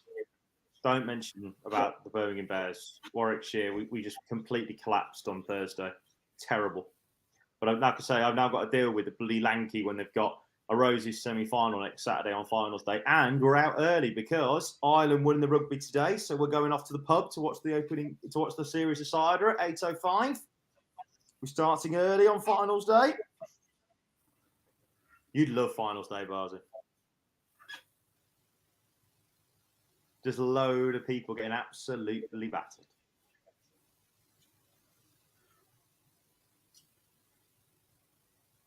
Trying to think. I think I've only drunk twice this year. When we went to Dublin, I drank. And there was one more. But I think I've drunk twice this year. That's it. Fair enough. Well, just to say quickly as well, Lancashire versus Yorkshire on finals day is going to be special. Yeah, I suspect that game will be first for many reasons. The main one, I've got full respect for Jamie Hughes there. 180 to leave 2. Yes, more of this. Silly darts. But yeah, Lancashire against Yorkshire will be first, I'd imagine. Purely because that way then hopefully Lancs and Yorks don't get absolutely battered in the Hollies. What else are we looking at? We were excellent. So, pardon, sorry? Who's the second semi-final? Well, Hampshire beat Birmingham on Thursday. I knew Hampshire. You absolutely battered us, mate. Absolutely fair play to you. And they'll play either Somerset or Derbyshire, which will be later on this evening, straight after the England cricket match at Edgbaston. I must admit, I'm lucky that I live 25 minutes, half an hour from the Rose Bowl. And, the Ageas Bowl, as it's now called. No, it's the Rose Bowl. Yeah, that's right. It always been the Rose Bowl. And lucky enough that I got to see the late, great Shane Warne play there. The problem with him is that the problem with the Rose Bowl is that the actual concourse areas and everything alongside it, there's just no room to move. Well, I was there for finals day. I think it was 2010. I think it was. You could barely move. It was horrendous. It's all right. They spent a lot of time getting it right now. It's not too bad. Well, this game looks good between Humphreys and Hughes at the minute. Humphreys leaving himself double 18 after 12. Can Hughes take out the 115?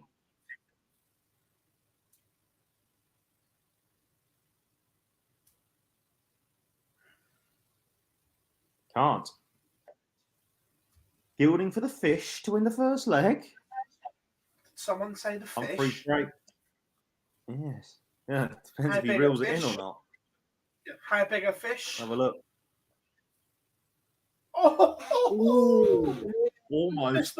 He had it out the water. Just let it go. Let it go. Barzy, this is a question. Let it go. Here's a question. Yeah, exactly, Kieran. I know your team, Northants, didn't do particularly great, but it's better to go out in the group stages than to lose in a quarter final when you get battered at home. Ask Gob on that one. Also, as well, says Mike, Barzy, I'm not into the NFL, am I? Laces out. Yeah, huge fan, Mike. Huge fan of the NFL. I've got tickets for London, going to watch the Packers and the Giants, Saints and Vikes, and the Broncos and the Jags. It's now time to try and see if I can get tickets for Munich in November. Can't Dan Marino playing? No, his side aren't playing, unfortunately. No. Shame, really. Otherwise, I'd say yes. I love winding up American football. I don't get it. It's two stop-start for me. But I love winding up American football fans with my standard line. Dan Marino playing? Laces out. And normally they all bite as well. It's brilliant. Mike, good luck, mate. If you are going for a ticket for the game against the Packers in London, good luck. 26th of July, they're on sale at 10 o'clock. There are still plenty of tickets about. So good luck, mate. There's loads of places that you'll be able to get tickets for as well on the day of the game. You'll be fine. Honestly. Mind you, part of me really likes the NFL because it's pretty much paid for our stadium. Yeah. It actually does. And I'm not just saying this. Again, for people, I know appreciate there might be a few Arsenal fans on here, but I have never been to a better stadium in my lifetime than the new Tottenham Hotspur Stadium. It is absolutely ridiculously good. It's the unreal. Actual stadium experience, the views, everything about it is sensational. If you've never been there, go there. It is ridiculous. Tell you what, Ryan Searle is flying right now. And also, is Roby John just feeling the pressure a little bit? It's been a hell of a day, but right now he's only averaging 62. Has the adrenaline dump happened? But he's put so much in to the day, he's got nothing left. I've got nothing left. Both Lee Evans and Gilding. Oh, there it is. Oh, fish. I was just going to say, both of them are wanted to try and reel it in. Gilding tried to find it in the first leg, tried to get the fish was flapping. It's Lee Evans who reels it in. The big fish gone. Excellent stuff. That's the second one of the day we've seen. Oh.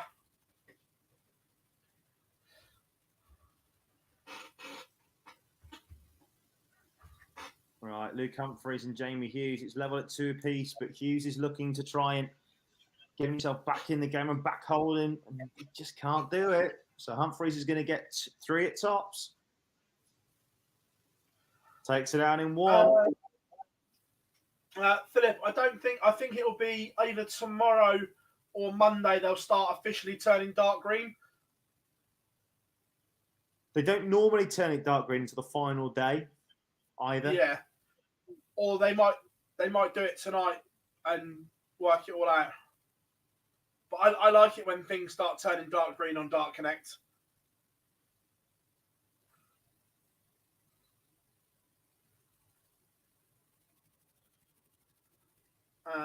So on the stream boards as we speak, Danny Noppert is 3-0 up on Roby John. Ryan Searle is 2-1 up on Neil Zonneveld.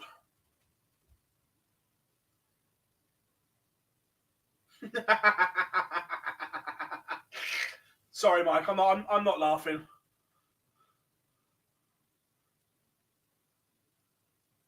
No, the match play draw might be live. Match play maybe. The rest of them aren't. I'm not saying that. But is it on straight after the game? Is it on straight after the final of the day of the Players Champs? Because if it is, then maybe it might be live. I'm not holding my breath. No, I'm not either. But that one, out of them all, that one is maybe. The only one, well, obviously, the Worlds is obviously live. I think if it's all done and dusted like we think it's going to be early, they'll just get it done. Once it's absolute mathematical that 16 can't be caught, I think they'll just get one and film it. Put the graphics over the top and put it out. Yeah, good point. Dan Dawson and Paul Nicholson might mysteriously disappear from commentary on the PDC TV feed. Leave Murph holding the fort for both games.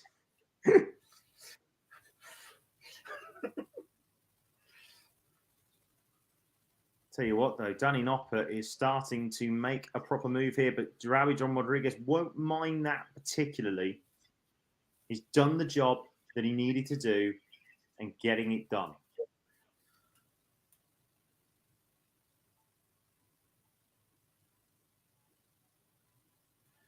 Do you remember last year?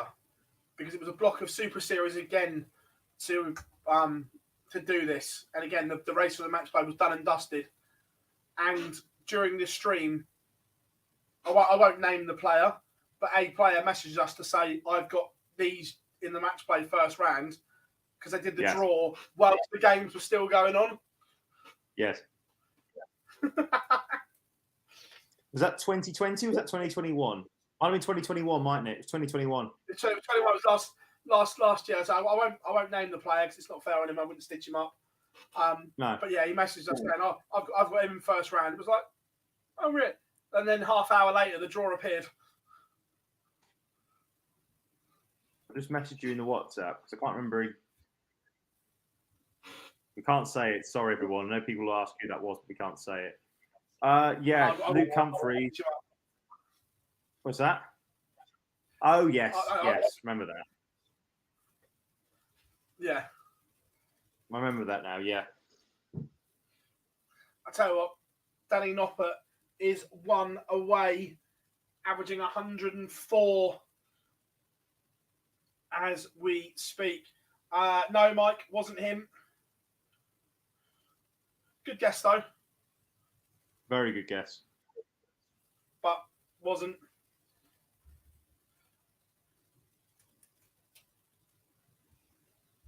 Okay, yeah. So Luke Humphries looks like he's about to go into a semi-final of a Pro Tour once again. He's won 4 floor titles on the Euro Tour. He's also won a Players' Championship this year. This is looking for title number 6 if he were to win this today. Andrew Gilding as well, as we can see there, currently 3-1 up on Lee Evans. Luke Humphries will need 48 if he comes back in this leg. He will get another shot at throwing for the match if he doesn't take it here, but he's going to get a chance at 48 now.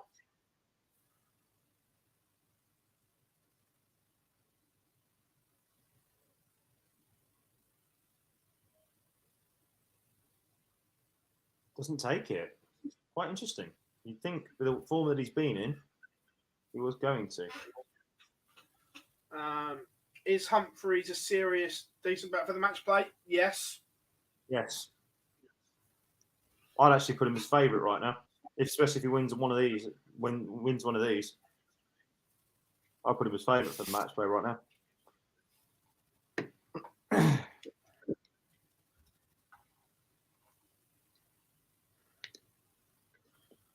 He's already been to a final on the big stage. Appreciate it's behind closed doors, and this wouldn't be his massive TV run.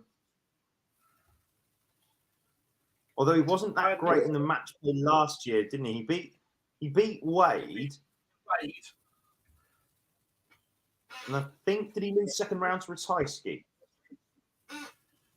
Possibly, yeah. Philip says, interesting that Lee Evans is currently in a Players' Championship final spot at Minehead. It's going to be in more events, but if he continues to be in more events, he's got shots at it.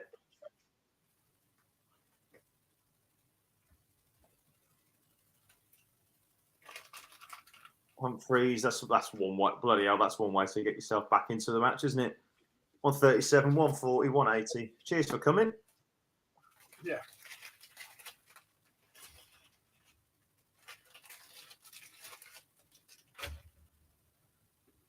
So then, what can Jamie Hughes? Well, he's left the fish if he comes back, and he will come back because once again, Humphrey can't get over the line. So can Jamie Hughes reel in the fish? Yeah, Mike, the prices for the Worlds are on most sites at the moment.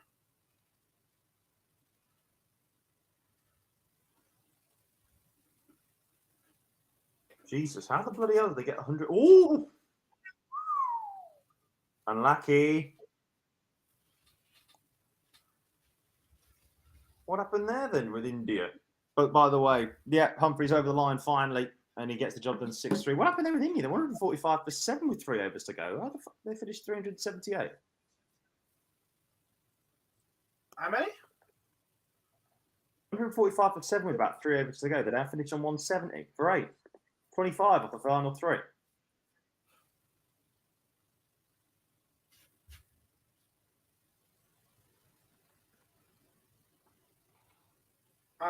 Yeah, the match play odds are up as well.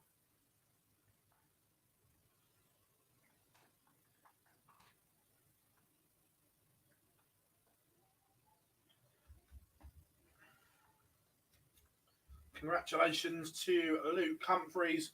Also, congratulations to Danny Noppert. He is through as well. 6-1 winner.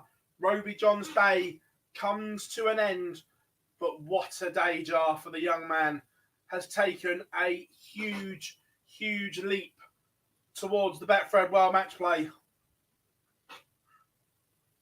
He has indeed. £3,000 ahead now then of his nearest rival, which means that Ross Smith minimum would have to make the quarterfinals tomorrow to jump back ahead of Rabi John Rodriguez, and that is assuming that Rabi John loses in the first round. Unless someone wins the day outside the top 16 currently, I'm safe to say, Barzi, that this match play race could be 2 multiplied by 10 plus 1. Romeo done.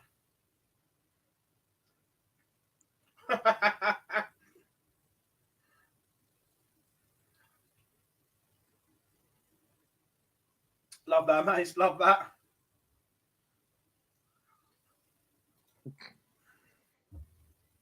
That for me, I can't even. I think I averaged 9.3 rather than 93. I think the decimal point's in the wrong place. Lee Evans looking to try and get back into this matchup, but I just don't think he's going to right now. 2 games left in of the semi-finals, and it will be Luke Humphreys against Danny Noppert. So the winners of these two, Ryan Searle, will probably be playing Andrew Gilding, I think, realistically. The way it's looking, unless something ridiculous happens. And he has had a runner-up so far this season. That was in Players' Championship 9. Can he go and maybe do one better? But he's got to get through Ryan Searle, which at the moment it's going to be a very tough ask. Averaging 96. Zonneveld, as you can see on your screen, is in a bit of a different situation. He needs the Barney to try and save the match.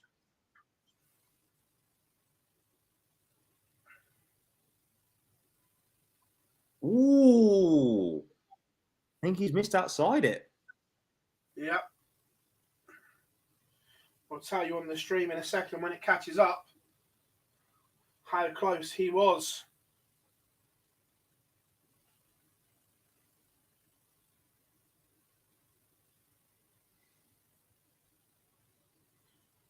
Ryan Searle then now has to serve this out, as does Andrew Gilding. Determined who will be playing in the final. Was it close? It was close. Oh, well, that doesn't matter. Donovan got the job done in the end. Now we've got to try and find a break of throat. Good run this, though, for Lee Evans again today. It's his first ever trip to a quarter-final in the PDC.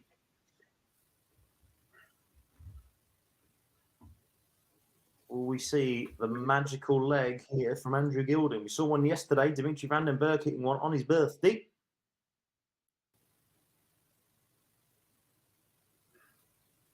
No. No. But he's still very much ahead of his leg. Yeah, people asking about the match play. So right now, MVG is your 9-2 favourite and get 5s with title sponsors Betfred.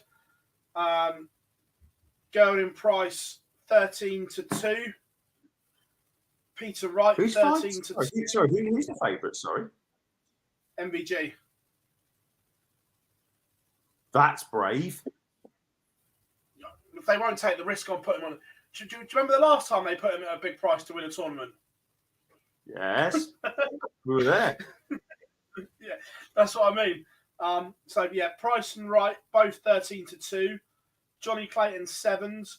Michael Smith 9s. Dimitri 11s. Luke Humphreys 14s. Aspinall 20s. That's a fantastic price. That is a fantastic price for Luke Humphreys to win his first ever major crown. Ryan Searle is into the last 4 then here in Players' Championship 19. Who will he play? Looks like it's going to be Andrew Gilding. Yes, mate. Honestly, you've never seen a press room like it, scrambling to get money on MVG at that price. Wasn't it 9-2? Wasn't it at Ladbrokes? Ladbrokes offered.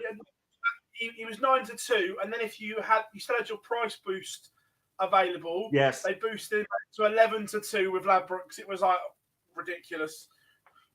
do you remember we all just pissed ourselves laughing when we saw that? We were like, right, that's an easy 20 quid put on. Thank you very much. Oh, honestly, everyone was scrambling for laptops when they saw them price it because he got pumped the night before in the Premier League. Yeah, Michael Smith absolutely whacked him, didn't he? And then he came with the new darts, didn't he? Did he play with the new darts that time? I'm not sure whether he did he? Yeah, he wasn't the ones he's playing with now. He played with a different set in Exeter and then went to another set in.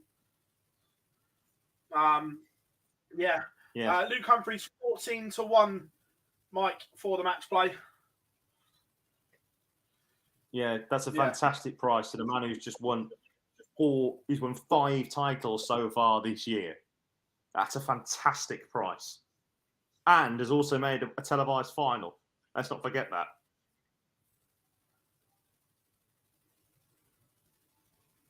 Andrew Gilding then looking to try to be the 4th and final man into the semi-finals, and he does that, taking out double one. So the semi-final lineup then is going to be this: Luke Humphreys against Danny Noppert, and Ryan Searle will take on Andrew Gilding. Which two of them will be in today's final? I'll tell you what, let's get a poll up in the chat room. You do that, Barzy. You do that. What's going on in the cricket? I know rugby-wise, South Africa are beating Wales. Oh, bloody hell. Roy's gone for a golden in the first over against Kumar. Oh, dear. All swinging all over the calf. Edgbaston. Viva the wicket maiden, it would seem. Yeah, someone said as well, Dimmy's one of the form players right now. And I would agree with that. He's won the last 2 televised events on ITV4, must be said. With Mason in the chat room. Yeah, I just don't know.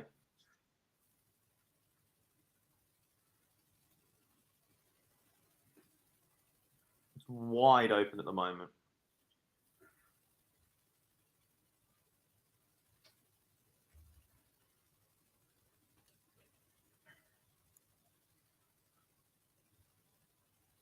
I quite like Bully Boy at 9s.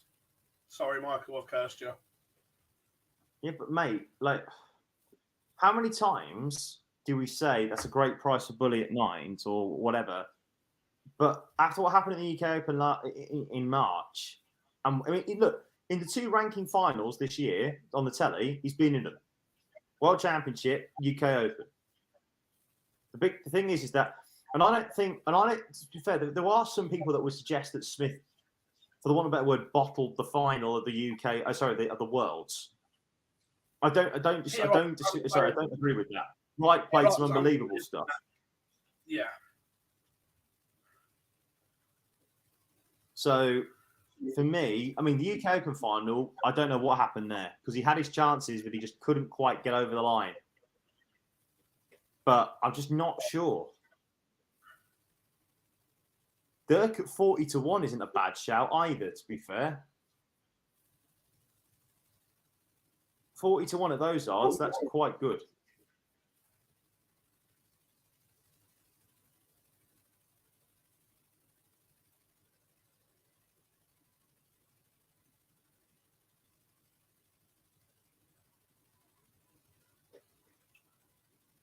No, we're not warming up just yet, by the way, everybody. As soon as we will, we'll put the next games back on.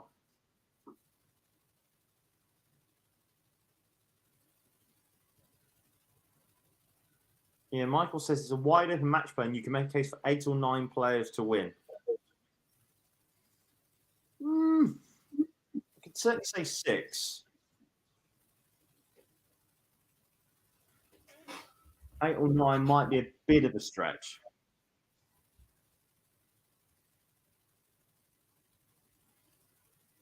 Look, it's going to be interesting.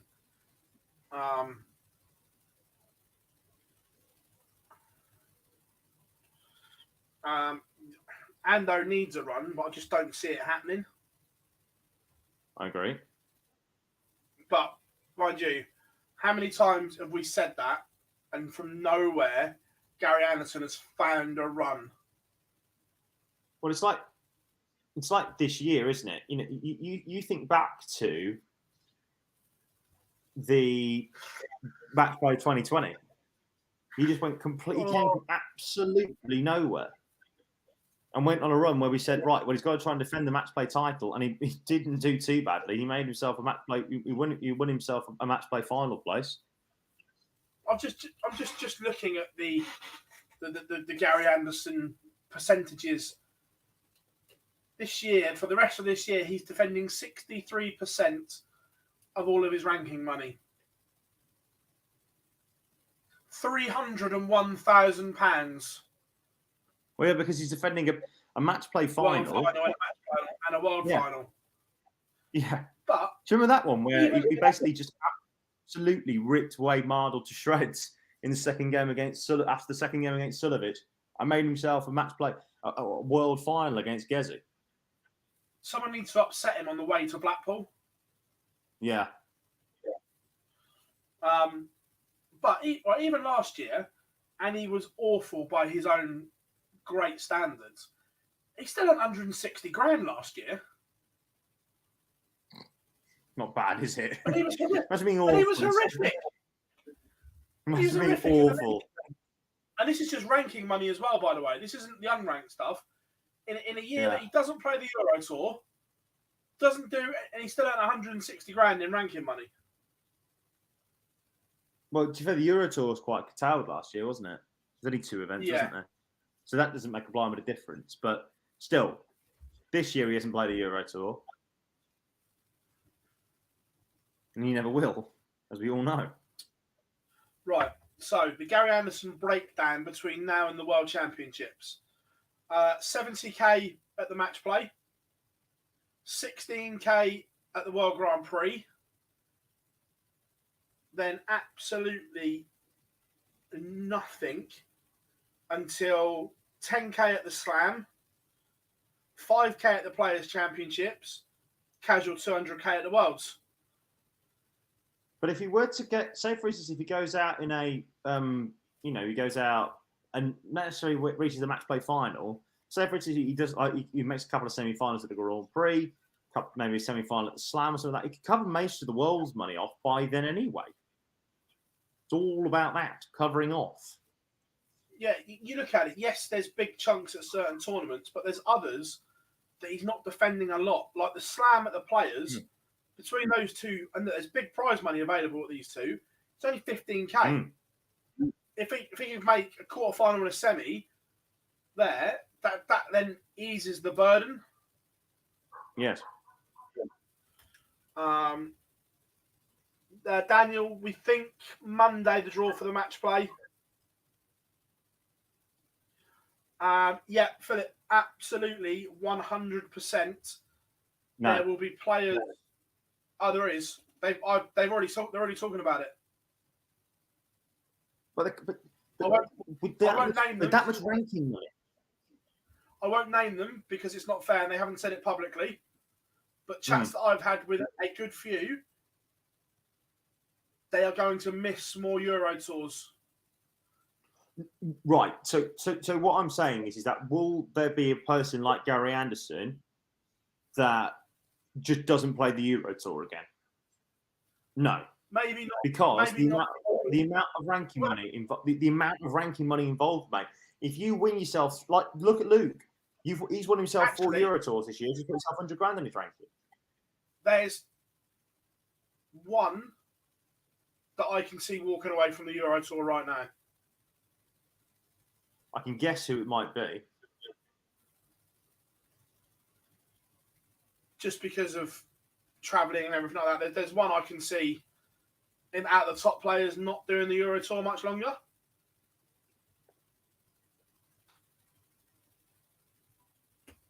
Yes, Jar. That doesn't surprise me. Like we know, again, we won't say anything because obviously it's not been said anything or anything like that. But with my guess, it wouldn't surprise me. The thing is, the way the Euro Tours are as well, the way they're crammed into the first half of the year, a lot of them, if you're one of those Premier League 8, it is an absolute mare to get to some of these. I agree. Totally. Price, I don't think Price would ever skip them all, but I certainly think he'll pick and choose. He won't play them all. It will be a case of, right, this one's easier to get to. Have I got enough money to qualify for the European Championships? If they're both ticked off, do I need to go? No.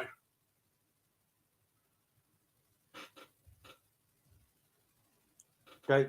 There used to be the case, didn't they, that they used to miss one, possibly two, as you used to say, Barzi, in deepest, darkest Germany, where it takes about 4 planes, three bus rides, a run on the coach, and everything like that. To get to Riesa and Jena are the two in particular from the UK. Look, I appreciate that it's not everyone from the UK, but this is more why I think the UK players will miss certain events. Is they are horrific to get to. It's like 2 flights, or a flight and a 4-hour train, or a flight to Munich to connect to somewhere else is the thing. And it's just like, and then trying to get home as well. If you go deep in that Euro Tour and you get to the Sunday, you then can't get home till the Monday. You've got the same again. You've got a day's travelling, get home late on the Monday. You're back in the hotel on Wednesday for the Premier League. Yeah, and then you're back, then you essentially back out on the road again in deepest, darkest Germany the next week to then go and play the Euro Tour. So yeah, I certainly think I think there's certainly 1 stroke 2 that will may bin them off, or not bin them off, but not play them. But I certainly think that if you're in everything, like the Premier League, the World Series events, then they will skip a lot more next year. I don't dispute that. I don't, like I said, do I think that there's going to be more? Do I think that they'll play all of them? No, I doubt it, because they need the rest. Because unfortunately, as I've always talked about in terms of the Premier League always is massive purely because of the amount of money that's involved in it. But will there be more? Apart from the one player that we think might do. Yeah, but mate, the only thing about that, mate, is that obviously 25k on your ranking is a lot of dough, and it can cover. Say, for instance, like you look at the weight. Like, I mean, look, Mace, you've forgotten more about darts than I'll ever know, mate. But you think about the way for Luke Humphries. He's won 4 Premier Leagues this year. So he's won 4 Euro Tours this year, and he's put 100k on his ranking. Appreciate he's got to defend that in a couple of years' time, but the Premier League 8, as you get closer and closer and closer towards defending those big monies, if you take away 2 or 3 Euro Tours, that means you could be covering for yourself for a match play final or for a Grand Slam semi-final, something like that. So it's still huge money. It's an interesting conundrum to work out and manage.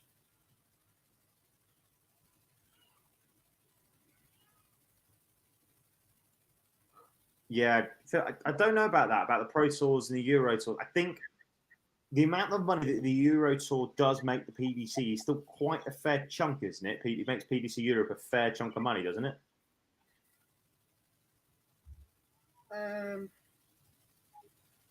Yeah, look, it obviously makes money or they wouldn't keep doing them. We all know Barry's philosophy. We are... Correct. Do you want to change the live results one to Ryan Searle against Noppy, because semi-finals are underway?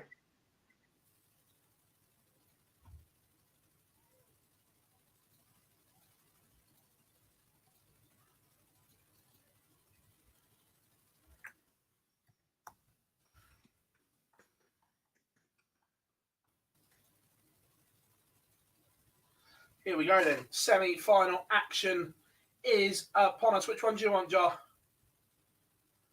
I've done the bottom half most of the day, so I'll take Searle Gilding. I don't mind. I will take Noppy, the Freeze, and Humphreys. Very good. And yeah, Dan, if you do want to watch the matches, you can go to pdc.tv, subscribe there, get yourself there, and get over. Don't know how much. I think it's about $2.99 for the rest of the day, so not too bad. Yeah, that's a very good point, mate. Hence the reason. That's a very, very good point. No, that's what I was just going to say about it, because Mace says, like, if you're in the top 8, your money in the rankings will come from top tier TV events. Yeah, that's the only reason why I think people will play in the Euro Tours if it's the top 8. Because, say for instance, take for example of Jose, you go and win the Grand Slam, there's 150k, right? That you've got for 2 years. If you then go and win yourself a couple of Euro Tours or 3 Euro Tours in a season, that's 75k. That's half your Grand Slam money gone. That's half your Grand Slam money that you've defended already. You don't have to worry. So it's things like that. So you don't have to get to that final to make sure that you keep on that money. That's the only problem. But Mace, that's probably what you're talking about there, about the age and drinking habits. That's probably why I think the person that I've messaged Bards to think who's going to not be on the Euro Tour will not be on the Euro Tour in a couple of years' time. You can work that one out for yourself, Mace. Danny Noppert takes the opener against Luke Humphreys. Humphreys slow out the blocks here.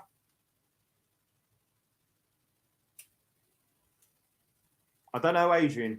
I don't know how you stop the constant buys. I genuinely have got no idea. Have players on standby? Or have extra seeds? I don't know. Or have players that didn't come through the qualifier, maybe? I don't know.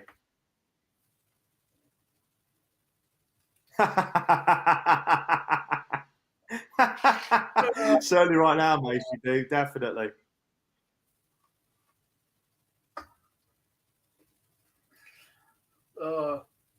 Luke, we'll go Wadey's UK Open then. Wadey's still playing, all right?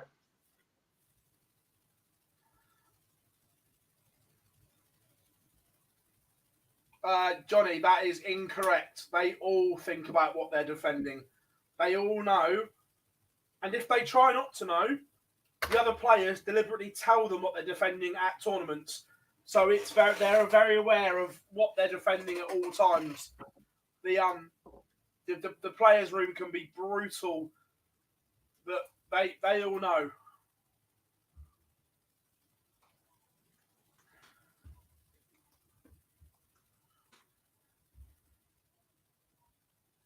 Right then, Gilding looking to try and level this up.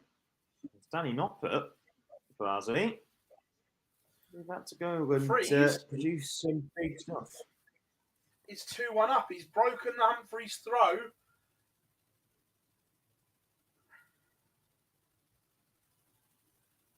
His last play. Anybody, without Googling, anybody know the last time that Danny Noppert won a Players' Championship?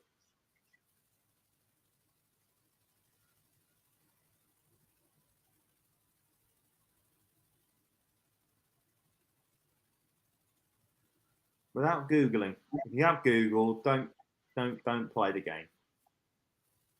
Doesn't need to be exactly where, just what year. Danny Noppert last won a Players' Championship. 18? You would be correct, as would Philip Wolff in Dublin on the Grand Prix. Yeah, it was the last one before the Grand Prix started. Yeah. Yes. Humphreys better start to this leg, and then throws in a 45. But Noppy's counting needs to be good here. Usually is, to be fair to him. Let's see if he does some ferret counting.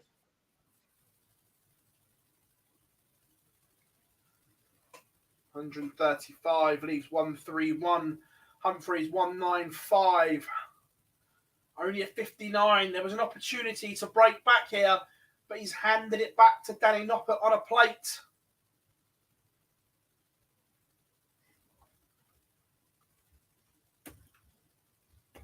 Only 55 from Noppy, 136 for Luke Humphreys. Yeah, Max Hopp, of course, winning in that day just before the Grand Prix. Correct, Phil? Yeah. Quite tense now. Looking at the thing, the poll, many people thinking that it was Luke that's going to be the favourite. Gilding on 24%, Searle on 21%, then Noppy on 16%. But that's a miss. That's a slip. That's an even bigger slip. It is. Noppy looking at 10s for 3 zip. Luke Humphreys has had his chances in this leg. Don't forget, tomorrow, everybody, more from the Race to the Match Play. Every Pro Tour in the 2022 PDC season, we will be here. Every single Pro Tour.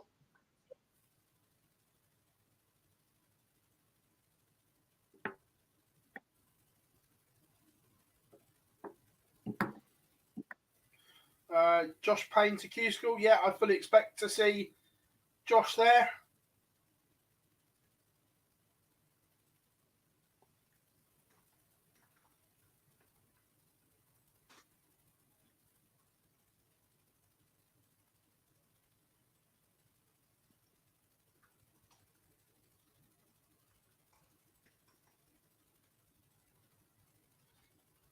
Right now, Luke Humphreys is under the cosh. His throw is under threat again.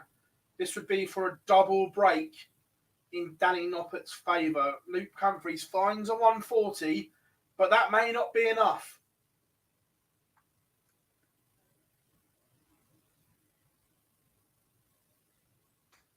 Oof.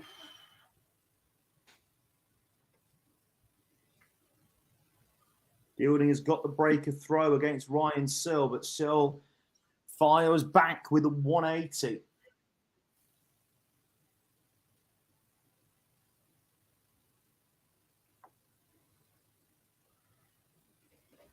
Noppy wants the Della. Don't know if you know, but Keith took out 138 once.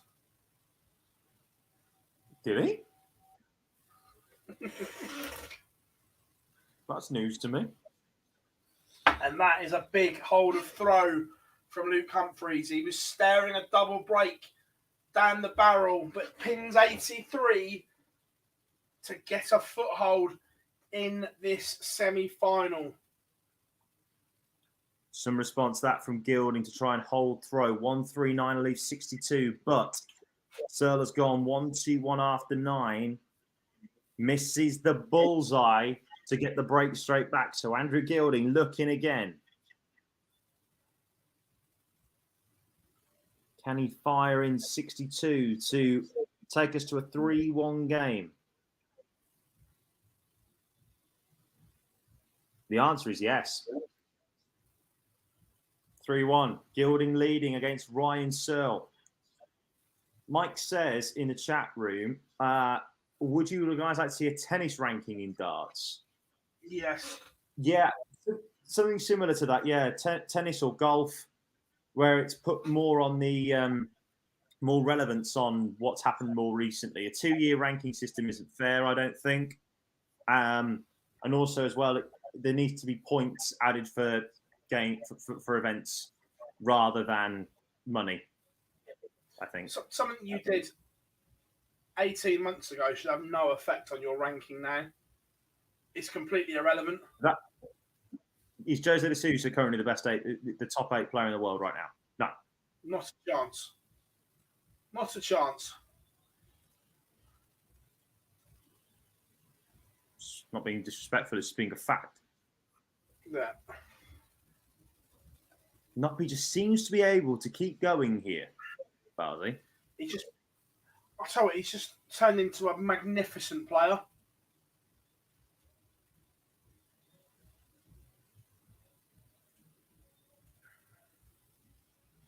I'm with you, Mace. I also like the one in tennis look, I'm not a huge tennis fan. I only follow it a little bit. But obviously, 1 to 4 are set. But then don't the rest move around in the draw? It's not set that Yes.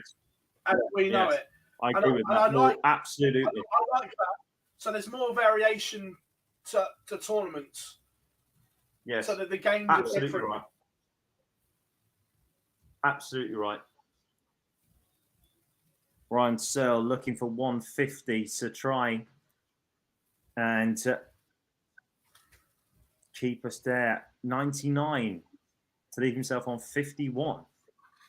Strange. Wonder which way he'll go, whether he'll go 11 for tops or 19 for 16s. Maybe even 15 for 18s. Sorry, 17 for 18s.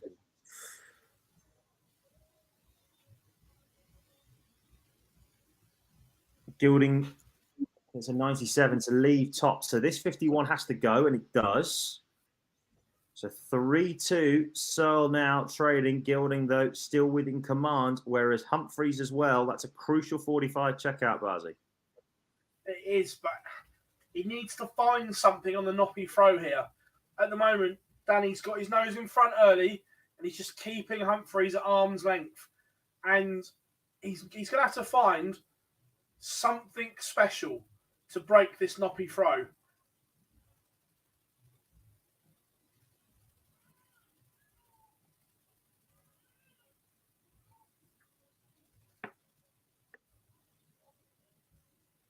At the moment, Noppy's just Mr. Consistent. Luke might have to find a 12 or better even, perhaps the Holy 9. But he may just be forging an opportunity here. I say maybe because it depends on this visit from Noppy. Oh, I think he's either had a bounce out or he's gone treble 3, treble 9. Sorry, treble 1, treble 19. I will confirm shortly. Oh, Luke, that's a big slip there. I'm just going to confirm what Noppy hits, whether it's the treble 1 or a bounce out. Bounce out. Well, I say bounce out. You just watched it. It's just clattered into the other dart. But he's got a hope here, really. Yeah. Ryan Searle could be about to get us a level game in the other semi-final, but Noppy just doesn't miss. Relentless at the moment. Absolutely relentless. Gilding leaves himself on 95. Ryan Searle to try and take out tops to bring us to a level game after 6. And he does. 3 apiece. 3 games got, 3 legs gone. 3 legs gone the way of the pair of them now.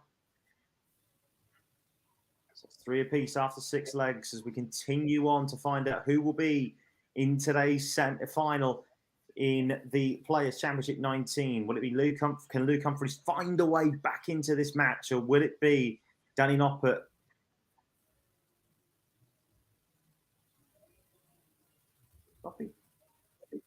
Noppy has not actually been in a Players' Championship final this year. His best was a semi. Players' Championship 6 and Players' Championship 9. It's quite realistic about that one. Players' Championship 9 was the Players' Championship that Andrew Gilding won. Made the final of. These two are both going at it now. 1-6-1 for Noppy, and this would put him on the hill. This goes yellow. Ooh. But you get the feeling the way Noppy's playing, this 96 has to go. And it's not a gimme. And he's come inside. He's missed 2 darts, I think. I'll confirm on the stream in a minute. But I think he's got we've certainly had 1 at 18s. Whether he's come inside on the first or the second or the third, I will tell you shortly. 71 for a double break. Oh, is that the chance? What a response that is, by the way, from Ryan Searle. Very, very quickly. 140, 140, 138. Humphreys gets the job done there. Sorry to take away your game, Barzy, but Humphreys gets the job done there. Oh, what a check out Andrew Gilding taking out the 116. Barzy, tell us which way he goes in a second. But that was sensational from Andrew Gilding. He moves back ahead and crucially gets the break back. Yeah, it was. And Luke Humphries avoided the double break. He did miss 2 the previous visit.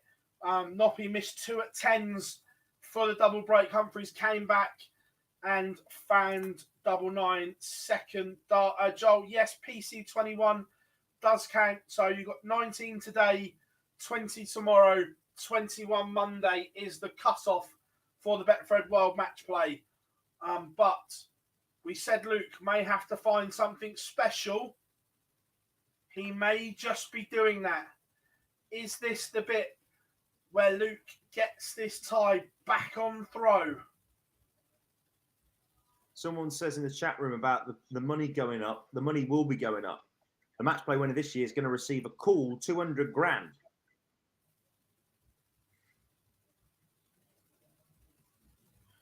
And we were talking about this yesterday. Let me see if Luke can pin this for a break back. Has to go. Not good enough.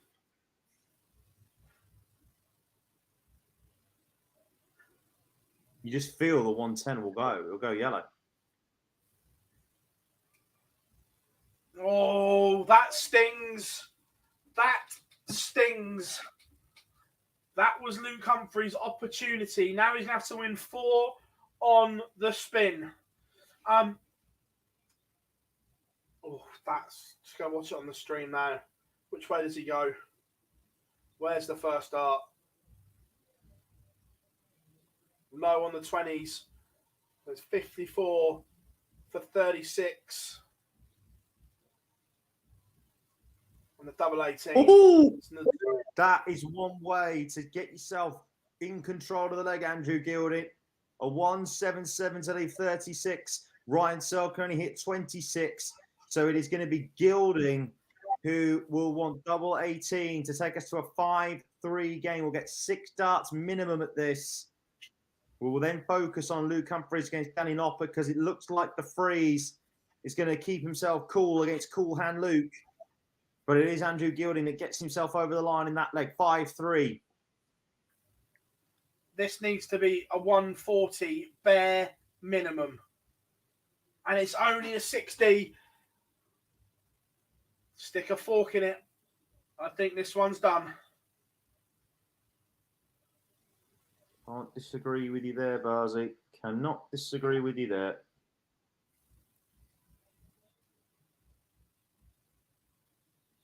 Depends on obviously on what happens here. Yeah, that's a good setup from Noppy. He's just been in such good form. Oh, well, that's a little tap on the shoulder. However, I still expect this to go yellow. There we have it. Into an absolute finishing masterclass from the freeze, Danny Noppet. I'm presuming he's gone 54-24, but we'll confirm in a minute. But that is an outstanding performance. I'll tell you what, that 180 from Luke, he fired it in as an act of defiance. This is to say, I know this is my last visit, so I'm just going to fling it in. And it was 54-24 for Noppet, and it was, again, clean as a whistle.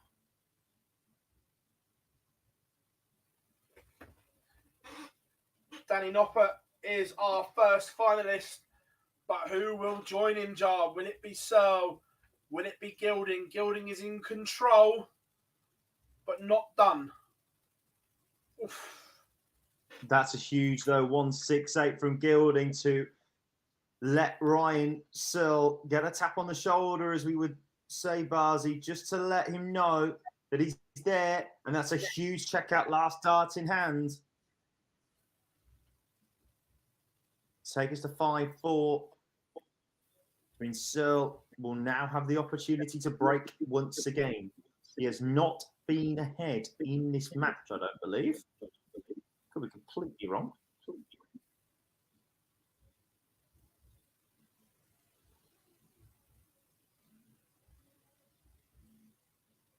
Getting the stream on myself.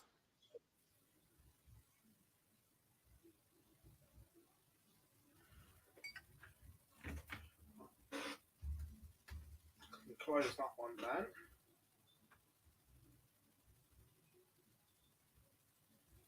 Open that one up.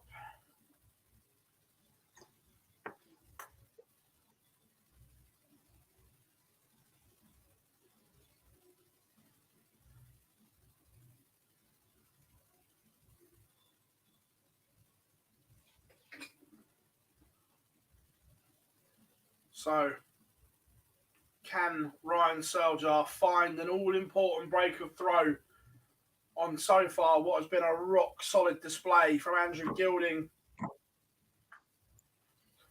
Good night, Juanita. Thank you very much as always, and I will see you tomorrow. Take it easy, Juanita. Great to have spoken with you, mate. Take it easy. Don't know what time it is. It must be about 4 o'clock in the morning. Just on midnight, of course, Western Australia.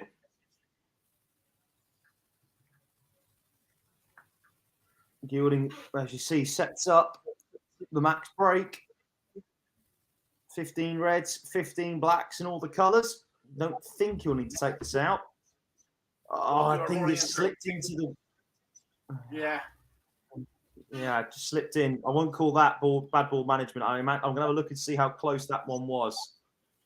The treble one in just a moment, actually. It's just catching up on the stream here. Only 50 from Gilding, but it is still a 2 treble combo. Let's have a look. Did it deflect? Ah, yeah, I think it just deflected on the stream. But a 1-2-1 there from Searle leaves him on 42. 97 from Gilding, probably, you'd think, has to go. It is only a 1 treble visit. Takes it out. Treble 19 tops. He's 1 leg away from his second Pro Tour final, Andrew Gilding, where he will meet Danny Noppert. If he gets there. Let's have a look at this 97. Which way does he go? I suspect he's gone the way. Yeah, treble 19 tops. Clean as you like. I love the new camera angle on PDC TV where it's right behind the board now. Yeah. I really enjoy that because you get to see the full look at the iPad and everything. It's bonkers.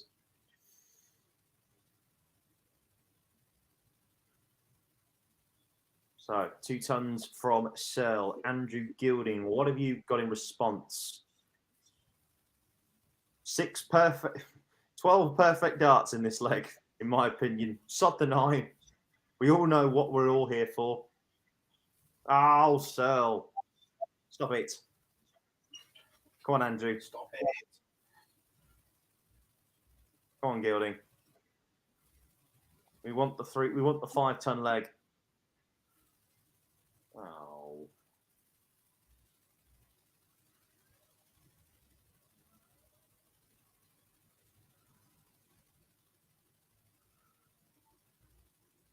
There's just something so aesthetically pleasing about a 5-ton leg. Yeah. All right, Gilding then looking now to try and get a big finish in here and tap Ryan Searle on the shoulder. Oh dear. Board management. 6 for Searle to get rid of 145. Let's have a look at this. This 83. Does he goes over to the left-hand side of the board of the throwing arc. Does he hit the treble 1 first? Yes. Right, Gilding on 159. What can he do to try and tap?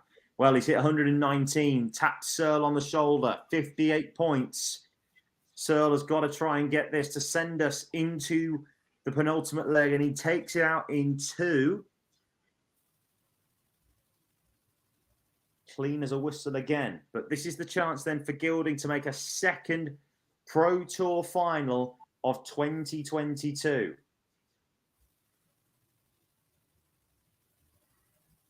Only starts with a 59. Double top was right in the middle from heavy metal. Ton from Searle. Gets into 401.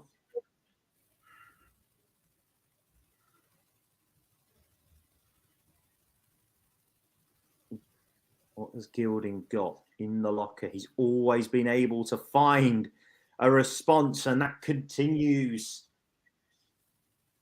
180 points, the maximum that you can get in a game like this. 140 from Searle. We're basically level after 6. Take your pick. I suspect we're going to see, we'll try to at least see some good board management. Exactly that from Gilding. He's left himself a finish. Searle now will look to try and put some huge pressure on here. And that's exactly what he's done. He has not done a thing wrong in this leg.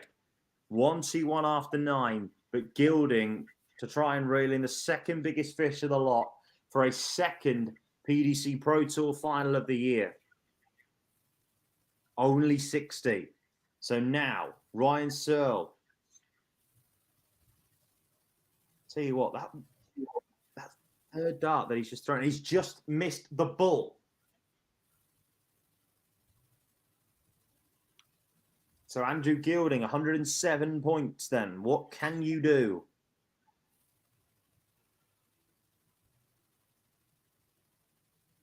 He always managed to find a big checkout, and not at that time. Think one match dart's come and gone. We'll confirm it on the stream in a second. Ryan Searle looking to take out 25. Last dart in hand. That will hurt. So Ryan Searle now has the chance. In fact, it did. Yeah, let's have a look at how close the tops was. It was well inside. And Ryan Searle 17 double 4 and then hit double 2. Last dart in hand right in the top of that one there. 81 points for Searle. Gilding finds a ton. We always say every treble is like a nugget of gold in this stage of a match. 81 again for Searle.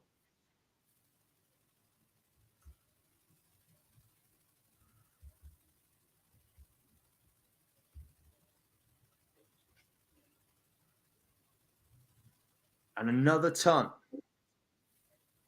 But it's not enough, I don't think.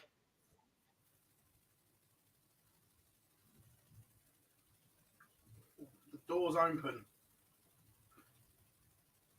That is very much the case, Barzi. Gilding's got to try and find a 2. I mean, normally I'd say absolutely we want the 5-ton leg. Gilding will not care. Maybe it might be enough. If Searle doesn't hit a big treble here, maybe it'll be enough. That is excellent from Ryan Searle. 2 treble visit to leave himself on 116. It only needs 1 treble in the next visit to get himself a shot at the ball. To get himself a shot at the double, excuse me. 105 there from Gilding to leave himself on unmakeable 2-dart outshot. Ryan Searle, what have you got? 116. In what's been a dramatic game, only 42. Andrew Gilding missed a match dart in the last leg. He wants 96 for a second PDC Pro Tour final of 2022. And he takes it. Last dart in hand. He had the wherewithal to withstand all the action there from Searle. I'm just going to have a quick look and see what happened on the stream. Does he get the treble 21st dart? No, he doesn't. He over pitches it, but it's a perfect second dart in the treble. Double 8, right on the wire, but it doesn't matter. It's the right side of the wire. Andrew Gilding is now on the way to a second Pro Tour final in 2022. His second Pro Tour final in his PDC career. He lost the first one. Will he win the second one? Andrew Gilding is there. He is, and he will play Danny Noppert, who beat the number 1 seed Luke Humphreys in a very tidy game, both mid-90s averages, but it was Noppy's finishing that was absolutely key to this. So we have a Also- final. Yeah, just a quick one. Just a reminder, what happened in that last time Andrew Gilding was there, he did play a Dutchman, and it was also in Barnsley, the 1st of April. He played Danny Jansen and lost 8-6. So remember that. So he has been in one this year. Can he get over the line and win his first PDC Pro Tour event? I think, by the way, we can safely say now, Andrew Gilding's in the match play. Can we say that? I don't know. I think we can safely say that, can't we? Yeah. Any lingering doubts are gone. Yeah. Yeah. 100% done, dusted. Stick a stamp on it. and Yeah, post it James, to be off. fair, I thought it was. James says, yeah, no other way to take out 97 in 2 darts. No, you're right, there isn't. See what that was for me. I thought it was 3 for a second. It's been a long day. I haven't really slept well, so I apologise. But yeah, yes, I did. No, I didn't miss it on the stream. I heard about it. That there was the 5-ton leg. It was so aesthetically pleasing. It's nothing more beautiful than a 5-ton leg. I've said this before. And sod your 9 darters, sod your fishes. The 5-ton leg is the most aesthetically pleasing finish in darts. It does look great on the scoreboard. Sherrick did it, didn't she? Yeah. And the Grand Slam against Wright. Yeah.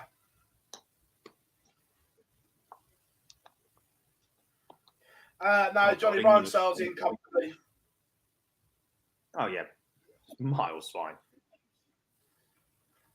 He can't draw Lewis the match play. Certainly in the first leg, he can't. In the first round, he can't. Oh, good Lord. England are absolutely terrible at cricket. Certainly in T20 cricket. Bring back Owen Morgan.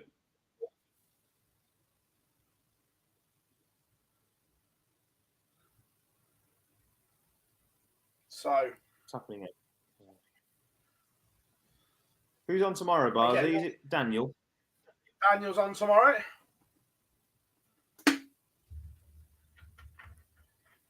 It is with you on Monday, the final day before the match play. Yes. And here's a question: Will there be a live lounge on Monday night after the stream with the match play preview? As long as the draw is out, yes. But if I the can't see draw's that it not would out, be. you would like to think so, wouldn't you? But Yeah. if it's not, then we can't really do a preview and we don't know who's playing who. Maybe a match play watch along draw if the draw comes out during it. Yeah, but that would mean us thinking it was live, Jar. We live. Why wasn't I told? I should have been told.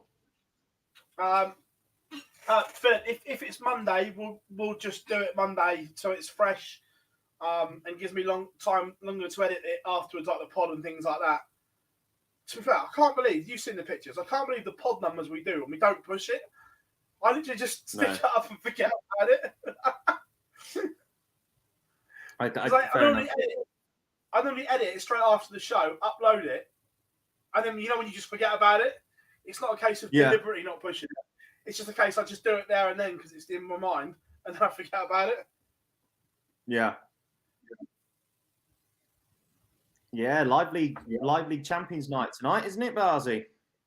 It is. I will be literally finish here, quick shower, and then down to Southampton. What's happening in Portsmouth? Soon? The new venue is taking shape. Good. The live lounge will be there either Monday or Tuesday. I'm not quite sure which one it will be yet for the boys, but Phil and Gob and it won't be boys, will it? No. As long as the draw is out Monday, live lounge will be Monday. The only way it won't be is if there's no draw until Tuesday. and then we'll have to do it Tuesday because we can't do a World Match Play preview if we don't know who's playing. I'd be very surprised if they didn't. Be very It surprised.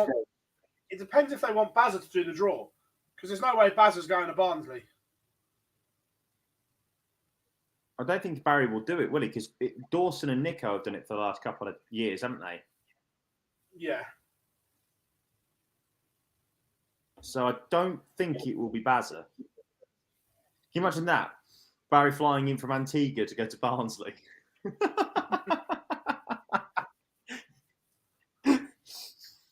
Deary me. I did love it. Like I did love it when he left his location services on his iPhone on. We'll say this, though. I'm pretty sure he's very happy with his boy right now, considering the news about the Anthony Joshua fight. Done all right? Yeah. Yes, Stephen, I'm very much hoping that Galway and Derry, the throw-in...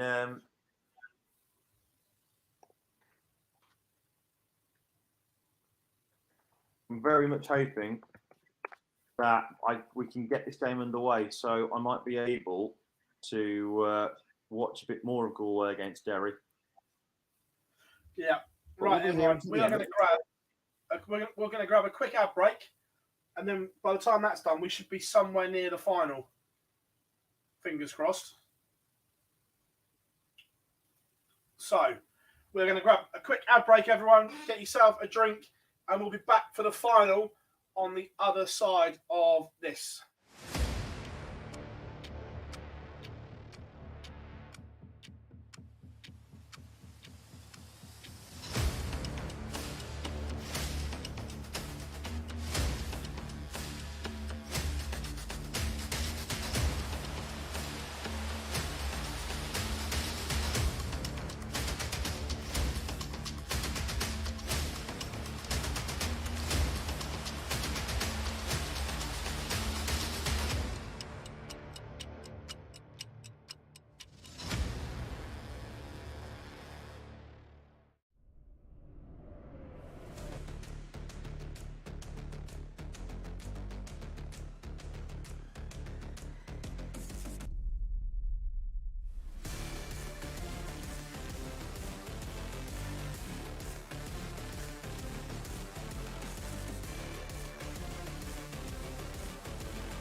Welcome back to Online Darts, everyone. And here we are, the final of Players Championship 19 is only a few minutes away, and we will be calling in all the action. Myself, Bill Bars, and Jonathan Eaton are here. We've been here all day, the last 5 and a bit hours, and it is one game to go. If you haven't yet, make sure you drop us a like. 91 likes. Can you get us to 100 before the end of the final? That is the challenge to you, chat room, and of course, make sure you subscribe at the same time as well. But it will be Danny Noppert taking on Andrew Gildingjar for the title. Yeah, it's been a very, very interesting day. If you haven't been with us throughout the entire day, I think the race for the match play could be all she wrote, in the sense that Rabi John Rodriguez has had a day when everybody else hasn't. And so because of that, Rabi John Rodriguez is now £3,000 ahead of his nearest challenger in the race for the match play. So that's probably the big story.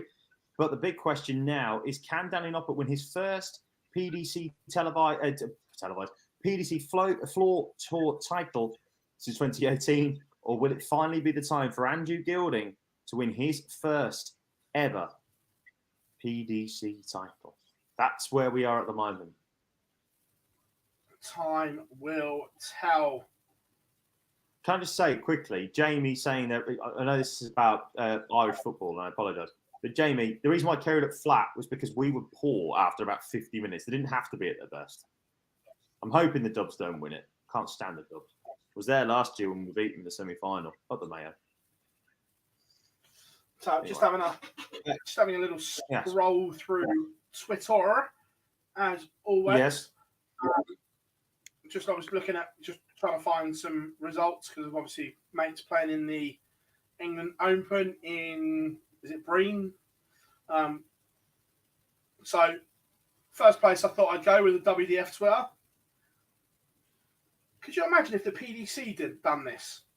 So to be fair, there's not many updates, which look, there isn't always. So I was just looking there first of all. We've got obviously a nice tweet about John Gwynn and obviously condolences to the family and whatever. Then we've got one about the Aspen Open, another one about that, and then the only tweet about the England Open is Bo Greaves. Could you imagine if the PDC just did one tweet about Fallon? The uproar. No, I think people would be happy about that, wouldn't they? In all seriousness, though, what is Bo Greaves doing at the England Open? What is she doing? I don't get it. We talked about this before, didn't we, when we was in the women's series? Like, okay, fair enough. There's no women's event going on this weekend, so I sort of understand it. But like, what are they doing playing in the? She playing in the Romanian Open for? And you're already going back as champion. Yeah. I'll tell you what. I can understand maybe the England Open.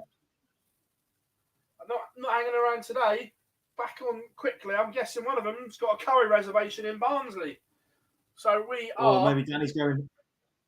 Or maybe Danny's going home to join Dirk partying. Sorry, stuff that he's got going on.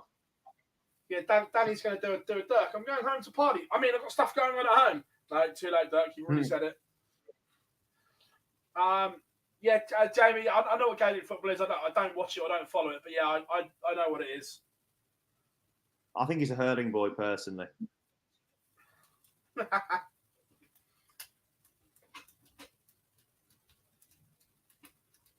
Good to see that we're about to basically get on and get ready. Are we throwing for the ball? No, we're still warming up on the screen. So do we think RJR is in the match play? RJR is in as long as someone just below him doesn't go and win one. I don't think they'll catch him just accruing. Just accruing money won't be enough. Unless he loses first round both tomorrow and Monday. If that's the case, then they might be able to get him. Yeah, but literally one of those pack will have to get to a final tomorrow, bare minimum, or win one. But I think he's 90% there. I agree. I don't dispute that.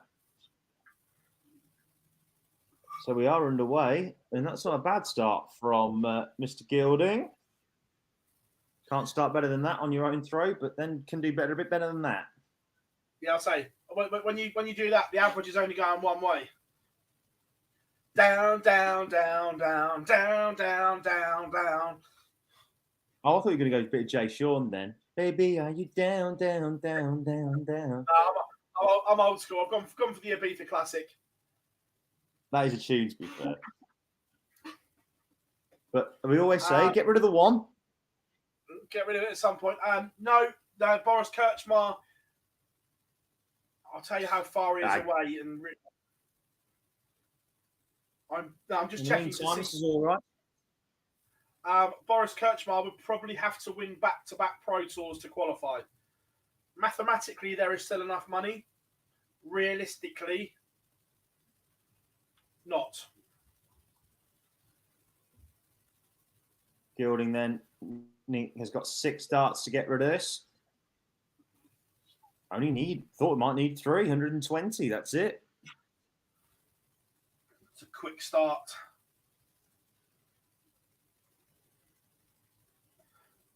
Not a problem. Glad we could help.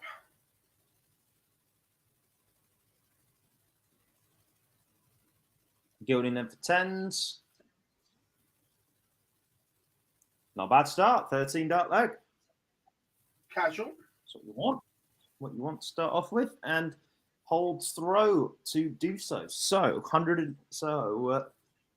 1-0. Andrew Gilding leads. We reckon this will be a long final, do we think?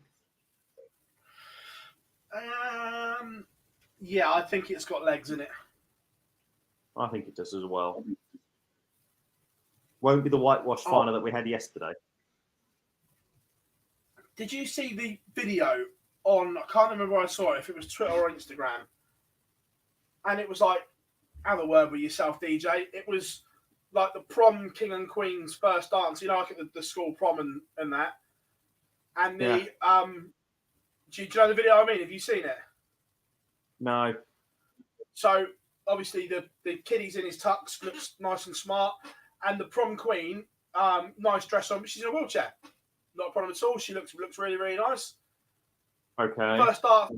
First dance comes on. Ed Sheeran. Thinking out loud. Think of the opening line. Oh, God. I was like, oh, DJ, have a word with yourself. Sorry for the language there, kids. If people are watching, young and yeah, it was like, come on, no. Oh, God. Oh, no. No. Oh, that's a huge shot there from Noppy, by the way. Right back in the leg now with that 180. But Gilding has not done too badly. 1-2-1 after 9. Just needs himself one dart in the requisite treble to make sure he gets a shot at the ball. And he's missed that dart at the ball for an early breaker throw. So look at this. Let's have a look at this 180 from Noppy. Right, stacking them beautifully together. 2 darter. That is sensational there from Noppy. Taking out 2-4-4 in 5 darts. 1-1. But yeah, it was like, oh, come on, DJ. I get if you teed it up, but just have a look at your circumstances and just change your song.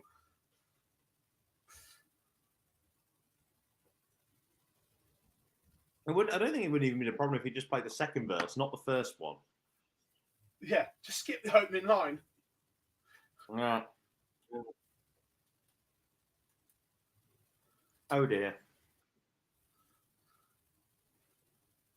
I love that from Tam. As a disabled person, that's brilliant and awful all at once. Yeah, What do you do in those situations, though? Like, I don't know what you do if you're a DJ in that situation. I mean, I used to DJ myself, and I'd look at the situation where I can, but I don't know what I do in that situation. You just change the song, wouldn't you?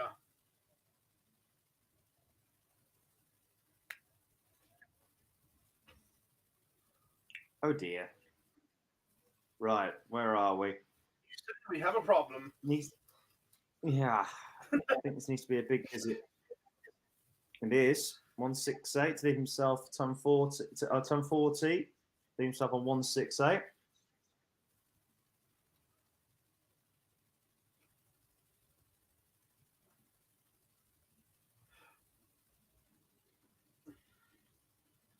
For those that weren't their cheering fans, they've just been literally running to Spotify and YouTube to find the first line, haven't they? I was hoping you weren't going to say thinking out loud. And then it was literally, when you said thinking out loud, I did have to have a think. And I thought of the first line. I went, oh dear. Yeah. Taxi! if that was me, if it was a school and that was me, I'd be like, I'd walk out of the room. That would be Romeo. That would be me, Romeo, done on that. I tell you, they're Gilding 72 for another hold. Noppy is poised if this doesn't go. Oh. Oh. Is that a chance? That's a slip. That's a slip. Anyone who's got the Galway Derry game on, can someone tell me who's commentating on RTE? Because if it's Marty Morrissey, I'm switching to Sky. Got to get off this stream. Big miss that though from Noppy. Gildy's got to get rid of this tops. You've got to get rid of it.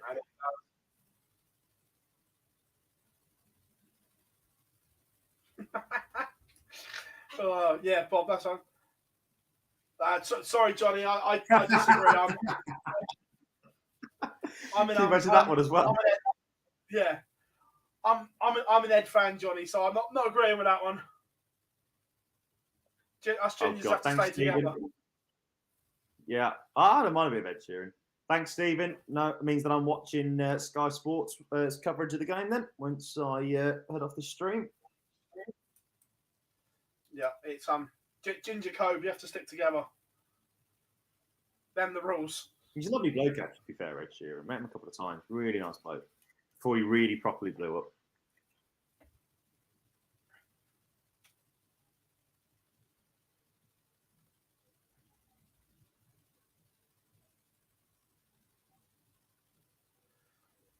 So they've both been strong on throw. I know that Gilding No, they haven't.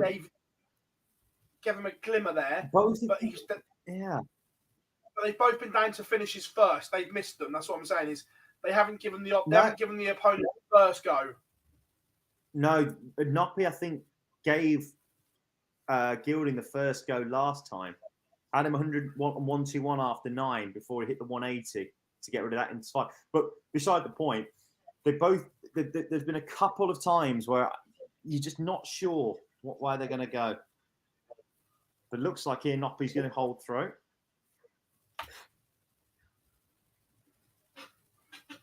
Commanding hold of throw. We did say this one's got legs in it.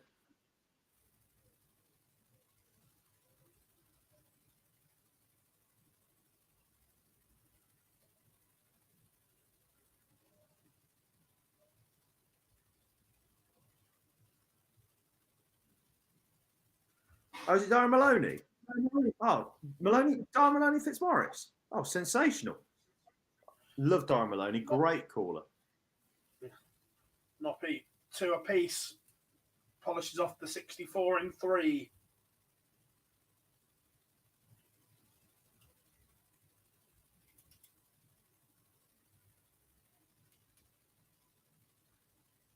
Two apiece.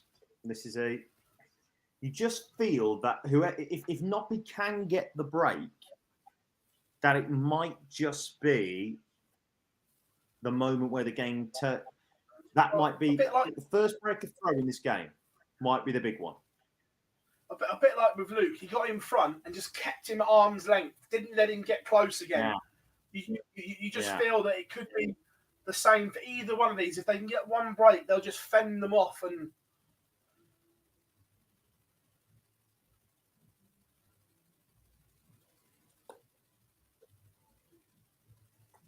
again, that's a slip.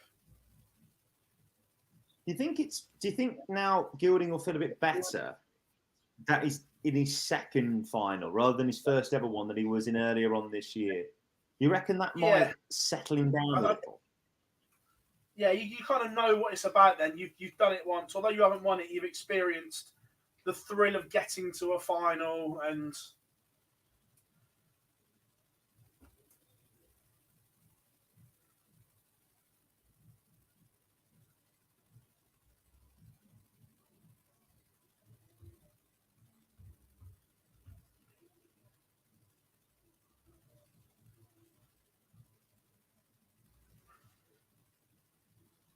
Again, what Noppy would give for a 177 or 171 in and around. Just to tap Gilding on the shoulder. I'll make this 53 a little bit smaller, but leaves 80 to leave 1, 2, 3. That's not enough for me.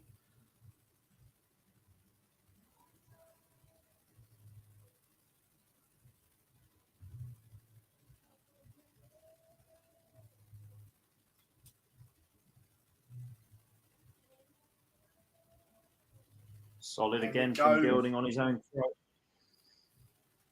Oh. Jesus Christ. That dart that's just bounced out the wire, it hit the wire that hard, it's just gone halfway across the water park. Yeah, I've just seen that. Not be able to go miles to get that. Noppy put his hand up there, didn't he, to Gilding and say sorry, but there was no need to do that. Oh, is this the moment? Yeah. This could be crucial. If he doesn't find a big treble here, Advantage, Gilding. I don't think that's enough. No, it's not. I don't think, no.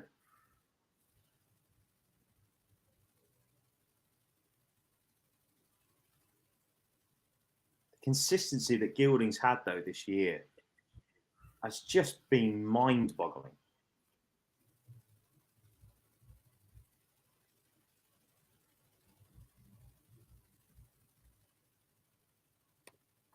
Have a quick look and see what he's done this year, because he's just come from nowhere. A couple of places, Euro Tour, semi-final, a couple of quarterfinals on the Pro Tour as well. He's just been so consistent as Andrew Gilding this year. £43,000 in ranking money already. Our pleasure, Owen. Thank you very much. No, not at all. Great to be back for a day or two.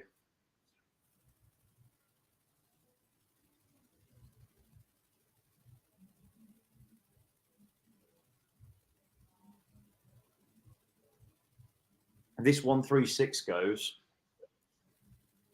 I think this might be trouble ahead for Danny Noppert. Even if it doesn't, see, that's letting back in the leg. If it was, say, if it was off on a one, yeah, if it was a one darter, that 105 would feel massive. Oh, that's huge. Ooh. Ooh. Well, well, well.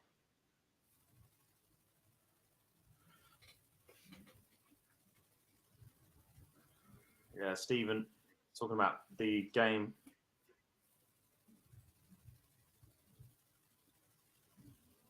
About first score for Derry. Yeah, I don't think they've settled down particularly well, Galway, to be honest. Searle can still be seeded for the match play. Daniel, Yeah. It can still happen. If he wins a tournament, he could still go ahead of him.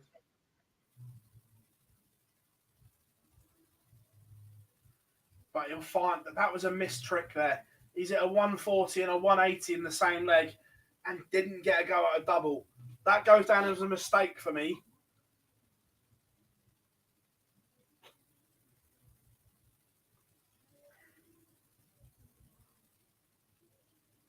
See, that hasn't been punished enough, I don't think, from Noppert. It's so tense when you think about it.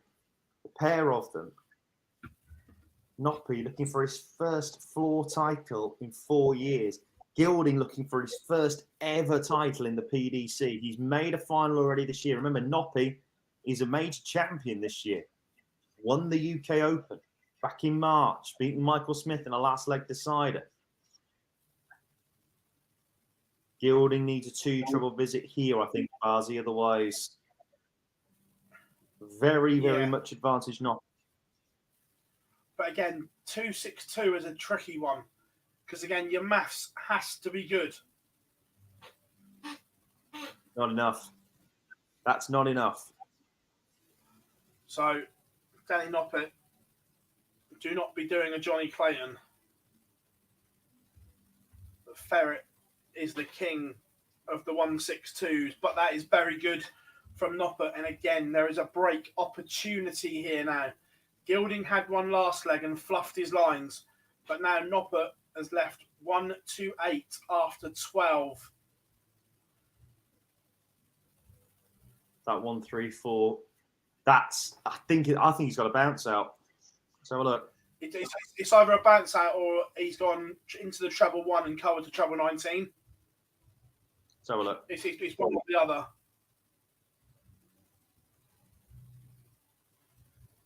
Yeah, second one on the floor. Yeah, it was either one or the other. But again, the shape of Gilding's darts, that's more likely to happen because of that dumpy barrel. But here we are. I wonder if Is this missed the first break?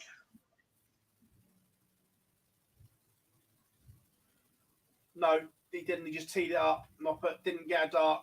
Oh, Gilding missed a dart. Misses a No, dart at the ball yeah, and got lucky. very lucky. How Very lucky lucky. was that? Ended up in the 18 to leave double 16. Look, Noppy has missed 3 clear. That's a mistake. But also Gilding with a huge slice of luck, throwing for the ball and pulls it into the small 18.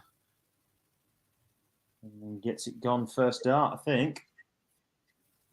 Yeah, pretty much bang centre in the middle. Is Double D commentating on the final? I don't know. I haven't got the volume on too. I wouldn't have thought so, because it's normally Murph and Nico that do it, and then Triple D normally interviews them, doesn't he?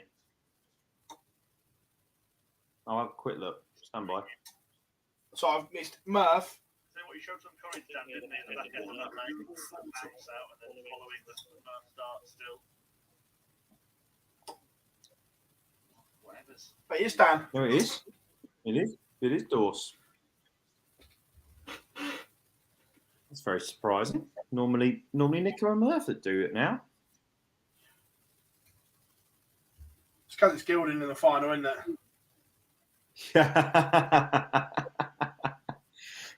Yeah, probably. This I'll is tell you very, what. very good for Andrew Gilding. I was about to say, after having dodged a bullet in the previous leg, Andrew Gilding now has a huge opportunity to stamp his authority on this final.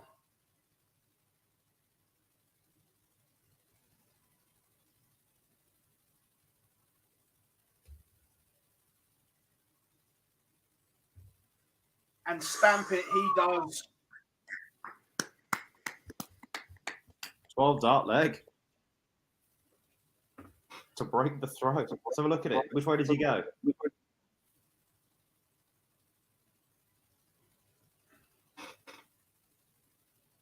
Does he hit 17s?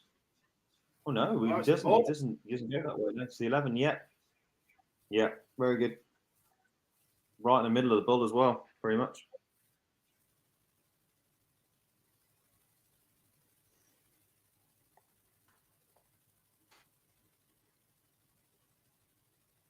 Now, though, this is the crucial thing.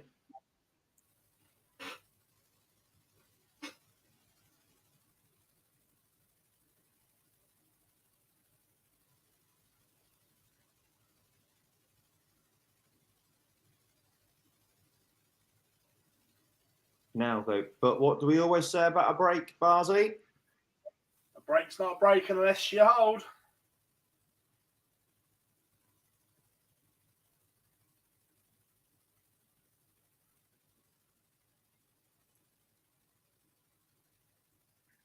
Needs a ton here.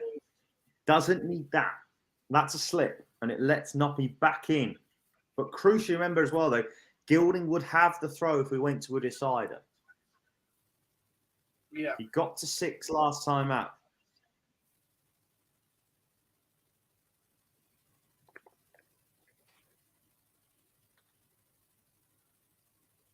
That's a slip from Noppy again. You had an opportunity in the last leg given to you on Gilding's throw that you just could not take. And now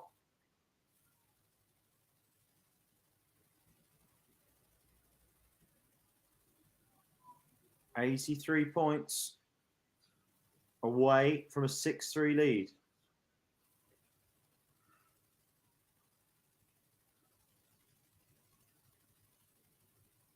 Doesn't need to take it here if it doesn't matter, because he will get another 3 regardless at it. Hits tops, leaves tops.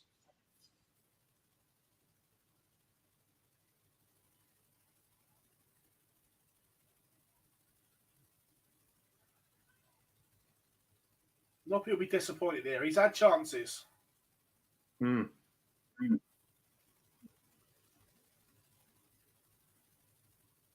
Tops though for Gilding. You even though it's a Shanghai, and that's exactly what he did. Shut the door. He got to 6 legs in his first ever PDC final. He is now in with an opportunity of getting further than that. Here, he is 2 legs away from his first ever PDC title, Andrew Gilding. And just shows you just the madness of the Pro Tour this year. Scott Williams winning one in Niederhausen a couple of weeks ago. Danny Jansen winning one as well. Jim Williams winning one in Barnsley.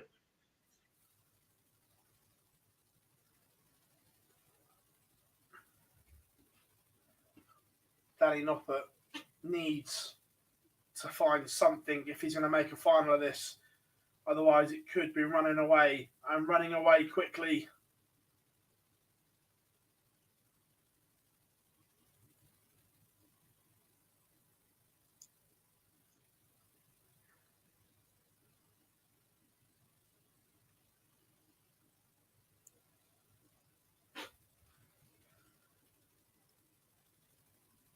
Only 57 there from Noppy. So let's him in the leg. No. Gilding needs to win a bigger one, of course, but Noppy is in contention. He is a UK Open champion, but I just don't know whether he will be on the list of the Premier League. Don't think he ticks all the boxes just yet. If he wins another one or gets to a final of another one, it'll be very difficult to leave him out.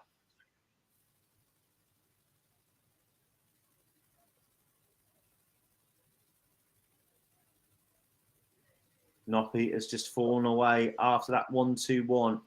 Needs to find a big visit here. That's enough.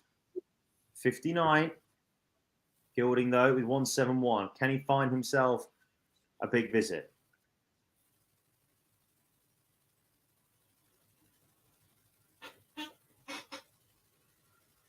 If he does, he can put the tap on the shoulder. That's not really enough.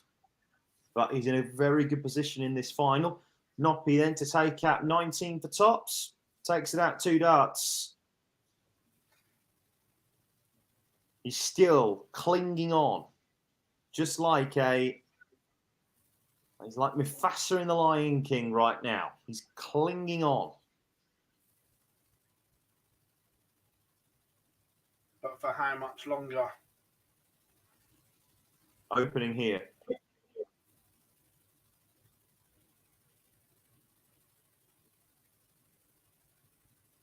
Not taken.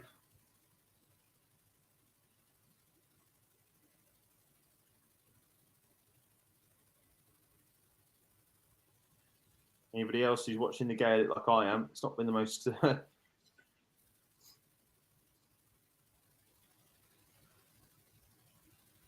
entertaining of games is probably the correct word. But Gilding, 3-4-3 left then for him. He could go within 1. Now, look. Oh, that's a big shot. Danny Noppert, welcome back to this final. I don't know. If he was to win the match play, Johnny,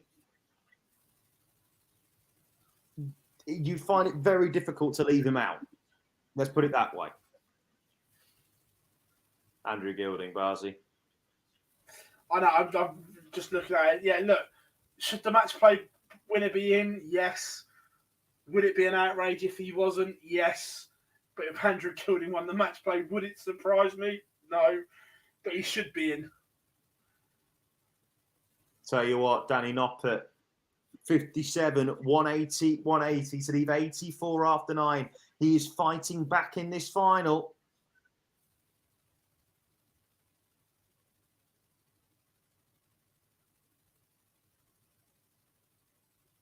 Looking to take this one back on throw, and he will get 6 at it. Doesn't need it. Gets back to a 1-leg game. We are back on throw. 6-5 now between Noppy and Gilding. Goodness me, what a game in terms of tension that we're having. Yes, indeed. But remember, Noppy is going to have to find another break of throw. However, we've just seen signs in the last leg and a bit that maybe, just maybe, Danny Noppert has awoke.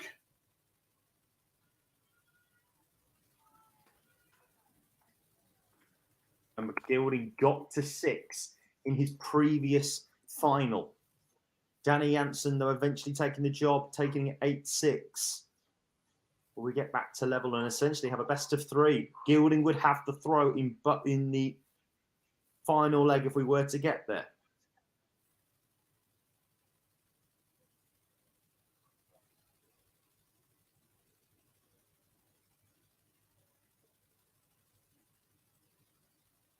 That's big. Huge.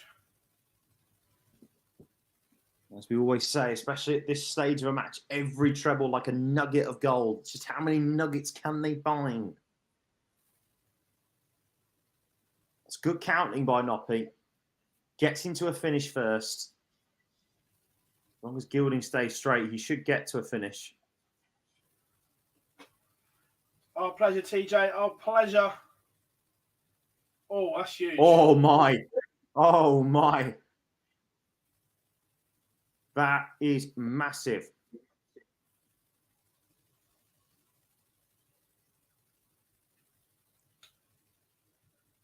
Noppy has gone into the 11th seed at the moment, actually, in the race for the match play. You are right, TJ. He has gone up today with that final. But what a response from Noppert. Taps him on the shoulder. Oh. And Gilding misses. Gilding had the chance to serve for the match. Didn't take it.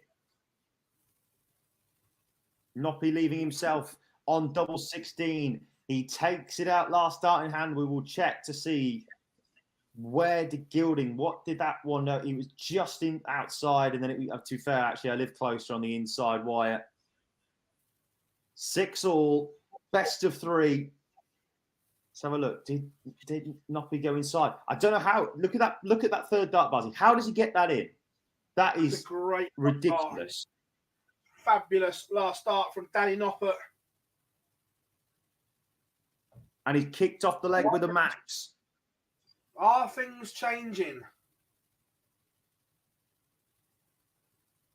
I'm very sorry. I literally can't do anything about the fact that the sun at the moment is blasting in. It's moved completely round to the point where I can't actually do anything about it, to be honest. I'll try and see if I can. Oh, that's a bit better, isn't it? That's a bit better. Right. Gilding now has got to find 2 trebles. 139 minimum, you'd think. Would not be on such a short time.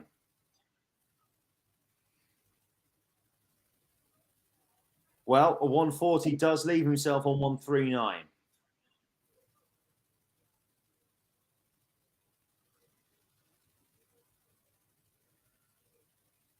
A ton 80 from Noppert. 2 180s in the leg to leave himself on 41 after 9. Is this the moment that the match turns? This 139 has got to go from Gilding to keep himself ahead. Or will Noppy be able? Not even close. Noppy now looking for his first lead of the final. He will have won 4 legs on the bounce. Remember, Gilding had a chance at 5-4 to take a 7-5 lead, and Noppy has turned it around again. Andrew Gilding might be about to lose 8-6 to a Dutchman for the second time in a Pro Tour final, Barzi. I'll tell you what, the last 3 legs from Danny Noppert have been sensational, especially the hold and the break. We just sensed he was coming into this game, growing into this game. Andrew Gilding missed a huge, huge opportunity and has paid the price unless he can break straight back. Only starts with a 60. If that 1 treble right now is enough for Noppy. 1 is enough. 2, brilliant. 3, write the check. Gilding is in a world of trouble. Gilding needs a max. Trouble. His scoring in the last couple of legs has gone and fallen off a cliff. Not enough. Nowhere near enough.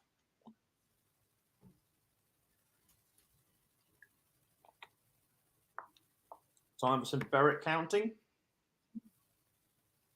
No. Superb. However, I want to see what he's done here. I know Gilding's not on a finish, but good habits on a dartboard. If the first 2 are in, I'll let him off. If one of the first 2 is outside, yeah, I'll let him off. The first 2 are in. How are we doing now? Hope you are good, buddy.